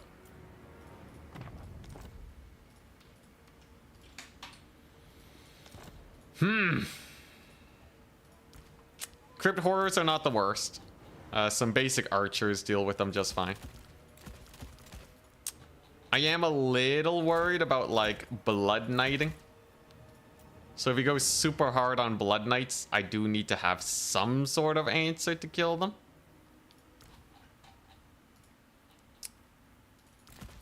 But you know what? This is it's an okay build.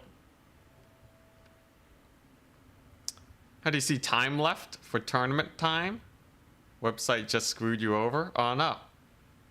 It shows when the tournament starts near the top of the page, and that's basically all you can really work with, sadly.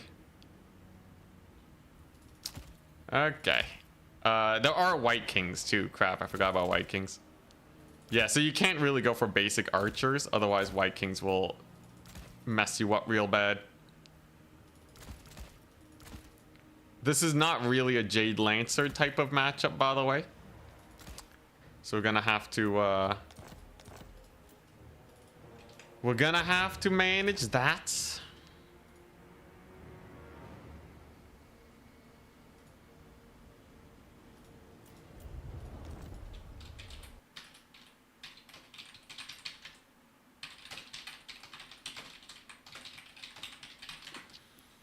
Gotta restart, by the way, because we're unable to join each other's lobby. Yeah, vampire accounts. So if they can't kill your ranged, generally it's a win against vampire accounts. But they have so many tools against your range with like White Kings and all that business that it can be pretty rough. Double Sentinel time. Double Sentinel is jokes. Against vampire accounts though, it'd be very specific builds. Very specific builds. I could see some vampire accounts builds where double Sentinel works, but yeah, kind of sus. All right, let's keep making this army. I think I have an okay lineup.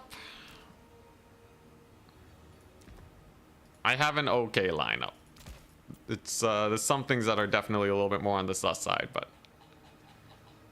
it should be able to get there mostly. Cathay, let's go. Yep. Cathay's very exciting. They're kind of sucky though. I'm not gonna lie. They are kind of garbage. But I'm happy that you are excited. Let's see. What do I want here?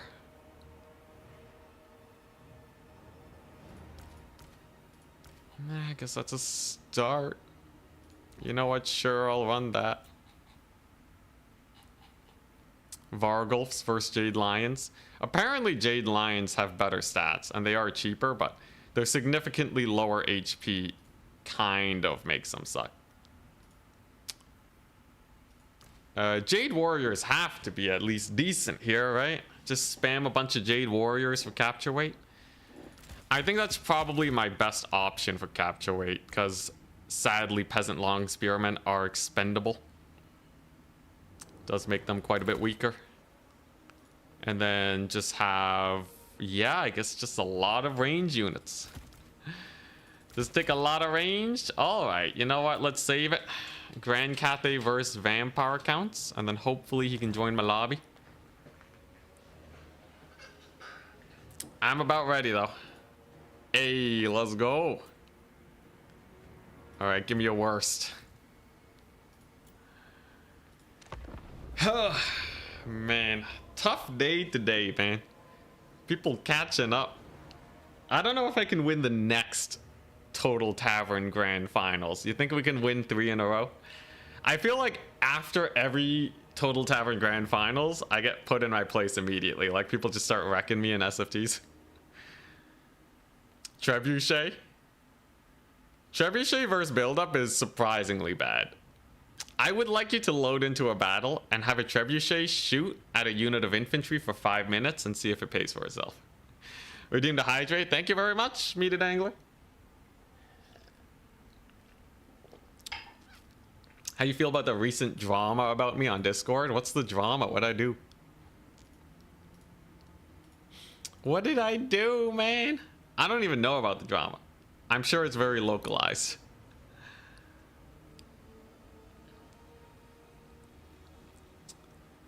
Think you might have a chance if you don't pick Cathay? Oh, I did lose with Bretonnia and Slanesh. I know, we have drama. Does that mean I finally made it? Honestly, drama means that we made it, but you know. I do think generally it's very hard to be a public figure and not perturb at least some people. a lot of people genuinely just hate the takes that I have. And honestly, some of my takes are pretty extreme. Some of them are memeing and others are just not fully thought out. And then even if my opinion does change in the future, right, to like mellow out, people will only see the most extreme take. And then that's just how I'll be in their head forever. So it's kind of natural to have people that don't like you. What? The mods on Reddit were thinking about permabanning me for posting my take there. What part about that? Yo, that'd be sick though. That'd be sick. Get the get the drama. Yo, that'd be pretty funny. Yo, rile up some feathers. I feel like publicity wise, that'd be pretty funny. Honestly, I would not mind that much. It'd be surprising to me that they would ban, you know. I guess if they notify me why, then we can think about it. I don't really know why they'd ban me though. Was the title too clickbaity? Was it too clickbaity? Was it stirring up the pot too much? I know, getting banned on Reddit though is pretty insignificant drama. Also, this is all alleged. We don't know if this is actually like true. This is just a random commenter. Not that I don't trust you, Elementa, but I don't actually have any like legit proof that this is what's going on. So don't get the pitchforks out just yet, people.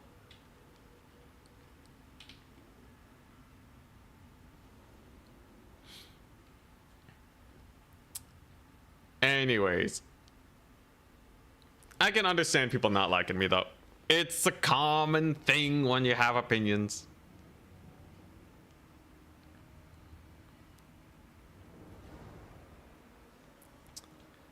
God, I'm sweating for this game, by the way. Cathay vs Vampire counts is generally regarded to be quite bad. But if I play enough Cathay, and like this build feels like it should be really good. This build feels like it should be amazing. Good luck, have fun. Good luck, have fun.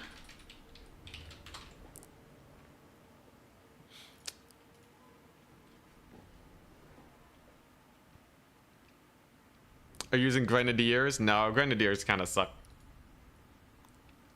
Mostly you want to kill Crypt Horrors, so Archers are the way. All right.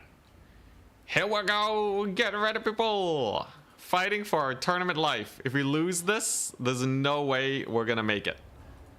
There are too many signups, and I desperately need to be able to get enough wins here. 4 wins is the bare minimum. We got the Searing Doom Final Transportation plays, and I got 2 crossbows. Ready. So the idea here is that these guys don't die to White Kings. Lions can probably kill White Kings. And I can hunt down any flying necromancers with the slow. We're fully magic amped, and I can capture all the points really early with the peasant horsemen, which should net me a little bit more time here.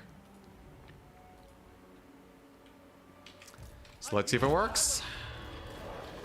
Okay, Lamian Dragon Lord. Wow, with Wind of Death and zombie summons. So he ain't going for no basic necromancer play. Going full on Lamian Lord, double White King on horses too.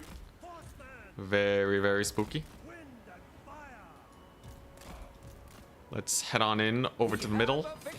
Can the Lamian Lord defeat 2 of these guys at the same time though? She has a breath attack. Gotta be real wary of that. I will probably try to final transmute her face though. And I do have crowmen to help me out. That'll be good. That'll be pretty good. There is no escape unless she lands. Final transportation will be chonky, however. Get the pincer. Who will she turn to fight? Neither. She just tanks it. All right, and then she lanes. Sick. Well, that's a good starting play, at least. It's a solid starting play. There's some Graveguard that I got to tussle against. But overall, not the end of the world, right? Graveguard are not a big issue. And I do have the final transmutation locked in and ready to go. Bomb drops are away. Massacre in the Graveguard. So that's just gonna bully them real bad. And the White Kings are forced to disengage. So overall, I'd say things are going fairly comfortably. Almost enough for me to get another archer unit here. Because he's gonna have to push this way, right? And he won't be able to capture the points. Gotta be a little careful here. You can keep tussling a little bit. I really want to get that final transmutation. Very much so. And I think we just got it. I think we just got it. Huge. That's an overcast final transmutation and a half.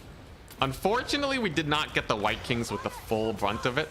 But I should be able to at least get the White Kings bullied while the final transmutation is still going. And then with them down, life is a little bit similar.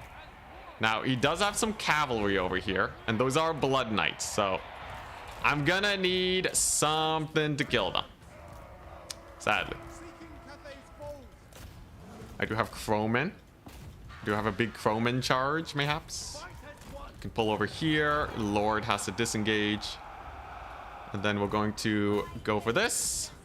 Plague of Rust. Killing a Blood Knight unit now would be huge for me, as they are otherwise very elite and hard to take out. It does seem like indeed that's a Wind of Death. Ouch! Ouch, brother. Well, that's pretty painful. Routes off like all my cavalry. Wowza. All right. Well, looks like he traded well for the Blood Knights. Can I kill his Lord now? Oh, geez, that's painful. That's very painful indeed. His Lord is dying, though. She got slowed, and she's getting peppered by archer fire. So we're really doing a lot of damage to each other on both fronts. She will probably die, too. So, honestly, I'll take it. A dead Vampire Lord for a bunch of peasant horsemen? I've had worse trades. Absolutely, I've had much worse trades. There you go, so she's dead. And our victory ticket lead is very nice because we took fights really early. So honestly, I think we're fine. Killing off his Lord here was such an exceptionally good get for us, because she's just too expensive to resummon, that I'm pretty sure we carry out the win from here. Let's keep pulling away over here. I have $1 million. It's about time I get some summons in. Jeez. I was too busy microing. I forgot to macro. Alright, here we go. I should be mostly fine at this point. I have another final transmutation that we can plonk down on his White King if we really want to. I have some wind breath attacks. They'll go well. He's not really going to capture this point. Without a Lord, he's really just screwed. And my crossbows are distracting Graveguard right now. So that is a more expensive unit that he can't really afford to lose here. White King's taking a lot of deeps. Okay, and we stopped the skeleton horsemen from causing me issue. Beautiful. Distract the Graveguard. Distract the Graveguard. Let's see. I can summon in peasant horsemen and maybe retake this point. But I feel like crossbows will be better, just to uptrade. You know what? Screw this White King, man. This White King's been sticking around for too long. And I'm tired of his shenanigans. We're just gonna kill him with the final transmutation and get him out of here before he gets like some sort of crazy play that, like, you know, a Lord resummon or who knows what, because that would actually cause me a lot of issues if the White King doesn't just disappear. He also provides a lot of capture weight, and we don't like that. So we're gonna go here instead. Go for that vortex. on the Crypt Ghouls to just get them deleted. And yeah, the big route, it was just peasant horsemen. It's fine, guys. It was just peasant horsemen. Everyone saw my cavalry route and you were freaking out. But we got his lord killed, and you can see the lions, indeed, they are really good capture weight. Crossbows can fight those guys just fine. And these are just zombies, so I can kill that off. I think he is trying to resummon his lord. Yeah, he was trying to resummon his lord this whole time. Wowza. Took her a hot minute, but she did come back. Let's just secure this point. Wind Blast is super amped, so I don't have to worry about that. And she can't possibly cause me too many issues here, right? It's just one lord. I have a ton of ranged. I think this battle is over. God, those Graveguard, they really don't give up. They do not give a crap. They're just chasing me down. All right, there you go. Capture point is secured. Let's get our ranged underway. But yeah, the big problem is she just can't really do much, right? She is but a single dragon lord, trying to make her way in life. Gets a zombie summon, kind of whiffs it. Double lion here. Gonna get a double breath attack on those Skelleboys. And there she goes, trying to get in the tussle. I gotta make sure she doesn't Wind of Death me again like last time. But yeah, to anyone who is worried about capture weight, cavalry, it's amazing. There we go. And then I should just be able to shoot her to death just the same as last time. And we have a final transmutation for her face. If my alchemist can get in there. I do love me some solid final transmuting. There's the capture point. Oh yeah, there we go. Fully amped final transmutation. Look at the damage on that corpse card. Holy crap. Dude, okay, yeah, final transmutation's where it's at. Absolutely. God, that's sick damage. She gonna die again? Let's just get all the single entities on her face. There we go. And I just gotta not throw now, right? Just don't throw. Oh, I have 2,000 in reserve. Yeah, this game was over a while ago. All right. Jeez, I keep forgetting to summon units. There you go. All right. That should secure the points. She is almost dead. I am out of magic. I think a Plague of Rust will be good. Reduces her armor down to 22. We give her a right click, and she should just die. Yeah, super in the bag. Super in the bag. A good game for Grand Catholic. I think having that air dominance really helped us out here. And there was really nothing he could do versus the archers. If he went for a necromancer lord, he would have gone chased down by my flyers. So it all kind of worked out well. How'd you mind control him into spreading out so much? Well, if he blobbed up, he would have gone final transmutation. So that wouldn't have worked out for him. Dang, hell of value. Crossbows were great. Super good versus the double White King too, by the way. Dang. All right. 1-1. And we face some good opponents, so my opponent points should not be terrible. It's a start. It's a start.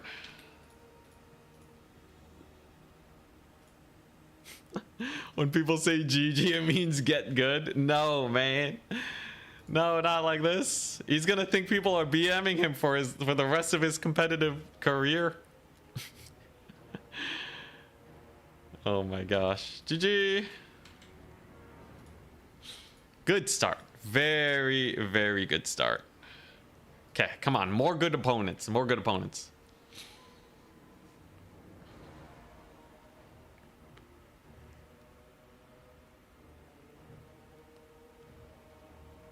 Yeah, he messaged back. He said he underestimated Cathay's single entities. Absolutely.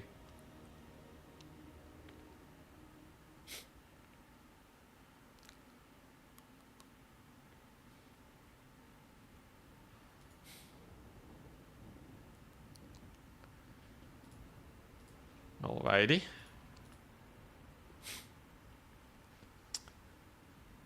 Pre-battle loot works. Oh no, Stia and Ander. And Reason. And So pre-battle loot I don't know how to works. say your name. I'm so sorry. How do you say your name, by the way? Will Google help me? Let me copy paste your name. Pronunciation.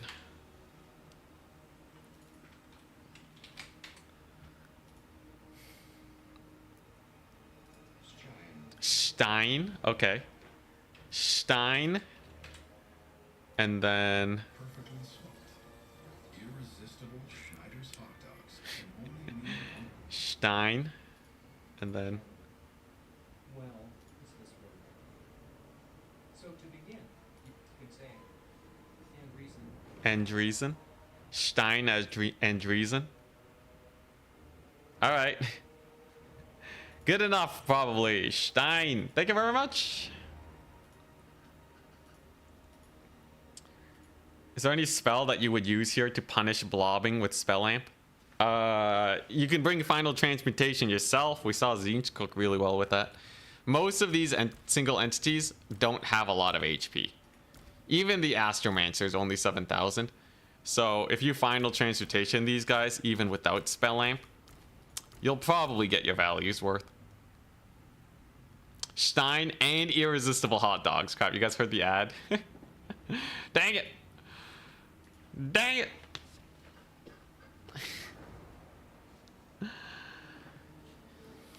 Stein. The second is trying to Americanize it. Dang it. Okay, wait.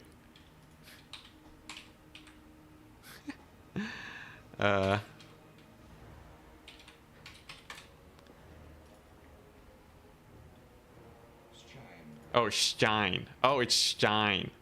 There's like a little jot in there. Stein. Oh, all right. It's not like Stein. Stein. I see. Okay, I think we got it.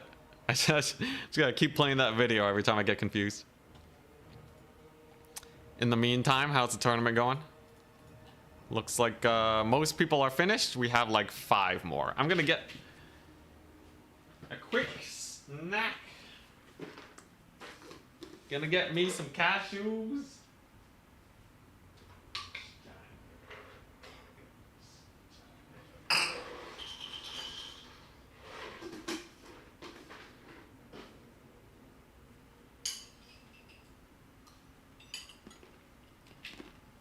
Mm-hmm.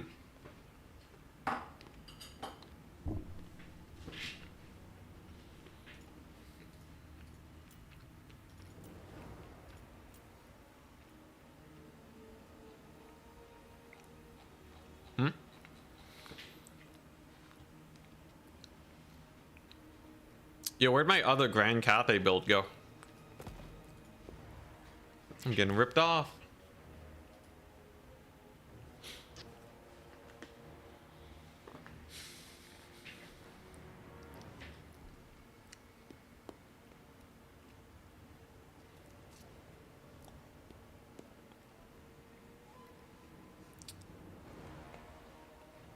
We got some beef in chat.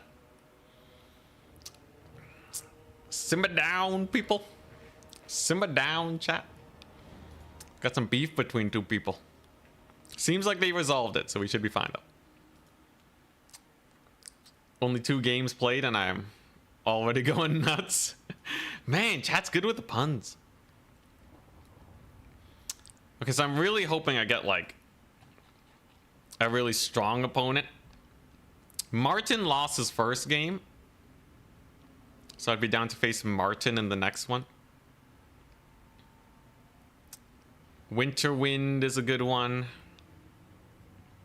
Lord Grey of Rat Clan would be good. Potatoes Devil would be nice.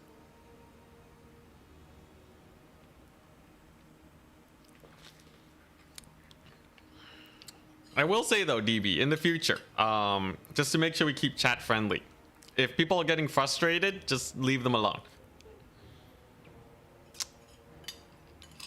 Some people don't like being even mildly trolled, and we like to be a little welcoming here.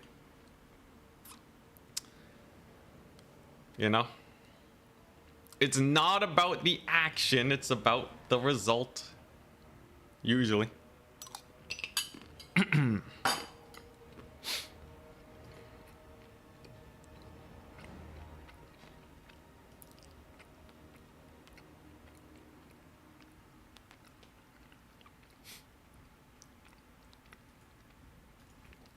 Chat tournament. Members only tournament.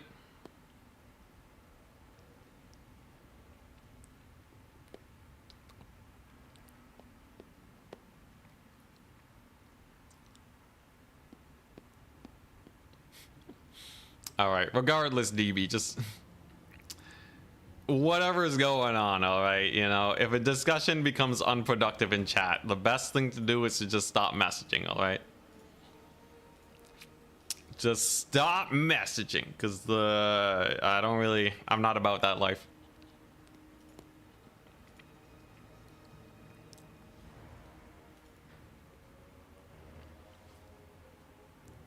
Does Tarek sometimes show up in chat? He does. So, in fact, I think a lot of the people that are higher up have popped into chat at least once.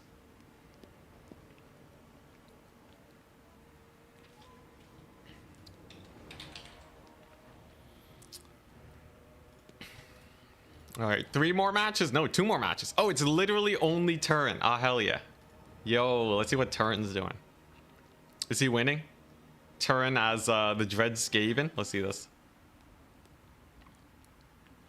Here's the link to Turin, by the way, for anyone who wants to watch.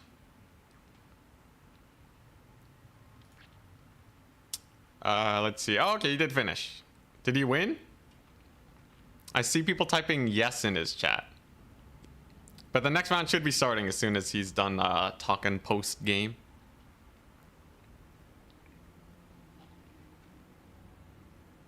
Let's see, let's see. Did he win? Oh, he crushed it, man. Dude, he crushed it. He was against Stinky Beans, though. And, like, you know, nothing against Stinky Beans, but it's not a name I've seen too much in the multiplayer scene. You know? Imagine if Stinky Beans becomes an amazing player, though. Like, they just become, like, the best Nurgle player in the world, and everyone has to just keep saying Stinky Beans.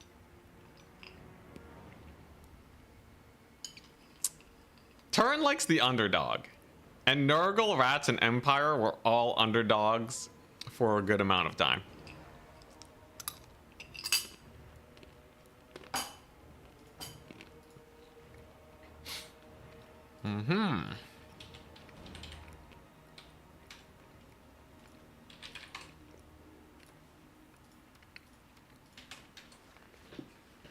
All right, I got my opponent. Not a huge name, but we started with 2 big names. So this will be a good start at least.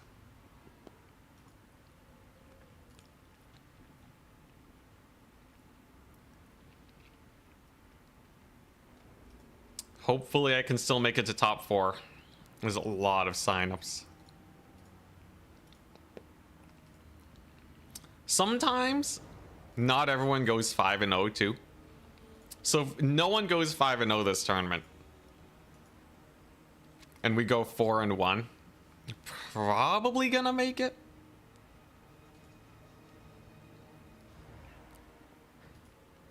I'm so worried though. Worst case scenario, I get to end the stream early.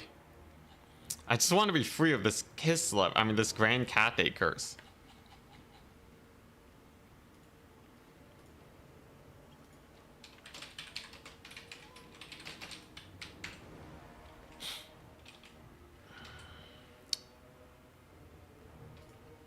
So this guy's playing as Chaos Dwarves. Okay. There are some fun Chaos Dwarf murdering builds you can run. Is this the unbeatable Cathay build? Not really. It's getting there though, it's getting there. Okay, what's the best strat for Chaos Dwarves? So I don't really need Wind Blast, and Searing Doom doesn't really have a lot of targets, but this one's good. We can replace this, go for this one. Okay, it's a good start. It's a good start.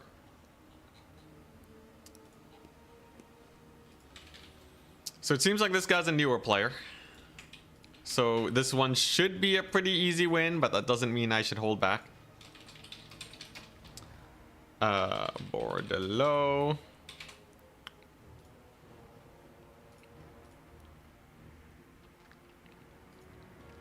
Yeah, it could very well come down to a tiebreaker. And he bans Rampart, so on Brave Valley. Okay, I think I have a good build. I think I have a pretty good build versus Chaos Dwarves in this situation. Chaos Dwarves have always been at least a little bit of a menace. But what we have going on here, it should do a decent.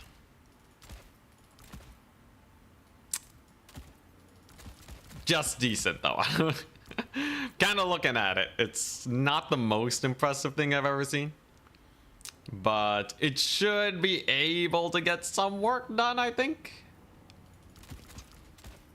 Man, Chaos Dwarves, though, they're a big menace. Big ol' menace. Your peasant horsemen are kind of really rough at times. And I gotta kill trains too, crap. Do I have a good train counter? I guess these guys worked well last time.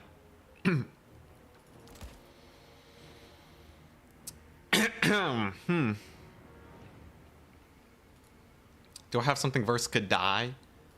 I guess, mostly? Alright, you know, this is,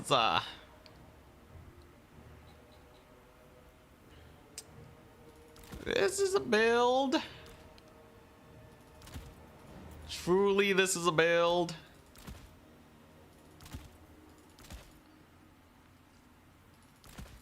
Feeling a bit better about it now, now that I've adjusted just a couple things. Okay. Alright, here we go. Does it cook? Wait.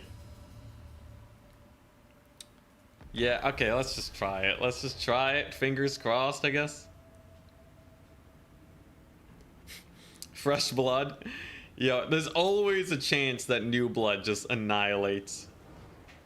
They're unpredictable. If you were a new player, you'd want me to go all out for the maximum learning. It's always good to see, like, you know, what you're aiming for.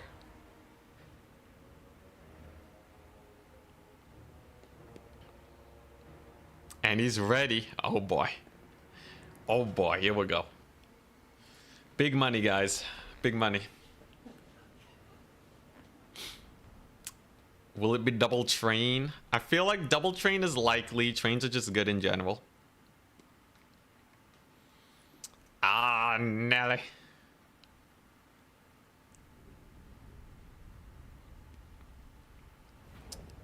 So, final transportation. That's what I brought. I'm going to try and get them to blob up. And we're starting with the rush build. It's always risky to go for a rush build against Chaos Dwarves because they can just hold. But there's a good chance that I can just snipe his lord at the beginning, right? Alchemist with the elixir. Buff up the righteous lances. Or my lord. We do 1,000,000 damage to him. One win con. He has too much artillery, we run it down. Another win condition. Double terracotta. That's never gonna end, is it? Alright. Kadai Destroyer. Now that would be interesting. Okay, Sorcerer of Metal, Final Transmutation, and Zaytan the Black. Wowza.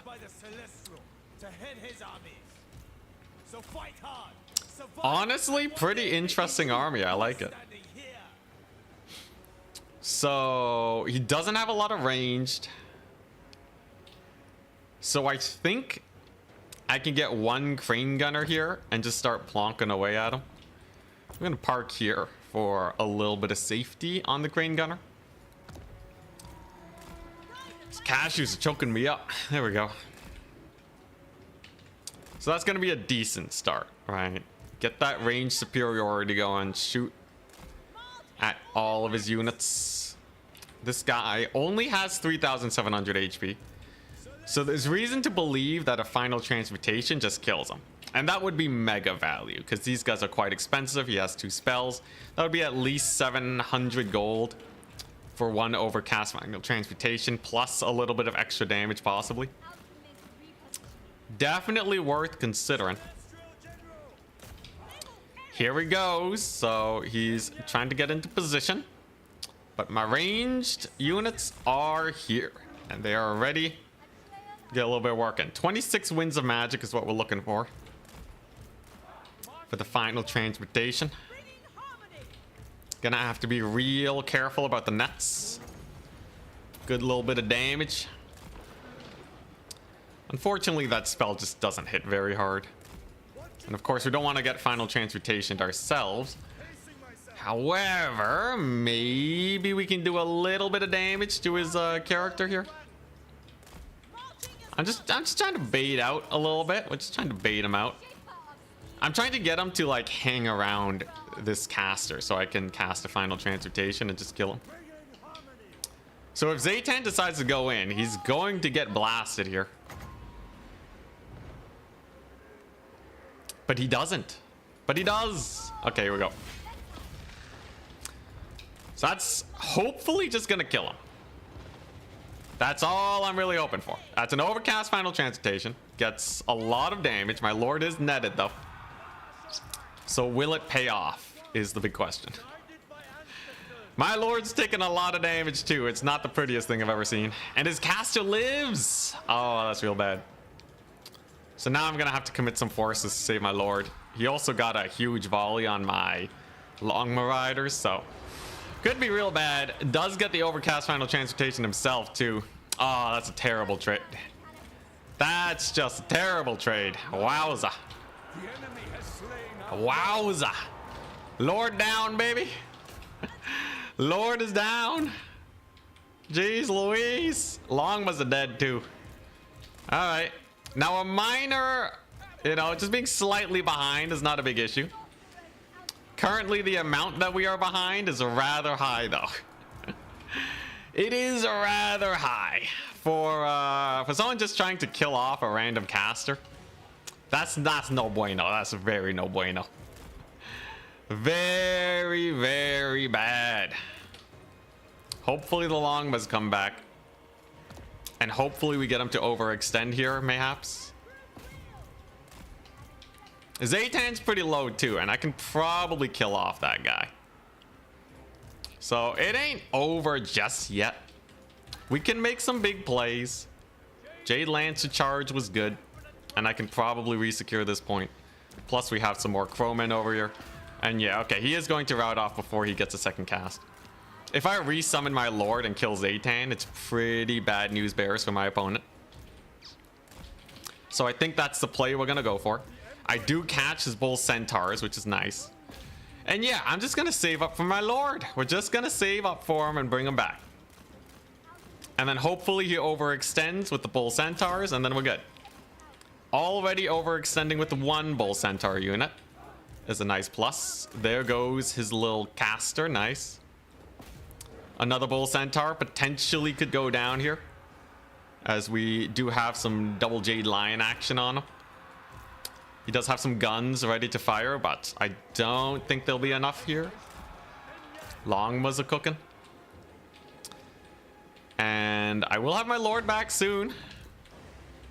I do have another final transmutation, so if he commits with his lord here, he's just gonna lose him. Supposedly. Supposedly he just loses his lord here. Come on, do it, man. Do it. I dare you. I dare you. Go for the big deep dive. You know you want to. You know you want to, man.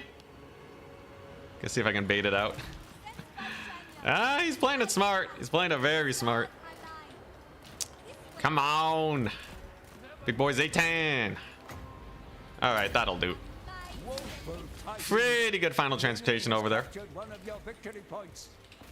And I do finally have my lord back. So he won't have a single entity. I will have a single entity.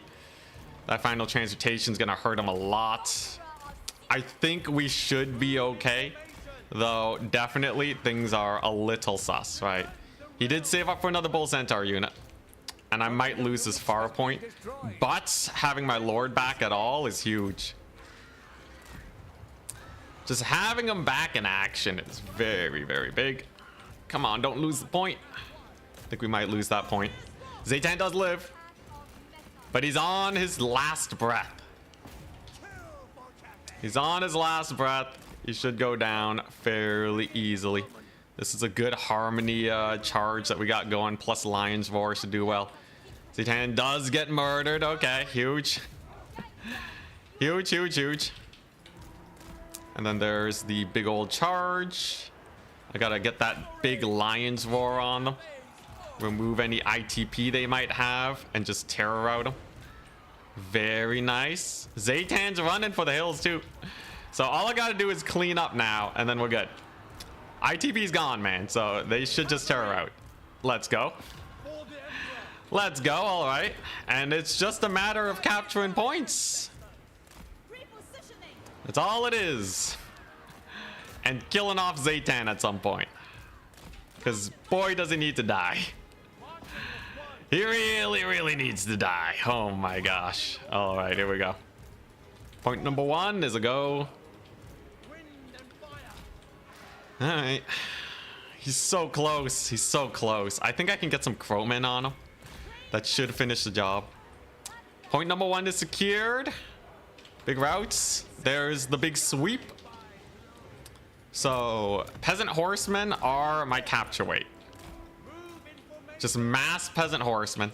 We do get a final transportation on us. It's probably overcast. Is he really gonna kill my lord again? Is he that squishy? He can't possibly be that squishy, man. Okay, there we go. His leadership holds by some miracle. By some miracle, his leadership does hold. Okay. Wow, that was a brutal final transportation he got on him. Zaytan's gonna be gone soon, though. Zaytan will be gone. Ah, Nelly, this is gonna be spicy. It's gonna be real spicy. He has a lot of units on this point. And my lord is at like negative HP right now. Crane gunners are doing their best. And I can get a pretty nice transmutation here. That should get a little bit of work done. I just have to keep my lord alive and hope that the trains don't end me. We do get the lord loss penalty though, right as we cast the transmutation. So that's probably going to take out those bull centaurs. My lord does live to rout off these guys. Okay, all right. I'm willing to say we might actually be able to win this yet. I just need that there capture weight and probably a Jade Lion to stop him from shutting me down. Unfortunately, my caster's having a bit of a rough day. But here's all the men. They're here to help. Hopefully he doesn't get a good final transportation on me. He does have a lot of boys there, so I'm probably going to have to go for this point instead. It's a little painful, but not the end of the world. There's no way he manages to stop this push, right? Summons in a little bit of infantry over there. Okay. Yeah, I just need a Jade Lion is all. Just need one Jade Lion. Just a single Jade Lion and we're goodies. Crane gunners are doing great. Okay. One Jade Lion. Come on. Come on, baby. Come on. Get him in there. Let's go. Jade Lion is in. Okay, he's down to 1 point. Caster came back. Hell yeah. She's going to be great for holding points. So I just have to capture this last point in a reasonable amount of time. That's all we got to do now, right? I have a lot of time here. We could probably summon in a crane gunner. Nerve-wracking is how I would describe this battle. Victory point. We got him. We got the point. He ain't taking it back. His train's going down. Nice. And then we're gonna get the sick bomb drop. We're gonna get the sicko bomb drop here. All right, there we go. Amazing bomb drop. Amazing bloody bomb drop. Okay, good start. Good start. There go his little halberd dudes. They should be dead very soon. Okay. Oh boy, this is disgusting. I'm probably gonna need another Jade Lion or an Iron Hail Gunner here to just value trade for a little bit.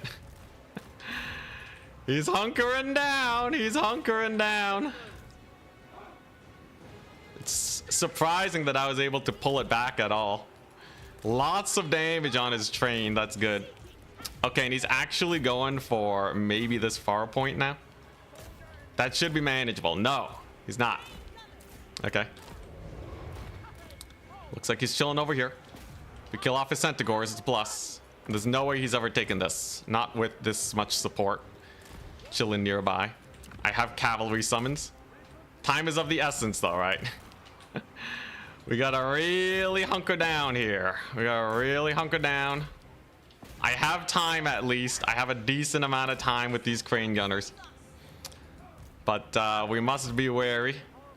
Gotta wait for him to pull the train away. He shouldn't be able to capture the point. At least. Not with the cavalry nearby. And he does lose a unit over there, which is very huge. Okay, there we go. No more of those dudes. All right. So can I actually get capture weight though? It appears yes. It appears so. All right, that's good. So all I gotta do is kill off the train and not get final transportation, and then we're fine, right? Then we're totally fine. Oh crap, he threw it down there. Pretty lackluster final transportation at least. And I can probably kill his train. So I just have to secure the point now. Clock's ticking. Crane gunners are doing great at least. And the Jade Lion can actually start trading out. It should be fairly good for that. His final transportation is gone. Huge.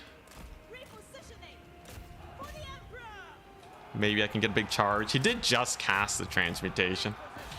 So let's see if this is enough. Capture weight is mine. Melee attack boost over there. He just has to not get another fat transmutation anytime soon. What's the cooldown on it? It's a minute. Okay, that's very good. Very, very good. Jade Lancers to stop him from capturing the side point. There we go. He still doesn't have his Lord. Okay, there we go. And I gotta start unblobbing these guys just in case the transmutation hits. Just can't afford to have that hit me, you know? I do think if I can rout him off here, though, it's worth. So I'm gonna bring in my Lord, and hopefully he does get the big rout. He's probably gonna die, but he's gonna get a lot of work in here, right? You see that? Massive rout. Absolutely massive rout. There we go. So even if he does cast final transmutation now, it's not going to do very much. Big old ginormous rout from the Lord. And now he's stuck with just a little bit of cavalry. And that's about it. Okie dokie. Not even worried. I'm not even worried, man.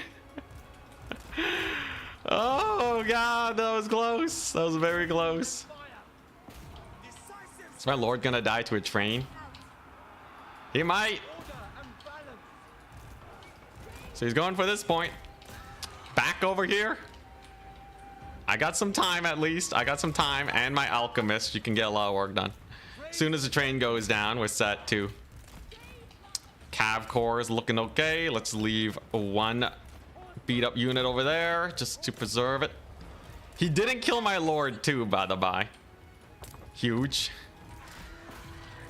And he rallies. What a god. I really need him here. to hunker down and survive. I think he's out of magic. Otherwise, he would have cast Final Transmutation at this point, right? So he should just be out of magic. Lord is just going to stabilize. And even though he does capture the point, I think it's close enough where as long as we hunker down, we're goodies. Let's stall him up just a little bit more. Send the Lord in. We have capture weight. These guys are barely not on the point. What a save. What an absolute save. All right, so Lord can get in here now and give a little bit of a leadership route. I just need to get the line on that last point and then we're goodies. Oh my gosh, what a scrap. I guess you're right. The donations, the pre-game donations. It's the only explanation. Oh god, jeez. I thought we were done for. Jeez. He has 140 HP. What a Chad. Alright, let's get the line. I gotta make sure he doesn't recap. And he taps out. Jeez, yeah, I way overcommitted trying to kill his sorcerer. Way overcommitted with my Lord. Oh god, GG's. That was a terrifying experience. That was way too close for comfort. Okay, Chaos Swerves, Grand Cathay wins. Jeez. Down to the wire, man. Down to the wire. We got the win, though. We got the win. It's not clean, but very fun. Yep. Between the long was taking so much damage and my Lord getting transmuted. In the end, I got way more Final Transmutation value, which helped, but man, those Bull Centaurs were hard to kill. They were extraordinarily hard to kill. But Crane Gunners did pretty well versus Trains. They didn't get too much value. Infernal Guard ended up being a massive pain in the butt. But you know what? We got there. You know what? Just, yeah. And, you know, the Lions were not bad versus Trains. I genuinely liked them against Trains. It's one Crane Gunner at 2,500. Ha. Ha. Oh, my goodness. All right. 2-1. All that for a 2-1. Yeah, he had some really big plays for sure. He really did well, not just getting caught up in the initial Final Transmutation and then catching my Lord with the Bull Centaurs. That net lasts forever, by the way.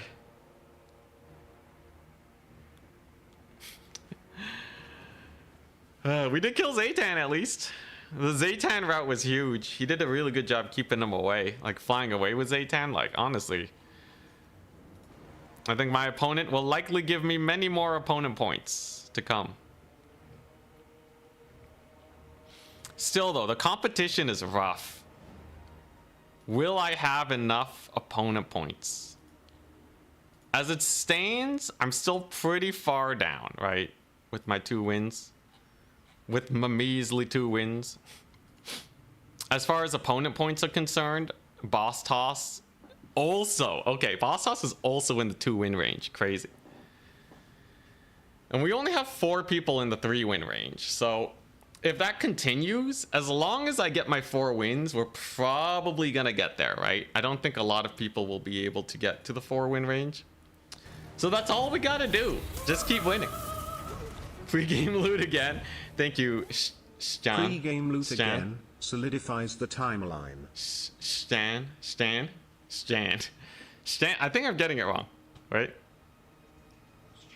Stein. It's not Stan. God dang it. It's Stein.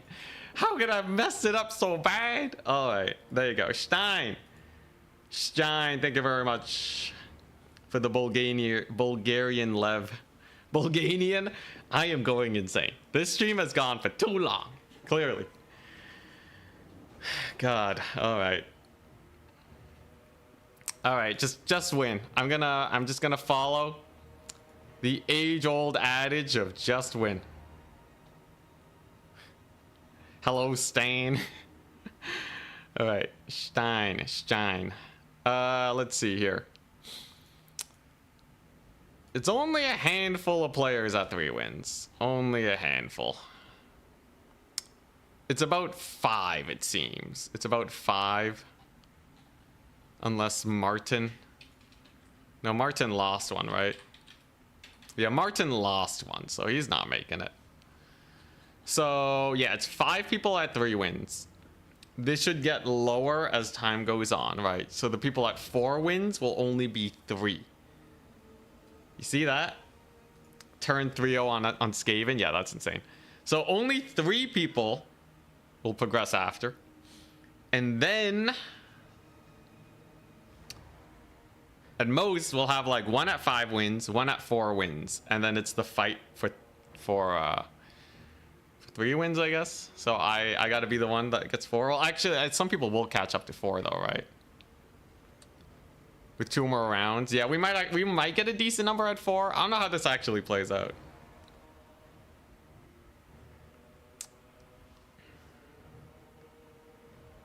It could be a decent number at 4, actually. Crap. Well, here's hoping I get a lot of opponent points.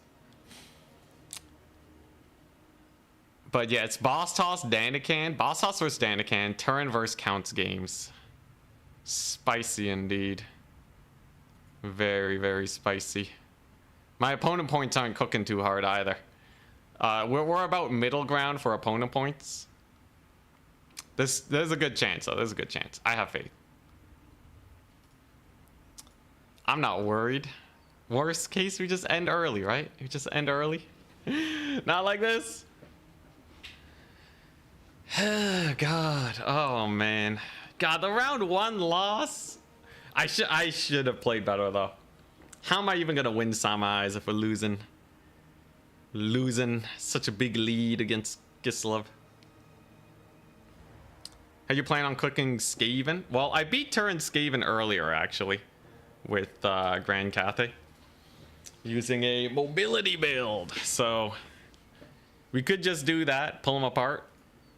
Skaven are pretty bad against those types of playstyles.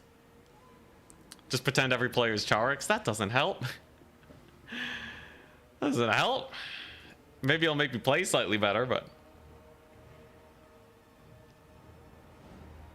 Menace below. Menace below Turin. Imagine he wins this tournament. That would be pretty funny. I would love to see Turin win with Skaven against all the odds. Skaven do have some good matchups, but yeah, that would be kind of bonkers. Hey, maybe he only matches into dwarves for the rest of the tournament. You don't know. Streams always make you want to get back into multiplayer, but it feels so hard to play it casually. Yeah, well, like, you know, if you sign up for these tournaments with a lot of players, you'll probably run into a lot of newer players. But any multiplayer game is going to be rough to play casually for sure. Kind of miss when Skaven were good. Yeah, Skaven became bad once I joined back in. As soon as I got back into the game, Skaven were nerfed. They were nerfed shortly before. Yo, does this guy have a spell lamp? How is he doing so much damage with Final Transmutation even? Cooldown reduction. Yeah, why does it feel like it hurts so much? My Final Transmutations are 60% more than these guys. I guess I did kill Zaytan. That was pretty hype. Yeah, ever since Cavalry got good. Any Cavalry buff is a nerf to Skaven. First time you went into a tournament, you faced me round 2. Rip. Round 3 and 4 had to be good though, right? You got Skaven nerfed? Yep, totes. We got Skaven mega nerfed.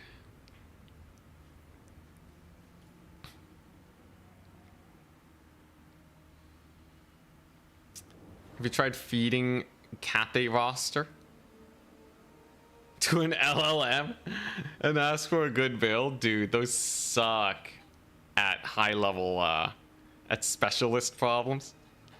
That's what makes it funny though. Oh, we're up against Opal Bear again?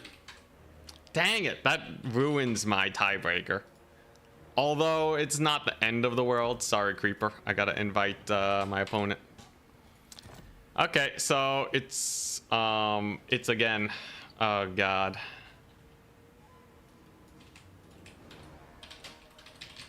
The revenge. The revenge. All right, I gotta play it. What's the map even? Maelstrom. I'll probably ban that one, and then we'll play like Edge of the Darkwood or Itza.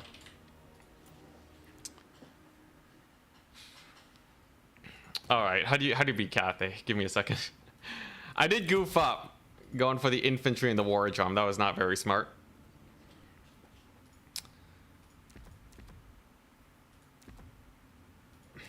Oh boy, the rematch. He bans Itza. Ban Maelstrom. So it is Edge of the Darkwood. Massive, ginormous map. But this time I actually have what I need to win here. So the big problem is that he's gonna have some very annoying cavalry running around, right? So I just gotta kill them. We just gotta kill them all. It's not the hardest. If he just goes for cavalry, you know, he might get a little Grom, which is a little annoying, but also not the end of the world. He did have the snow leopards last time. That was pretty funny. Snow leopards, you probably... Honestly, this will do fine. There's no way he wins this. No way. It's not like I lost horribly a second ago. Anyone know if the righteous lances will do anything here? If I babysit them real hard, I'd give it a hard maybe.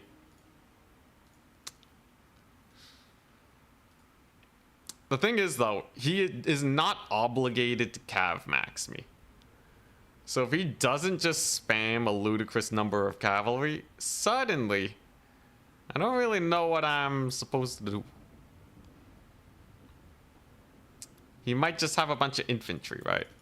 So you gotta have at least a counterplay to that. The map is huge, so cannons can have a hard time here, but it's not the end of the world.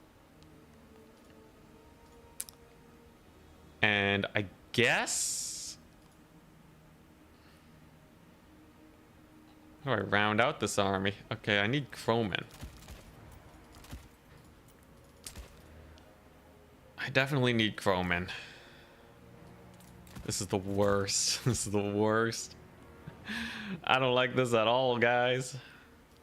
Crowmen are actually pretty bad into Kislev cavalry, because they'll crumble while Kislev's passive is triggered. So I might actually need to lay off of the crowmen ever so slightly. And let's not forget, he can just go for the crazy single entity build, and that would also be an issue. But at the very least, I have a decent number of tools here at my disposal. If he goes for the single entity build, I think I have a solution. So we're just gonna ready up, and if Opal Bear beats me twice in a row, clearly it was not meant to be. But this time, we know what he might do. Time for revenge, people. All bears, I'm calling it. Bears, unfortunately, just suck. If he does go for bears and I lose, then I double suck. I triple suck. What if he brings buffed Crystal Sanctuary? That would be hilarious. You can play around it, though. I can feint a Final Transmutation and then just cancel it if he starts casting Crystal Sanctuary, but that's a very janky maneuver. Alright, so I got single entities, Spell Amp, and a slow.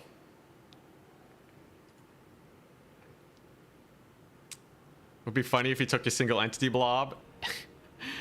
It'd be real rough. I do have Final Transmutation if he does go for that, at least. And okay, so we can use our crowmen to spot his units at the beginning of the match. I have a Grand Cannon. Ready to cook. Ready, good luck, have fun. And he has 11 units. So, obviously, my lord has to live. Double Jade Lion's good. Final Transmutation will kill the kitty cats like no one's business. Searing Doom is great. So if he does send in 2 cats, I'm just gonna final transmutation their faces. All right, screw those cats, man. I can't afford to let them just snipe my lord again. We had a good lead in our previous match. I just didn't carry out the victory with Jade Warriors. So I do think that if we keep the same builds, I have the advantage. I think it's actually on Opal Bear to come up with something different. But we'll see. Sled spam. I have slows, so that's good. Fully amped and a cannon. He went for double cat. Same idea, except he has a slow and Death Frost. Honestly, feeling pretty good about this. Especially once a cannon gets on in there. This should be pretty rough for him, right? Jade Warrior Halberd through the trees to eventually capture this point and make his life oh so difficult. And then we just start blasting. Couple sleds are not going to do that great. He also has Little Grom though, so I will have to keep out of range of that. If we use our Astromancer to threaten it, just make my opponent sweat a little.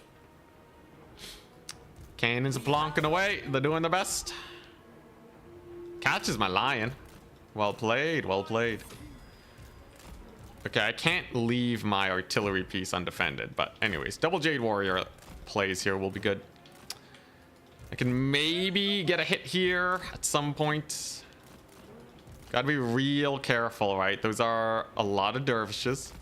And okay, he's actually summoned in armored Kossars to counter. Interesting. Overall, though, I think we can actually go for this. Come on. Okay, here's the play.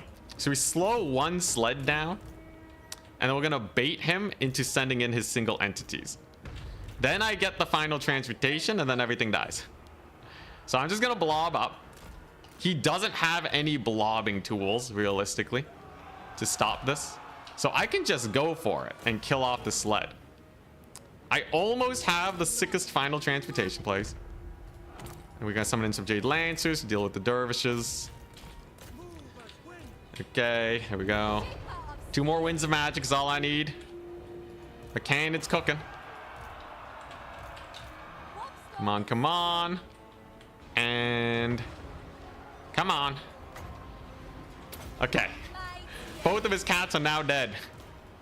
Glorious. Okay. Yeah, the cats are ultra dead now. Ultra dead. That should just one-shot them. That's a very value play final transmutation. They're gonzo. So now all I gotta do is kill off his lord and then we're fine. We've caught his cavalry with superior cavalry forces. I just have to not throw now. That's all I gotta do, okay? It's literally no simpler than that. Just don't throw. Just don't throw, man. Slow her down. Catch her out. There we go. This is going to help us out a lot. He does rout off the artillery crew, but overall, this is still a very good position. 1 crane gunner to assert dominance. This lord is definitely suffering. I can get a Searing Doom on these Griffin Legion very soon, if we play our cards right. He does have some dervishes over there, not a big deal. Okay, here we go.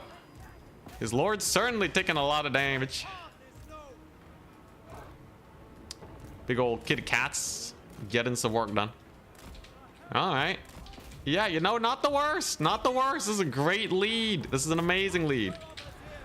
All right. Sick. Let's get that Searing Doom down. Now he's really pressed. Now he's really pressed for points. That Searing Doom did amazing damage. His lord's getting run down, and my artillery crew is back. Beautiful. Absolutely beautiful. This time we ain't holding back. Double Lion's gonna be cooking. Dude, that final transmutation did so much work. He did kill my lord, though. Surprising. I guess he shot her in the face with a cannon. Kind of unfortunate. But I guess it happens. She'll be back, though. She ain't dying. Oh, he death frosted her. I see. Makes a lot more sense. Anyways, double lion here should be pretty chonky. He does have the Griffin Legion here, but they are about to get face melted. That should get about half of their HP gone. Okay, here we go. Lord's actually trying to chase mine. Crazy. Okay, we're kind of running into the same issue as last time, where the Griffin Legion end up being an absolute menace. But look at his Lord. She's getting killed, and the Griffin Legion are, yeah, they may be cooking. Okay, Crowmen are actually dead. I do lose both Jade Lions. God dang it, man. Can you stop being such a pain in the butt? Okay, I'm killing your Lord first and foremost. And then I gotta summon in the Long Marauders. We gotta summon in the Long Marauders. It's the only way. There you go, they're dead. Griffin Legion, no armor for you. He Death Frosted her, dang it. He got the Death Frost on my Lord. Not much we can do about that. At least I have capture points this time. And we've killed off his Lord. It can't possibly be too bad after this, right? Plague of Rust on these guys, and then I'll have the Righteous Lances soon. That'll be glorious. I can resummon my Lord too. Whatever, man. She's cheap. Alright, Righteous Lances. This one's on you. Get him, infantry. Alright, there you go. Griffin Legion with the Plague of Rust. They do die. So we've both lost our Lords now. And yeah, now he's going for the Dervish spam. Battle ain't over just yet. Battle is absolutely not over just yet. Oh boy. So we are in the end phase of the battle. But here's the thing. Righteous Lances can cook very hard here, right? They can kill stuff like Griffin Legion. They eat him up. He doesn't have anything that can kill the Righteous Lances either. There you go. Big old charge over there. Holy crap, that little Grom hit though. That was a pretty big little Grom hit. At least these guys are on the verge of routing. And I do have a double cap on them. Okay, that's good. Run, Crane Gunners, run. Okay, pretty good pick over there. I should be able to capture this point slowly but surely. Little Grom will run out of ammunition. That's fine. Okay, Righteous Lances are doing great. There we go. Crowmen are in. He's trying to get that shot off. He really, really wants it. We got dispersed as soon as possible. Okay, and he does have Griffin Legion, but I have an armor debuff. And he summons in some things in the wood. Not a big deal. Griffin Legion with an armor debuff absolutely get massacred here. And what I really need is just some infantry.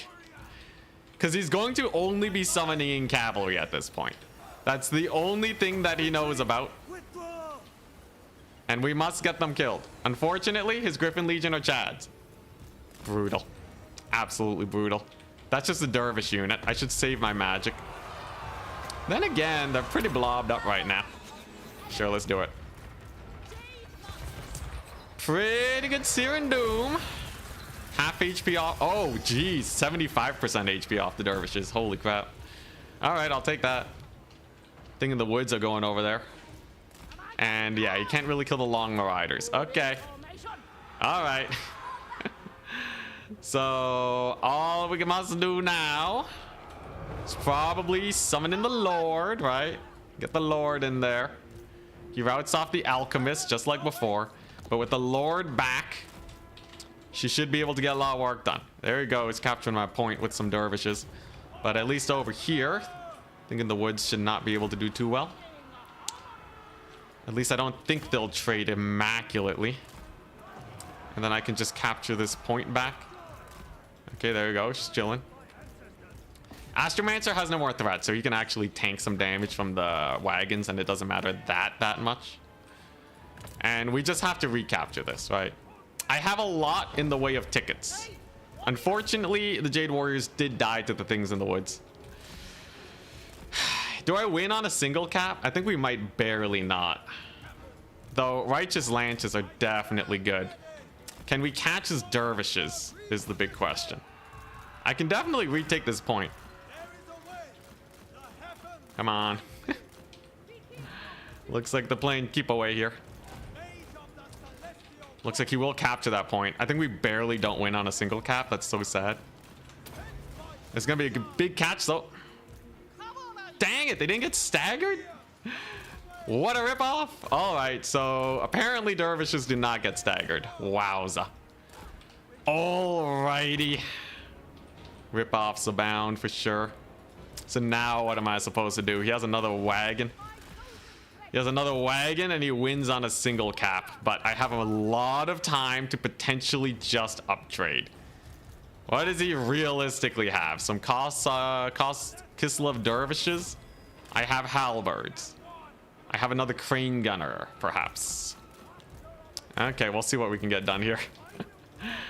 This is gonna be a sketchy one. Not a lot of units for both sides, though I can pressure this back point. Stop them from doing anything there. We do have to kill the chariots, by the way. We absolutely have to kill the chariots. And I can summon in some cannons, because I think this is just gonna come down to trading. Absolutely, this will just come down to trading, so that's what we're gonna play for. Sending in the dervishes versus the crowmen. Should be fine for me. Cannons are doing great. Okay, it's a start. It's a start. We do catch his cavalry with a pretty brutal charge. Nice. And I do have my boys over here. Thing in the woods are trying to get on top of me. We can disengage from that. And he'll probably kill the cannon, but he loses his cavalry for it. Overall, I'd say it's nothing too crazy for me type of play. What we can do, though, is we can just kill all the things in the woods. He does have another Griffin Legion, though. Sad. Sad times indeed. Come on, cannon, live. Just live, you darn cannon, please. Okay, halberds are in at least. Halberds will be really good versus these guys. Okay. More cavalry incoming. It never ends. It truly never ends.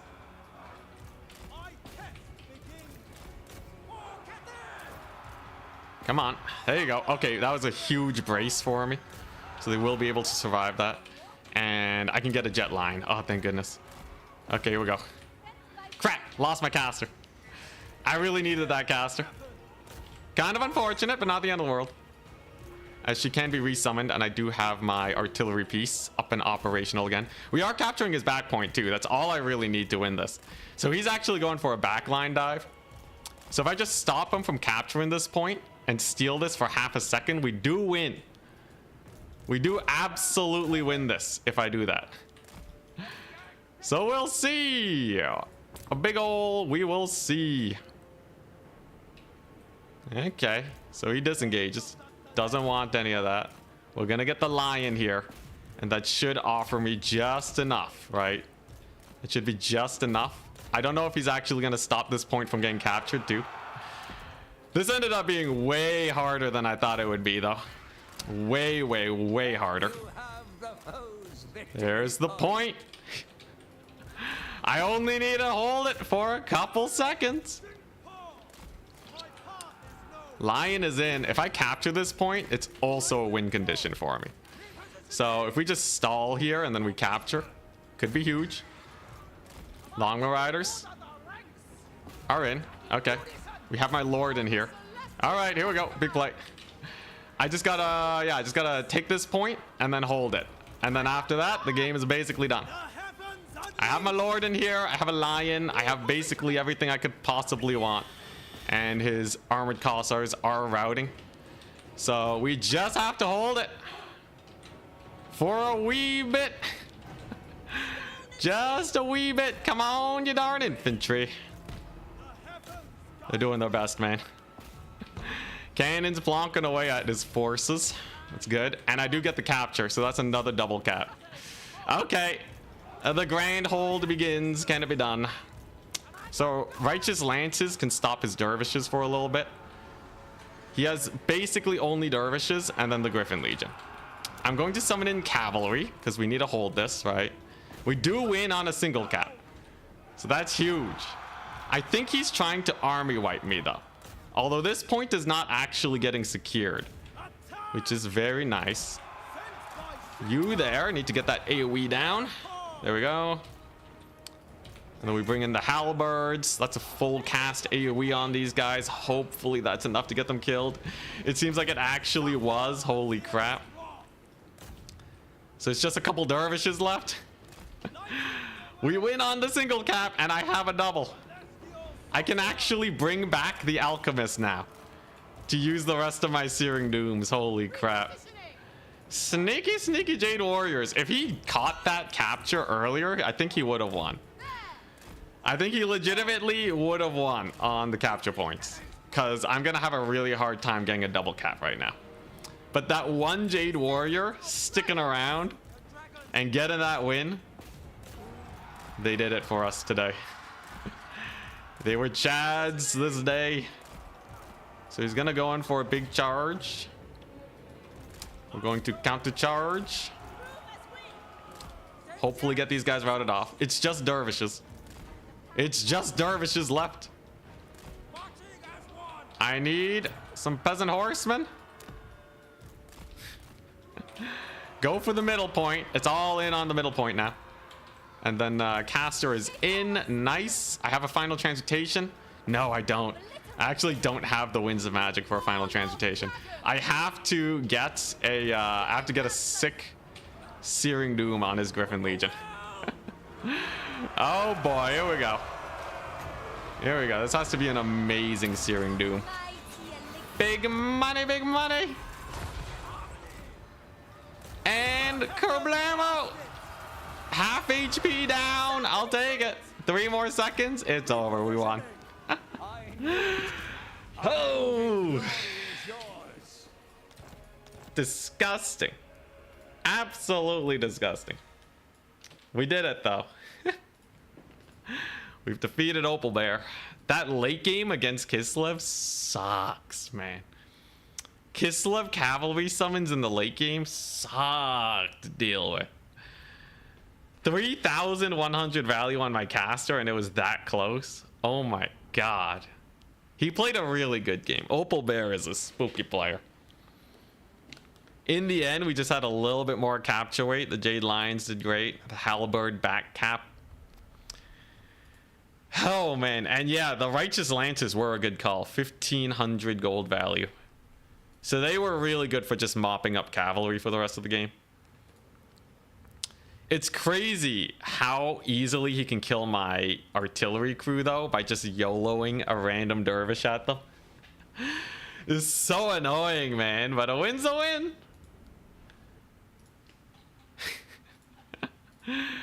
A win is a win. All I gotta do now is hope and pray that we get a good last opponent.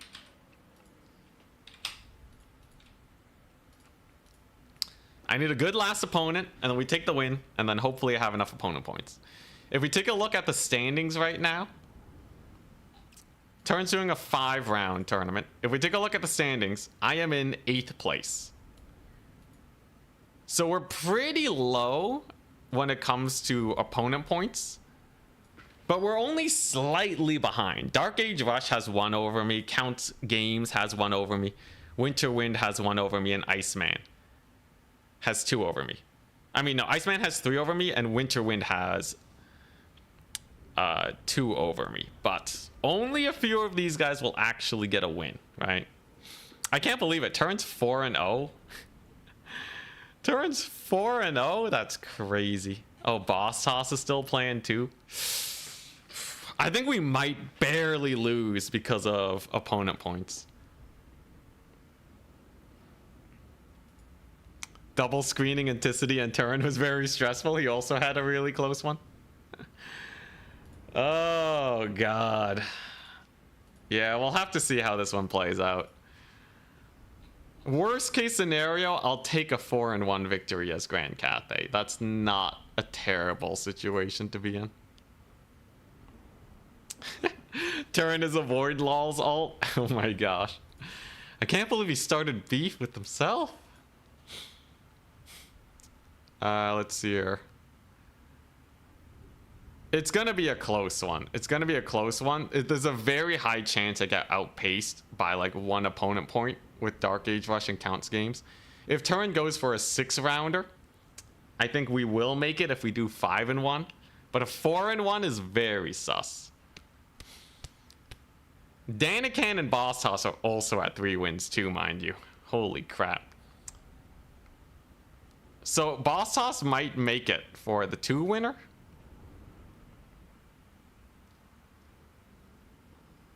Final Transportation OP. Killing both cats was a mega value, man. That Final Transportation cooked so hard. Despite that, one of them still got 500 gold. Very annoying little guys. Turn setting comms. I don't think I could beat Danican with my mains. Did he beat Danican? Was he beat Danican with Skaven? Bro, I can't even beat Danican with Bretonnia. Does Skaven have a good matchup into Dark Elves? I guess he can kill the Scourge Runners. And then I'm still surprised. It's still very impressive. Turn's locked in today, man. Turn's so locked in.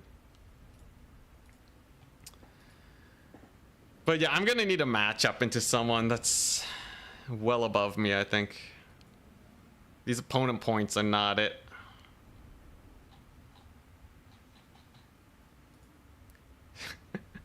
Sleeper Skaven main, Turin. Yeah, I think it might be his calling. I beat his Skaven with my Cathay, by the way, so clearly, you know, we're better than everyone. Oh man, that's crazy, man. Yeah, Turin's crushing it today. You know, if Cathay doesn't win, it'd be nice to see a, be real nice to see a Skaven win if possible. Boss Toss and Dark Age Rush are actually still fighting. So that's pretty bad actually, because one of them is going to get to 4 opponent wins, right? And Dark Age Rush is going to get hella opponent points for it. So it's probably going to be like Turin, Boss Toss, Dark Age Rush, and there's not a lot I can really do to stop it. I can only hope that Turin goes for a 6th round. I can only hope. But there's a lot of players at 3 wins right now. There's a lot of players that are going to be trying to get to 4 wins, and many of them will make it.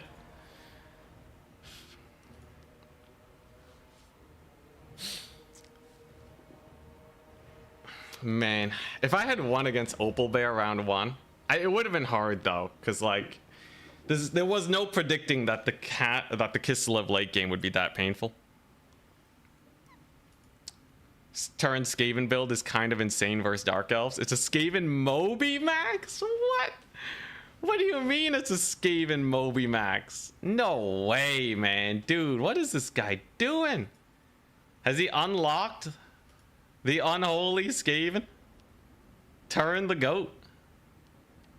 Let me see this. Let me see this real quick. So he went for okay, it wasn't that much mobility. He did still have a pretty good core of infantry at the beginning, right? Lots of Jezzails. No, it's pretty normal Skaven build actually. He had AK Claw for flensing, and then yeah, then he used the skirmishers. Okay, no, this is pretty normal. This is like very much the Charik style of Skaven.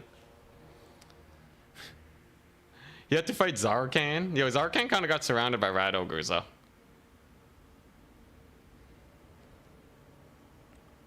Zarkan kind of got surrounded by Rat Ogres. Yeah, okay. So Danican kind of made a big misplay throwing his Lord there.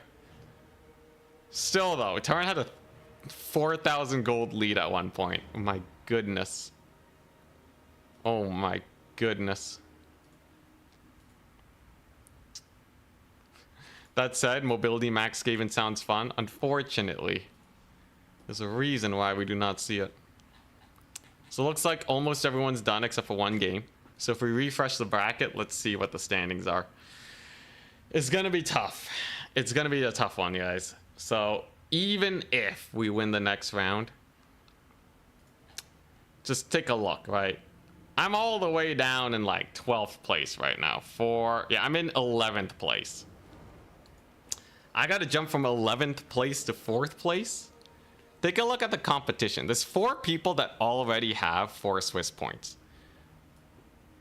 And I'm competing against 1, 2, 3, 4, 5, 6, 7, 8, 9 people. 9 people that have 3 wins. 9 people is insane. So, yeah. And like Iceman and Daniken just lost a Turin who has like 1,000,000 points. So, yeah, the only way I would make it is if Turin goes for another, if he goes for another one, another round.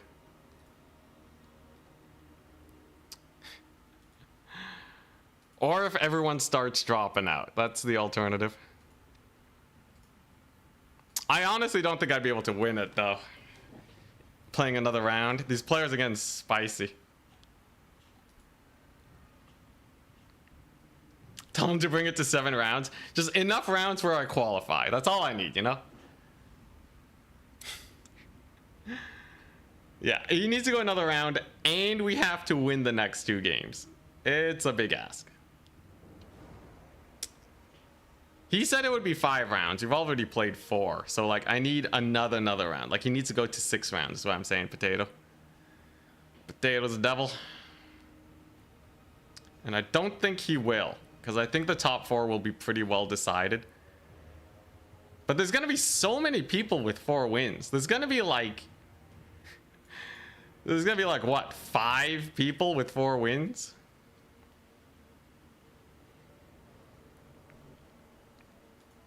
That's pretty sus. Pretty shush. Yeah, 3 people have had a perfect win rate so far. Brutality. If Cathay was easy, everyone would play them. Yeah, we'll get that win eventually. Maybe tomorrow. Or we get that miracle. You know, maybe there's some crazy miracle. What's the max? So I'm just going to get 3 opponent points though, right? Like, everyone in this bracket's gonna get 3 opponent points. So it's... Yeah, just losing round 1 just kind of screws you over. Not only did I screw Opal Bear by beating him, he screwed me by beating me. We took each other out. Rough.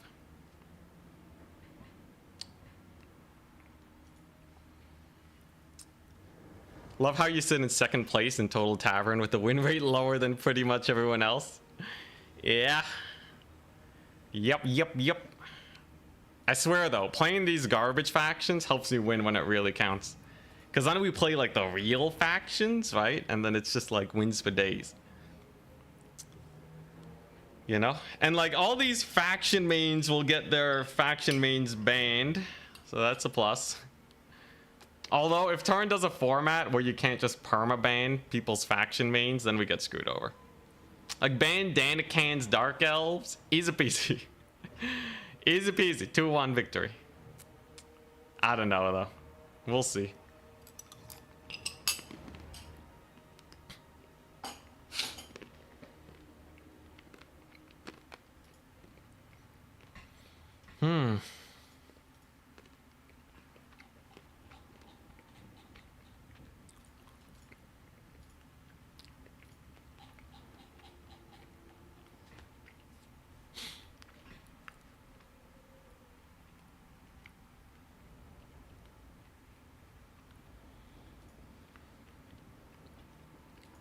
Round 5 should be soon.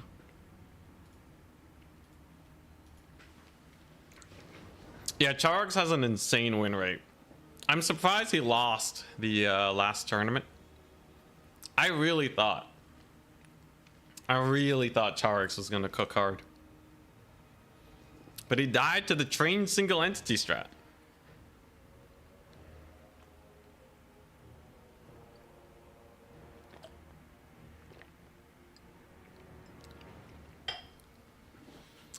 And I think both players were kind of running out of factions too. Why 2 lions now instead of 1? It's just because which is pretty good in general.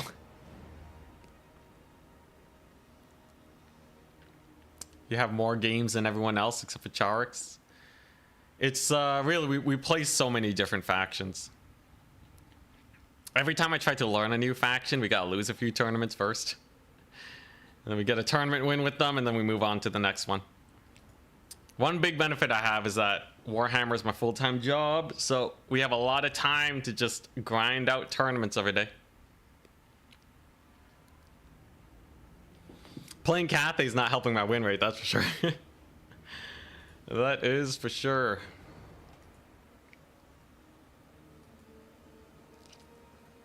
Here's hoping that my opponent points just skyrocket. Even if the people that I beat so far though, so let's say all 4 players get as many, they all win. I only get 4 more opponent points. That's not very much. When High Elves, I started off this challenge series with High Elves.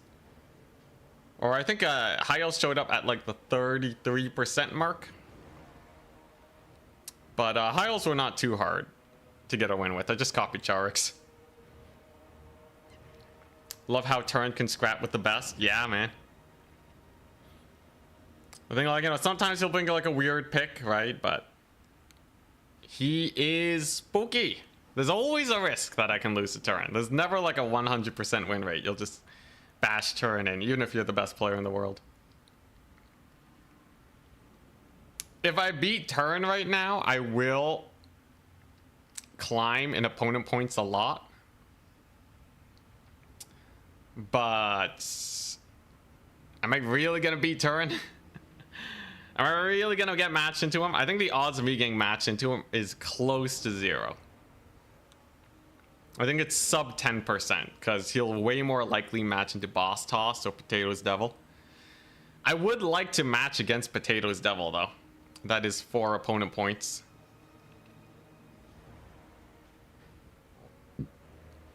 Yeah, he has a lot of really well-cooked builds for Nurgle. Oh yeah, off-meta builds are super fun, but you gotta know that they work.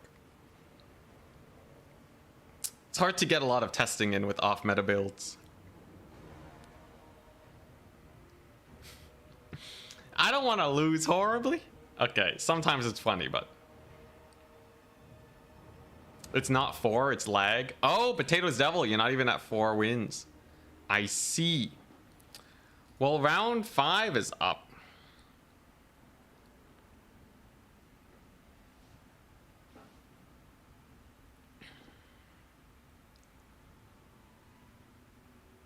If I was playing this, okay, so if I had to win tournaments and make as much money as possible just by winning tournaments, I would probably just learn whatever is the most meta, right? Just spam like Slanesh or whatever. Yeah, Turn got Boss Toss. I got Danican. Wait, I got Danican? Oh, okay. Well, that's a good one. Here we go. Ban.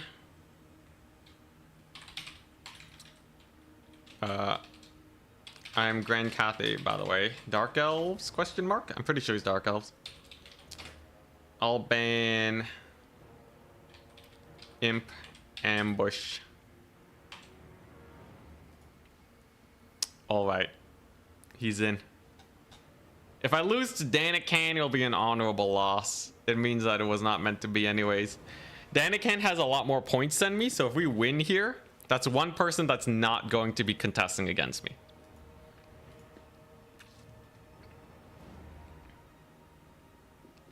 Rematch again. Time for Cav Max. We already saw how annoying the Kislev Cavalry are. I don't want to think about how annoying Cold One Knights will be. Wants to play Jade Tomb. Okay. Jade Tomb. Okay. There's only one way to play this matchup.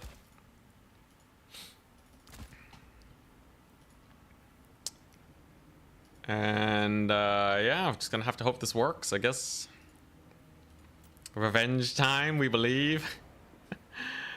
You think double sky junk works here, guys? You think just straight up double sky junk? Sick plays for days. Okay, it's Dark Elves. Dark Elves have a few weaknesses that will definitely work in my favor.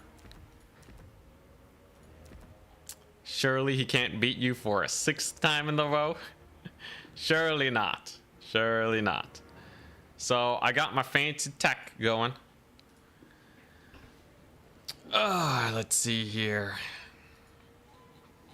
Yeah, I guess that's all I really need. So then I take a bunch of this. Then I take a few of these.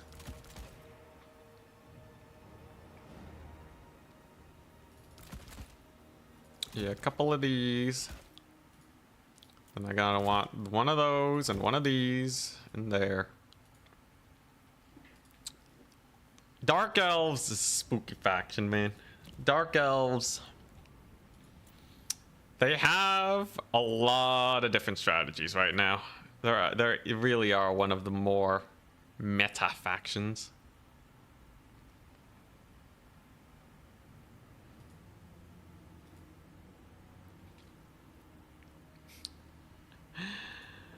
Patented pro shooting moves on the double sky junk. Man, double sky junk would be hilarious, but there's too many ways to kill them, right? I think you just walk up and shoot them to death. Spin doing lantern strats. Yeah, I think he would just kill them with like either he just marches on me with a bunch of ranged, or like even just shoots them to death with the Scourge on the chariots. Okay, here's the thing. Even if I'm not making it to semis, if I beat Danican, that's one less high-level player Turn has to deal with. For the greater good, mayhaps.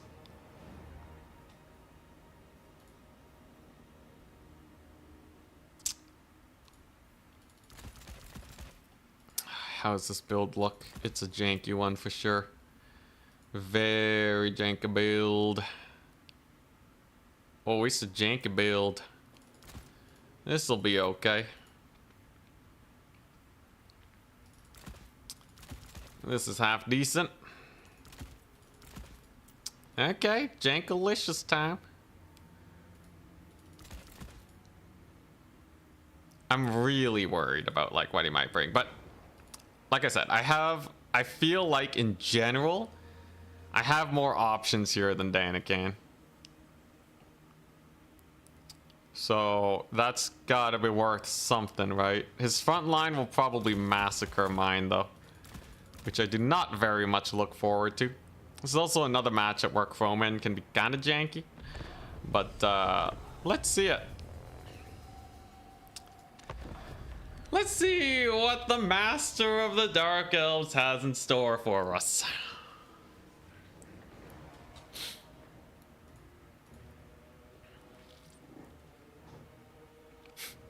Have you tried just flying them higher? Yo, that'd be jokes. Super, like you can't even shoot the sky junks. They're just too high up.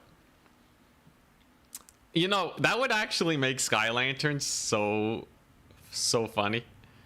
If they're like way above the map, just plonking shots from miles away. And the only way to kill them is to just kill the rest of the army. People would hate it though. They would absolutely hate it. Oh boy, he's ready. All right, Danican. Let's see. Let's see what you have in store for us today.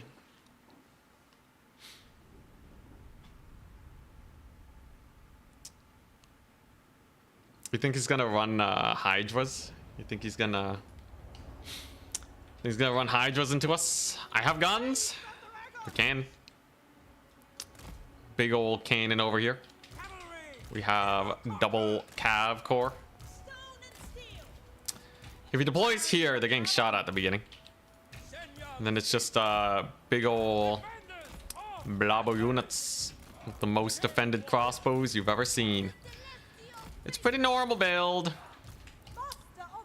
I gotta make sure my lord doesn't die though. So Jade Shield's gonna be important. We don't have the best amping, but Dragon's Breath does really good versus Dark Elf Infantry.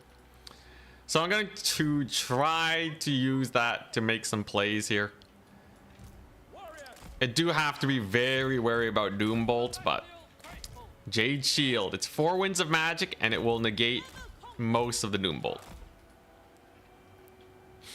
And we have the drum. And we have the dread drum. So he's ready. Here we go.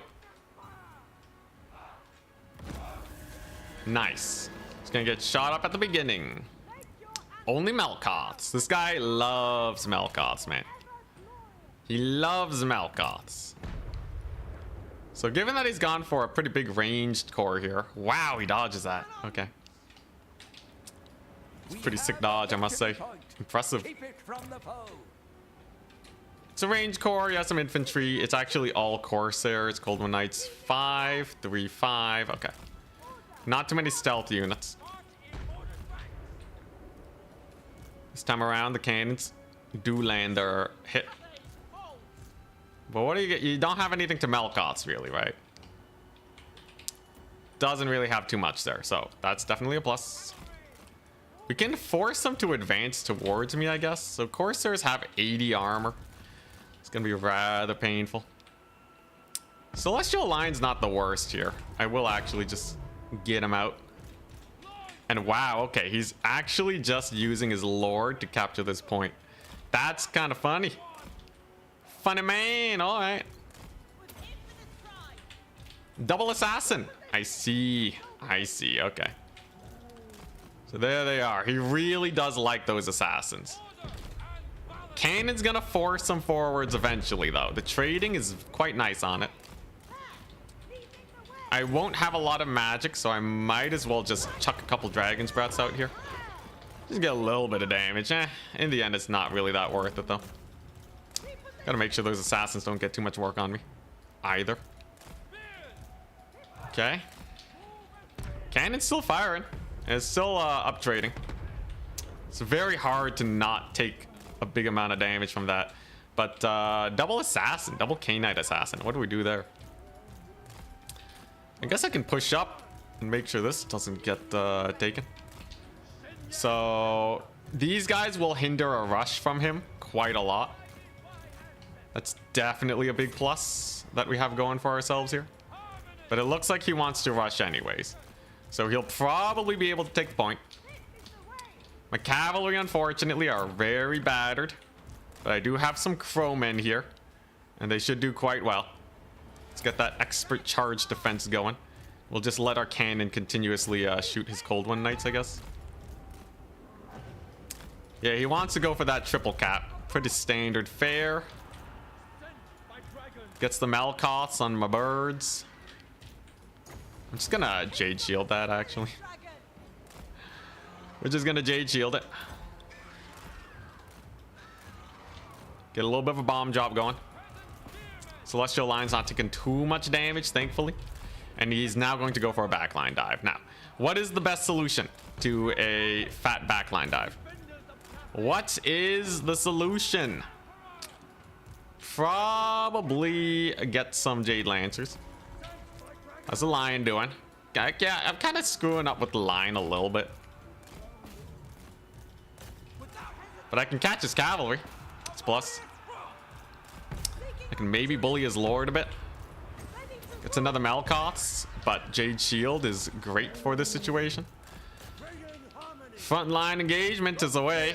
I do have harmony bonuses. We do have a lot of harmony bonuses. That's gonna help me out a lot. And he does lose his Cold One Knights to a big old fat Chargerino. So that's very nice. So far, I'm really liking my artillery crew right now. The artillery crew is absolutely cooking. His Lord's in a bad position too. And we do manage to catch some of his boys. Some of his crossbows. Very nice. Those are just Dark Riders. Who cares?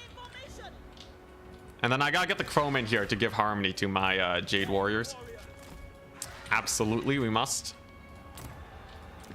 You might send in some cav here, so a couple spears will do. Okay, damage so far is looking good. And the Celestial Lion, too, can actually get a lot of work done on his Lord if he's not careful. Shugengen Lord is actually pretty decent there, too. So I'm interested to see how this one plays out. With the big roar, he does lose a lot of leadership. Big old route. Front line is chonky, man. It's Cathay. Don't want to get the assassin to get his big old anti-blob ability, though, right? We're just going to pull away from that ASAP. Use our spears here to win that fight.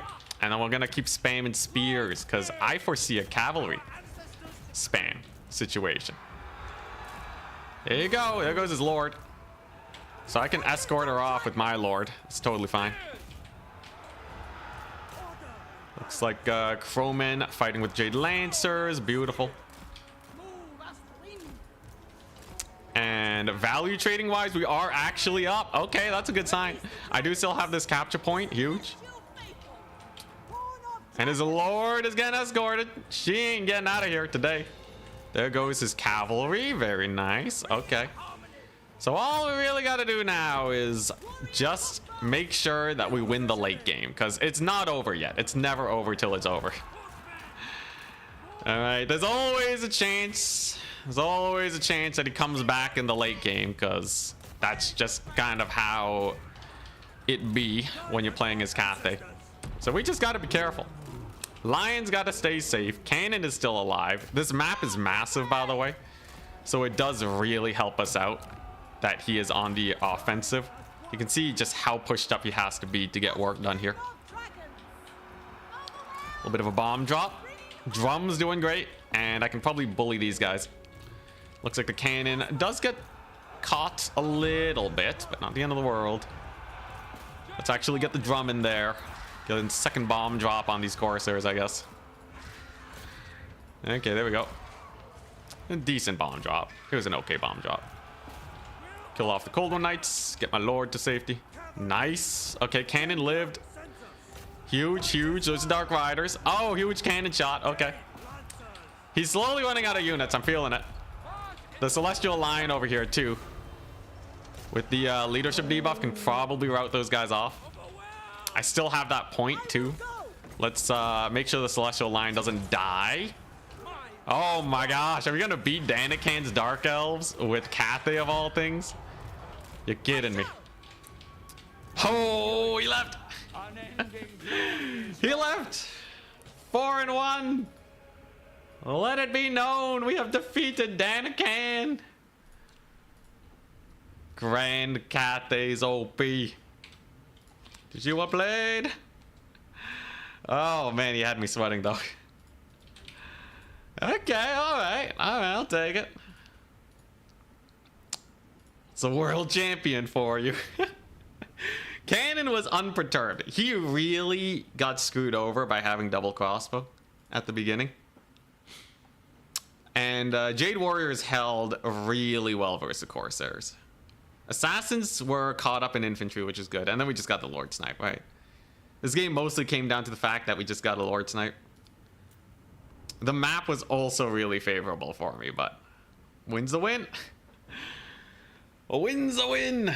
Man, those backfield Cold One Night fights, though, were so sketchy. Cannon went boom, boom. Oh, boy. How much value did his Lord get? Very little, you know, actually countering Melkoths with my caster. Funny, very funny. So Melkoths will do half damage whenever I cast Jade Shield. Really saved my Crowmen. It's not bad, actually. It's not bad. Very good versus attrition.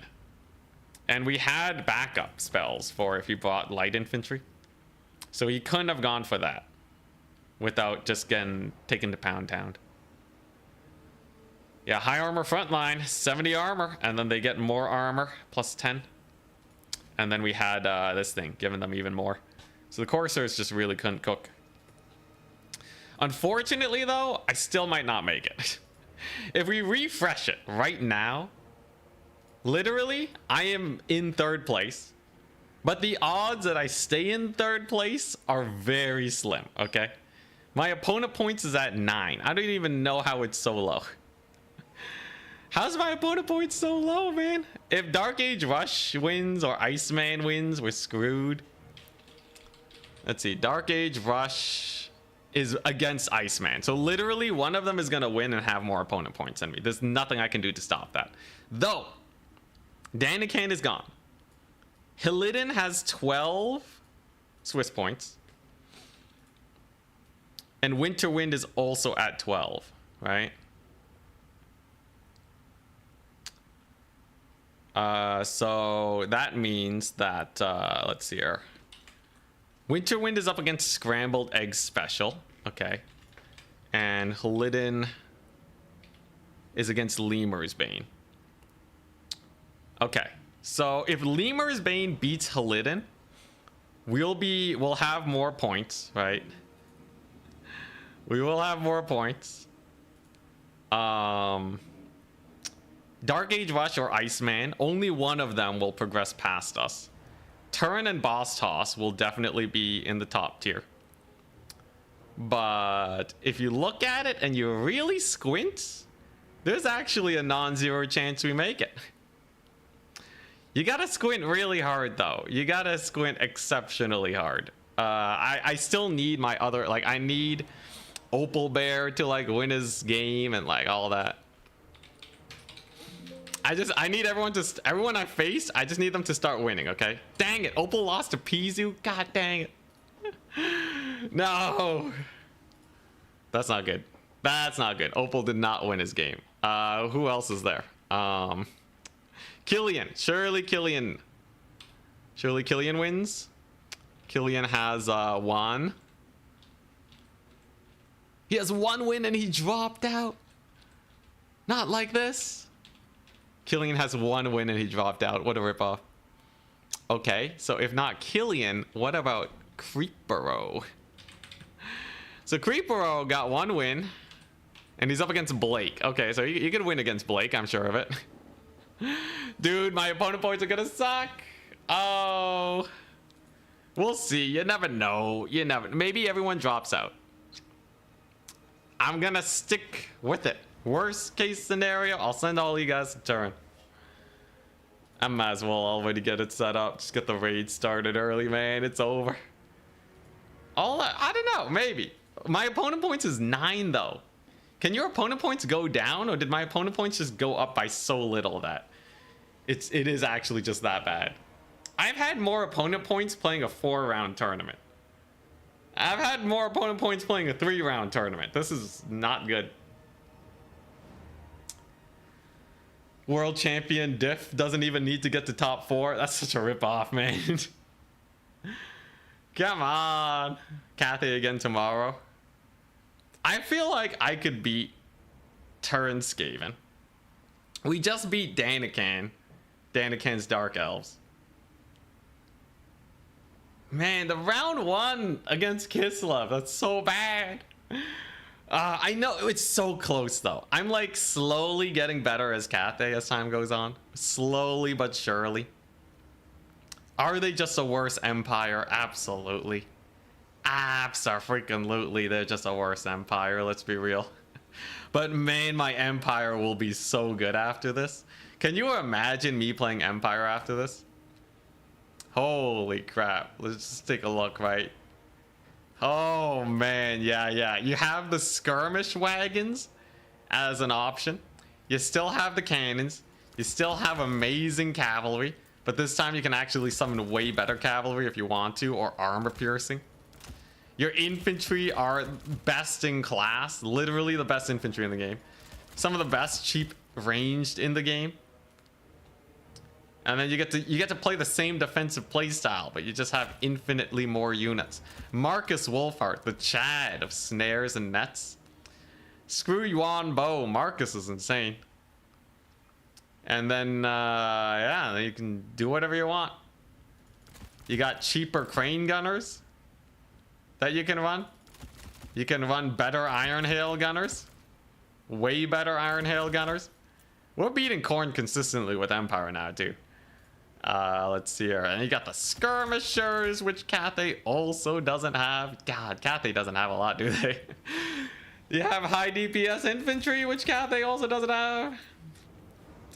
You have high DPS anti-infantry, which Cathay also doesn't have. You have cheap casters. Ultra cheap casters with all the magic you could possibly wish for.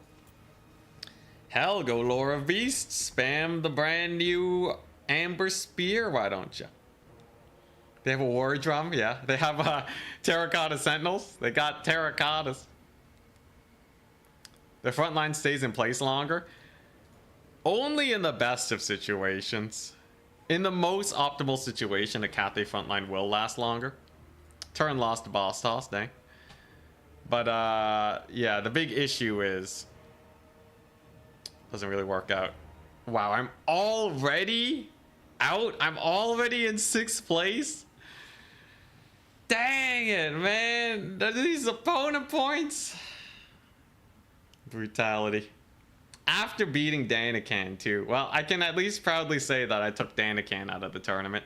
I feel like I should make top 4 for beating Danican. But anyways, we're just memeing. We're just memeing. You can't afford that round 1 loss. And if you really want to win, just win 5-0 like boss toss, right? We'll hold out in case Turn decides to go for another round. But there's few enough people with 4 wins where I think he's probably happy to take Winterwind, Iceman, boss toss, and himself. Even if Turn drops, I'm still barely not in. I would personally love a tiebreaker between all the 4-win people, but yeah, I've been voted off the island. It's Jover, guys. Super Jover. If there were only a fewer signups. We'll see, though. We'll see.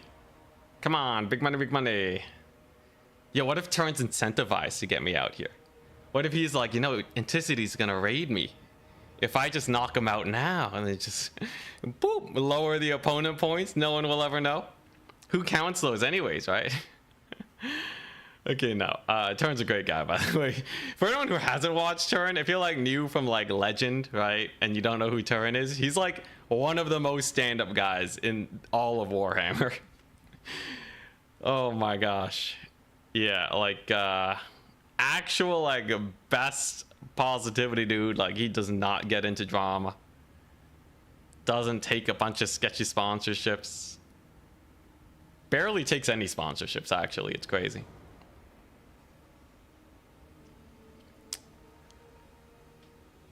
Come on. Also, yes, he is basically the entire multiplayer community. If he ever like quits Warhammer, the multiplayer community drops by like 75%.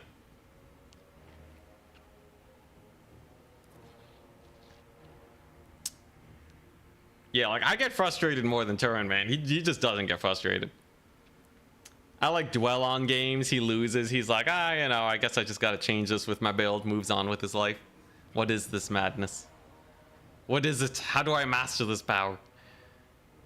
And a lot of people say that I don't tilt a lot too. So, and he's like way better than me. Very consistent. Although recently, these losses have been hurting me very much. I think I literally... Oh yeah, no, I did have a dream. I had a dream about playing Warhammer, and then I lost. It was rough, man. It's rough. That's why we like you. Yeah, slightly different flavor. You want slightly spicier Turin? Here you go. Dude, imagine dreaming about losing in tournaments. That's how much I've played Cathay for. Ugh, Dark Anticity arc incoming. Yo, has he done the top 4? Is he gonna do a 6th round? It sounds like a nightmare. Absolutely. Come on, 6th round. If he doesn't though, I have a lot of extra time to just edit my video. So we will be editing the spell amp run. Even though I didn't win, I think it makes for great content. So keep an eye out for that. I definitely need to make more of these edited streams. I've been really grinding the Cathay lately, if you can tell. I hate how much droppers influence opponent points. Yeah. Opponent points, I feel like, is an okay system, but could be vastly improved. Oh, we're not supposed to mention that, Kinetic. Yeah, no, they did a little oopsie-doopsies. And they did a little bit of that information selling. Ooh, kind of bad, yeah. I'm spicy, but I'm not that spicy. What's the most underrated unit in multiplayer? Plague drones. I think plague drone. I still think plague drones can actually work, and I think Turin as a Nurgle main underrates them. Now, am I good at Nurgle? Is Turin better than me at Nurgle? No, and then yes. But if we're just talking what I feel in my heart, and I'm allowed to say whatever I want without people judging me, I still think you can make plague drones work. Now, if I had to actually think about it and come up with an answer that is more correct, I think probably I would say the incarnate elemental of beasts. I don't see enough people going for this. I think the Frostworm, we know it's good, but the Incarnate, I think a lot of people do not value the fact that it has Great Howl. And that's kind of an insane ability. -8 leadership. Like, you can route off units like no tomorrow, man. It's very good. Don't like the buzzing noise of plague drones? True, true. Big factor, big factor. But yeah, this thing's pretty crazy against some low leadership factions. And it has a Mortis engine effect. Not the strongest Mortis engine effect, but it's a Mortis. So, you know, you get a solid fighter. You got great leadership hits. What's not to love? I legitimately might want to run them if I play as a Beastman. Because, yeah. It's a great source of routing. You know, combine it with the Lore of Death, Doom, and Darkness or something. All right, come on. Come on, Turin. Give me a round 6. Give me a round 6, please, man. Washed Wednesday rebound SFT. I got too much pride to sign up for the Washed Wednesday, man. Unlike Danican, who signed up. Danican's an amazing player, by the way. Great sport, too. He's actually a really nice sport. Like, win or lose, he's always very excited to just play the game. GG, well played all the time. But I'm saying right now, he signed up for the Washed Wednesday, okay? He's probably gonna win it. Let's be real. He's a beast at Dark Elves. But yeah, well, attack speed enjoyer, Maximilianer, dude. It's just all the Turin refugees. It's all the Turin tournament refugees. They're all like, man, I won 4 games and I still didn't get in. Or they like only won 3 games and they're just frustrated. What is Washed Wednesday? I think literally someone lost Turin's tournament and then they hosted a tournament called Washed Wednesday. Because I don't think I saw it before Turin's tournament started. And they put it up literally 15 minutes from now. So it's straight up for everyone who lost this tournament and is frustrated. Sign up now? No, I got responsibilities at 8 o'clock today. We got responsibilities, I'm sorry. Oh my gosh, that's hilarious. Dude, there's a lot of big names that did not make it in Turin's tournament. I'm honestly, like, Winterwind and Iceman are really good, but I'm surprised it wasn't like Danican or like Scrambled Eggs. Drops, yeah, the drops really hurt us today. Let's refresh the page real quick. So if we take a look-see, I am still in, wow, I'm in 9th place? No, 7th place. I'm in 7th place. Count Games and Halidin made it past me. Wowza. But you sold your soul to Warhammer? I know. But hey, one of those responsibilities is literally editing videos for Warhammer. You can't say we did not sell our soul.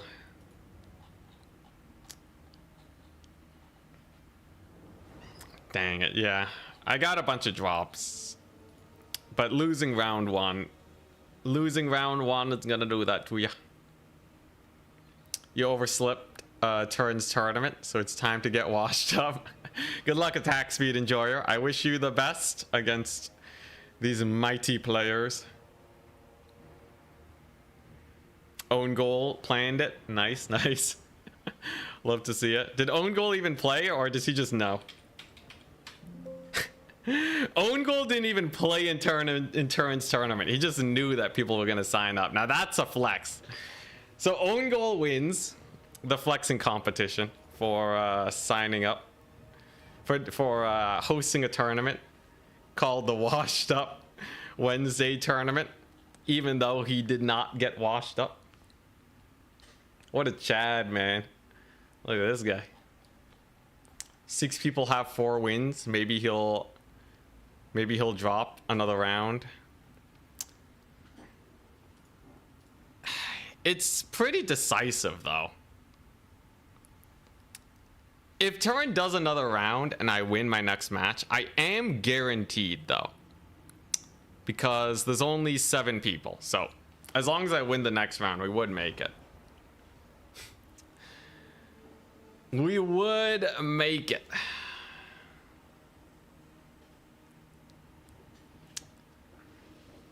But fair is fair. It's okay if he doesn't do it. One more match needs to finish before we see if Turin does another round. All the elite players are joining the washed up tourney. Yeah. There's a lot of them, man. Yeah, there's a lot of them. I hope, like, you know, it would be nice to not always have to deal with this, but like, you know, I've been to blame too. Sometimes B6 doesn't get enough opponent points and then we just drop him out of the tournament even though he had enough wins to potentially make it. So, you know, if anything, I'm suffering the consequences of my own tournament hosting.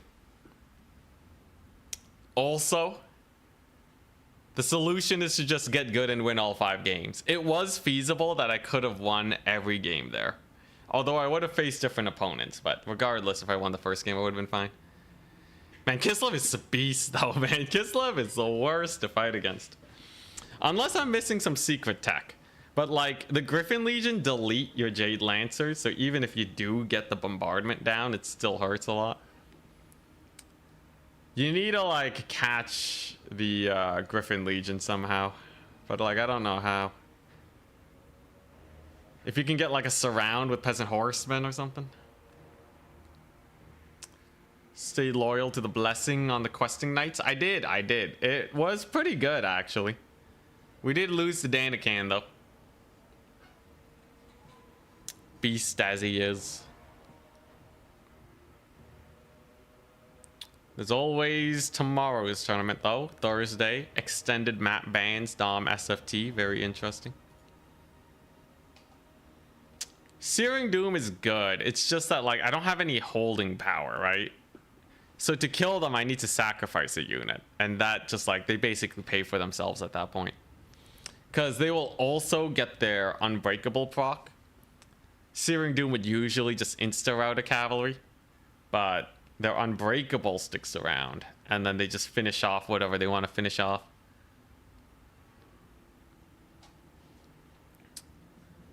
Dark Elf matchup is hard for Bretonnia by default. I think Dark Elves, if you want to beat them, you really do need artillery to force them forwards. Like, I think that helps, like, the Skavens and the Cathays. But if you don't have something that can kill the Scourge Runner Chariots, it's pretty doomed. Yep, there we go. Turin has his top 4. Boss Toss, Iceman, Winterwind, and Turin. Well, I guess that's gonna be it for me today. Let's go ahead and send you guys over. I'll do a proper raid. Did Turin, did he set up raiding yet? Turin. Dang it. He still hasn't enabled it. So YouTube, you guys are gonna get a link to Turin's thingamajig. On the Twitch side of things, we will do a proper raid. So let's do that. Turin. Such is life. We'll get the perfect win rate soon enough. GG. Hope you guys had a great time. We will be streaming tomorrow, so keep an eye out. Peace, peace. And fingers crossed my pain and suffering ends. Please. I'm so done. I'm so done with Cathay, man. I didn't even win with Bretonnia. This is brutal. Oh my goodness. Anyways, I'll get you guys sent away. Peace, peace.